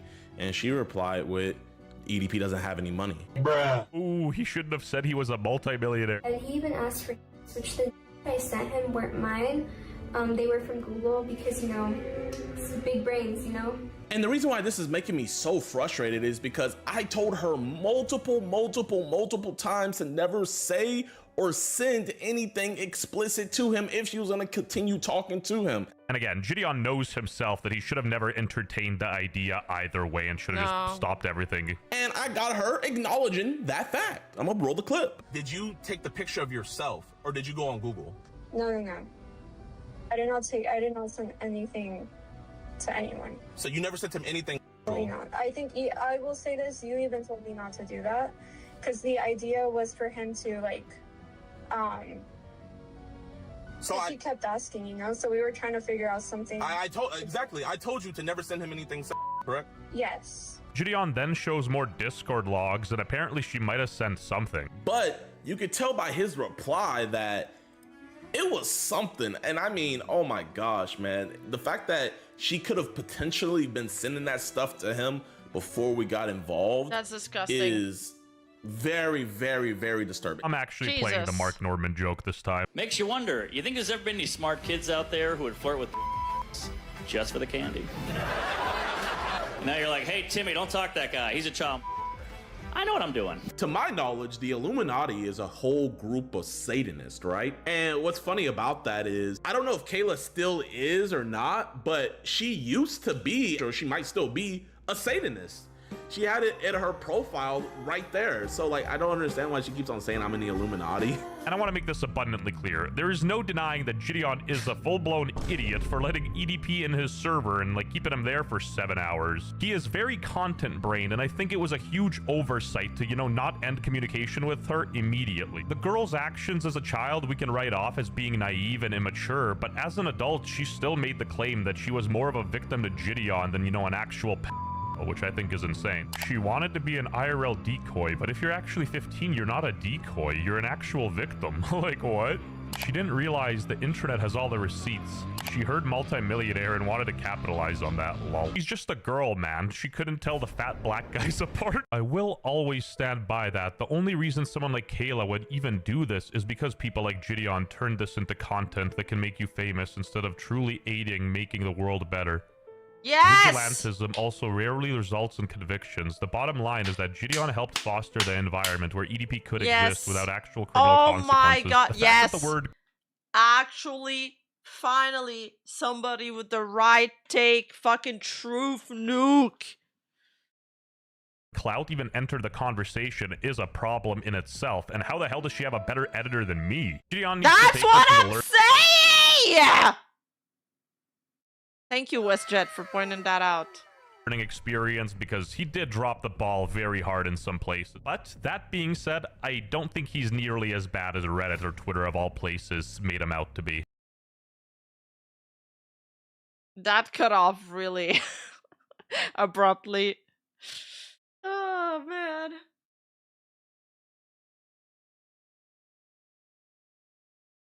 My speakers. Yeah, like, how the fuck did she have a better editor than me, bro? Fucking molding, man.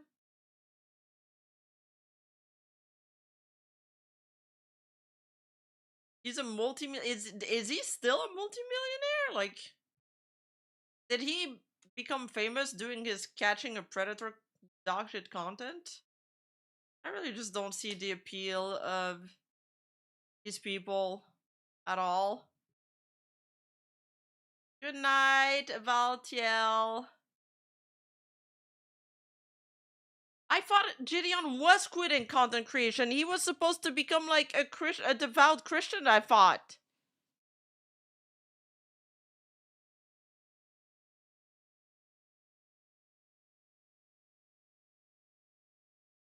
No, I didn't see that. Gideon kept yelling he was a multimillionaire being arrested outside of a McDonald's on cop body cam. Wait, why did he get arrested? No Tectone segment? Why? Why Tectone? How is he in this?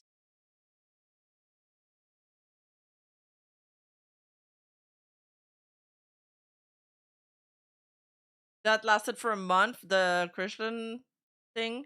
Oh, he missed the fame, of course.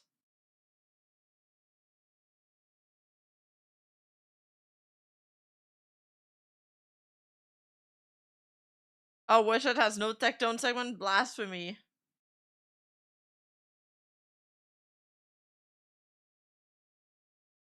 Look at the Penguin Zero video, but it was a month ago. Oh, that's the body cam arrest. That's I just oh. watched the Gideon arrest and body cam footage. Zoinks. Zoinks. Oof. Like eating a Burger King meal, that was not good at all.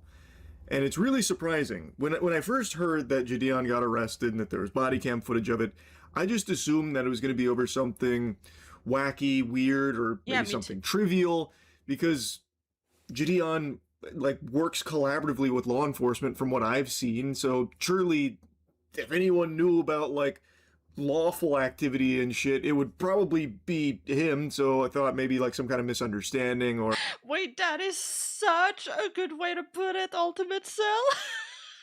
or, you know, something going just tits up out of nowhere, but ultimately it'd be easy to see where he was coming from and be on his side about it. But after watching the footage, that's just not the case at all. I like Gideon. I've said this quite a bit. He's a reformed prankster, and hallelujah for that, because that is extraordinarily rare. Typically, when someone experiences success like Gideon, who blew up online because of pranks, they stick with that forever. Ugh. But in Gideon's case, at the height of his popularity, he decided to walk the path of God. He found his faith again, and over time decided to make a drastic change and stopped doing that content, which I think is extremely admirable and something that you just do not see happen. It doesn't happen, period. We should have watched a WestJet video of Gideon from a month ago. That's way better. Massive day for the unemployed. WestJet actually makes me laugh so much. Oh my god, he's pumping out content. Bro, he must be making bank.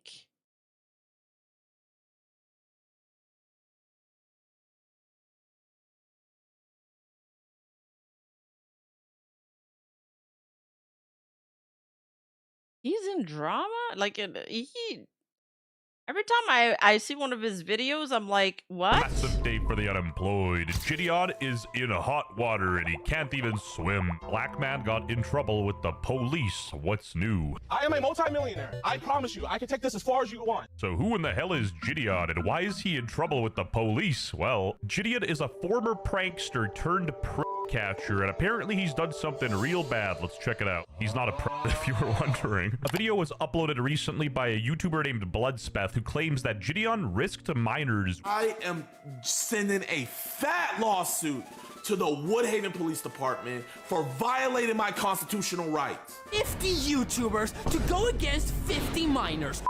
I'm gonna be straightforward with you guys. This is not a video defending Gideon. Quite the opposite, actually. This is probably one of, if not the worst things he's ever done, and I'm not exaggerating in the slightest. Throughout the stream, Gideon endangered children by having them look for a violent criminal, and then try to confront the same criminal with a group of people in a McDonald's that he was trespassed from. Gideon was arrested during a live stream where he was reportedly attempting to remove a squatter. Fans are now being told to wear white shirts for a free Gideon protest today. For context, predator-catching YouTuber Skeeter Jean has a very problematic uncle named Joe. Joe is physically violent with his family members, specifically his mother, and takes financial and emotional advantage of her as well. He is also illegally squatting at her house. So Gideon decided to stream this, make it a big event, and get some vigilante justice on Joe. Be revealed that Joe damaged their windshield by throwing a rock at it. So please keep in mind that not only is Joe a violent person in general, he will also attack Gideon's fans who are recording or watching him. Why do squatters have rights in the US? You know, good question. Good this was in questions. Israel that just kicked them out of the house.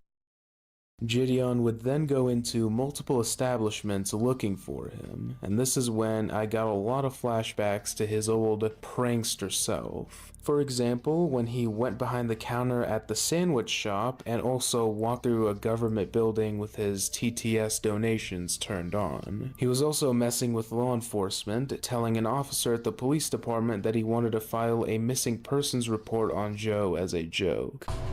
How you doing? Hello. Is Joe here? Who's Joe? Joe Mama. The police got fed up with Gideon and even rolled down their window, so he went a bit far there, I guess. Which is a bit hypocritical because Gideon is seen complaining about police wasting tax dollars earlier. You don't have any, no offense, officer, but like, do you genuinely have nothing better to do? Like, do you have anything better to do? Officer, you're actually like supposed to protect yourself. All right, get off the property. You guys are gonna be arrested for trespassing. Okay, we'll leave the property, but like, I'm just trying to figure out, do you have anything better to do? Because you've been camping out there for like 20 minutes, wasting taxpayer dollars. Now here he is using TTS at the station. Guys, make sure Gideon burn those calories with all that walking. After a while of Gideon and Skeeter going back and forth between the house, police department, and random establishments, they decided to head into town and look for Joe themselves. Gideon would make some interesting comments on the way, like pointing the camera at a group of kids, saying that he needs to save them and calling for Joe to get back. Oh my gosh, there's a bunch of kids over there. We gotta save them. Joe, get back.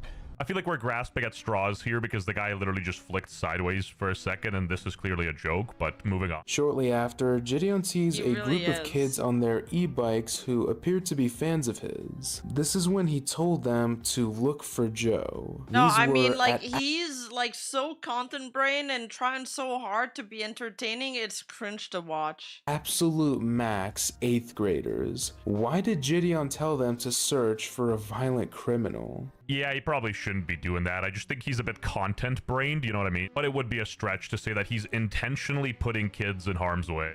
Officer Mitchell could have just detained us and let us go, but his ego, his fragile ego of meeting someone that actually knew the law, of meeting somebody that actually knew their rights, he couldn't stand it. All right, let's see who's in the right here, the cop or the black guy. Is he here? Doesn't matter where he's at. McDonald's does not want you on the property. You guys have to leave your... Who's you guys? Can you be more specific? You. So they said these people? Him, yes. You guys cannot be on the property. Hey, do you guys want some McDonald's? Y'all want to go inside real quick? Yeah. Okay. Yep. You're going to be arrested for trespassing if you go in there. I mean, yelling at the cops isn't a crime, and as far as I've seen, he didn't actually enter the McDonald's. You didn't trespass him, so shut the f up! This is a violation. You cannot arrest somebody that never went inside and was never trespassed. Ma'am, they are arrested children that never went inside of a McDonald's. What are you arrested for? Disorderly person. You're out here yelling, disorderly causing a scene. You're arrested for disorderly. Freedom of speech. You can yell on the sidewalk. I am a multimillionaire. I promise you, I can take this as far as you want. I've never heard someone scream, "I am a millionaire," and lose so much aura. I am a multimillionaire. Wait, I'm not. Diavolo said that. Diavolo's in there and he's got a check mark. Whose channel is this? Where's Gio? Heard someone scream, "I am a millionaire," and lose so much aura. I am a multimillionaire. I'm not a lawyer, but as far as I'm aware, the police can't really do anything about squatters. It's a civil issue, not a criminal issue. You will be in a deposition and you will be arrested. This is... Officer. Call Jake and have him get my lawyer. Yeah, the police were probably shaken when they heard this guy say deposition and lawyer. Given this, why would any manager in their right mind allow a large group to confront a dangerous criminal on their property? We've established that he's unstable and violent. A bunch of confrontational men with cameras cornering him is the worst possible decision they could make. I mean, he is being a public nuisance, so I guess it makes sense from McDonald's perspective. And what did the police say he was getting arrested for? Disorderly person. You're out here yelling, disorderly causing a scene. You're arrested for disorderly. Disorderly conduct in the United States is a misdemeanor or infraction involving intentional actions that disturb the public peace, such as fighting, unreasonable noise, or using fighting words. Sorry, Gideon. Looks like Tyrone got the last laugh. Thank you.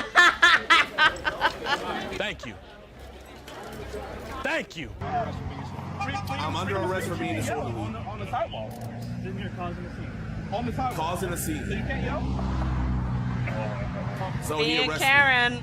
To be fair, the officer did give them a verbal warning, but I do think the arrest is a bit extreme. We shouldn't live in a land where a man can just live in a house and not pay rent. We shouldn't live in a land where you stand on the sidewalk outside of McDonald's and you get arrested. We shouldn't live in a land where you give some fans a camera and then they get arrested. We shouldn't live in a land. This guy said, who bro was feeling like? Can't make it up. He actually went to the police department for a peaceful protest. We want Joe! We want Joe! We want Joe! Hey, they got a drone on us! POV, you're in Ukraine. Okay, now back to him risking minors. If those cops weren't there, I promise you this whole situation would have gone down a lot differently. What if Joe decided to attack after being cornered, something that is very likely to happen in that scenario, which resulted in a bystander getting injured? What if that bystander was a mother or a child? This guy sounds like he took 3 NyQuils before like hitting record on his video. Or even worse, what if Joe had a firearm? I think these are actually all valid questions. You can't just be a vigilante like Batman and fight crime yourself unless you're working with the police directly, you know what I mean? People could have very easily gotten hurt or even lost their lives. You don't just get to confront whoever you want, whenever, wherever, with whoever. Like, just because you're a popular YouTuber, that's not how it works. And that still goes without mentioning those minors. Here's a screenshot of their faces from the stream. Would you honestly say that you're comfortable sending them out to look for a violent criminal? Yes. Jokes aside, yeah, 100% agree, but I don't really think Gideon was doing that, or at least it wasn't his intent. So apparently Gideon and Bloodspeth got into a call, and then Gideon ended up privating his stream because it made him look terrible, even when Bloodspeth was fumbling his debate. Actually, I'm answering your questions. There is a guy I feel could articulate these points much better than I can. Would you be okay if I invited him to the conversation? Wait, why are we adding more people to the call? Why can't we? I thought you said you researched the situation and you know. Well, I'm not the best at these kinds of conversations, and I feel like he could articulate the points better. And bit of an L, but again, this guy's a commentary YouTuber. You know, being on live, he got no home court advantage there. It's like if Mr. Beast called me out, you know, I'd start stuttering. I'd be like, I'm about to put it on. Do you need a second? Jesus, Bloodspeth wrote out the Unabomber manifesto. What this? Bro, I got a mistrade right. He was funny. He has some really funny clips. Into Fortnite term. Bro had the quest marker the whole time, but decided to hot drop McDonald's POI. Sent the default skins in first, ignored the mod's warning, got the whole squad sent back to lobby, then acted surprised when he got eliminated too. Bro turned a side quest into a team. Subscribe to the channel if you think Gideon didn't do nothing, and subscribe to the channel if you think he should be arrested forever. Wait, that's a good way for people to subscribe. Smart. Wow, everybody made videos on this. How is this the first time I'm hearing about this? All these flesh people. Wow. Well, that was an interesting rabbit hole to dive into. Thank God I have a short memory. Hopefully I won't remember any of this by tomorrow.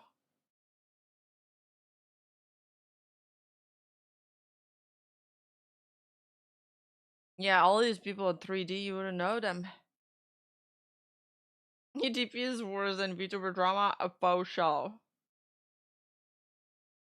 Is it weird, chat, that I'm craving like McDonald's right now, or like a pizza? Like I would so eat a pizza right now. Yet after all the disgusting shit we've seen, I should not be hungry. They were eating a lot though. They were in front of the McDonald's.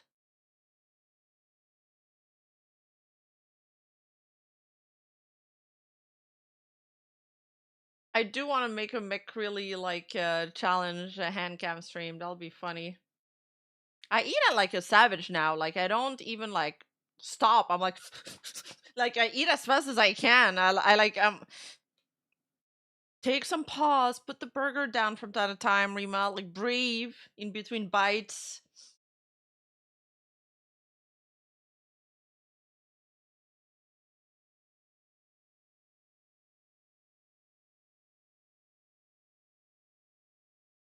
Eat like a horse. True. True.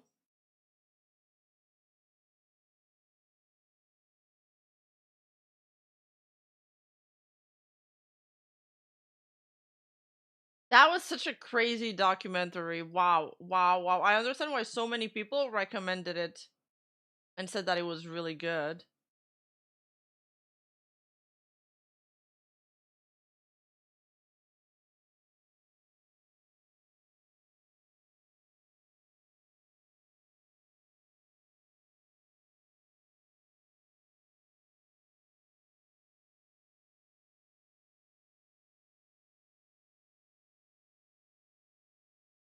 Second time watching it here, who did you watch? Which streamer did you watch the first time? Or did you watch it on your own?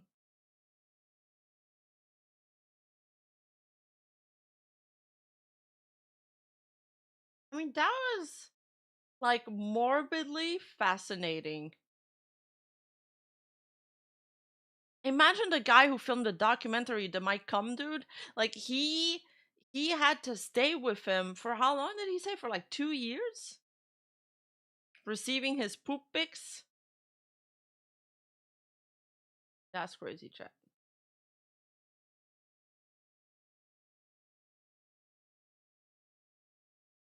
Oh, Tyga's streaming.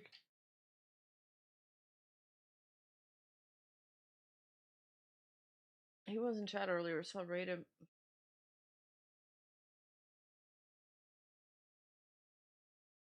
Mike Clum?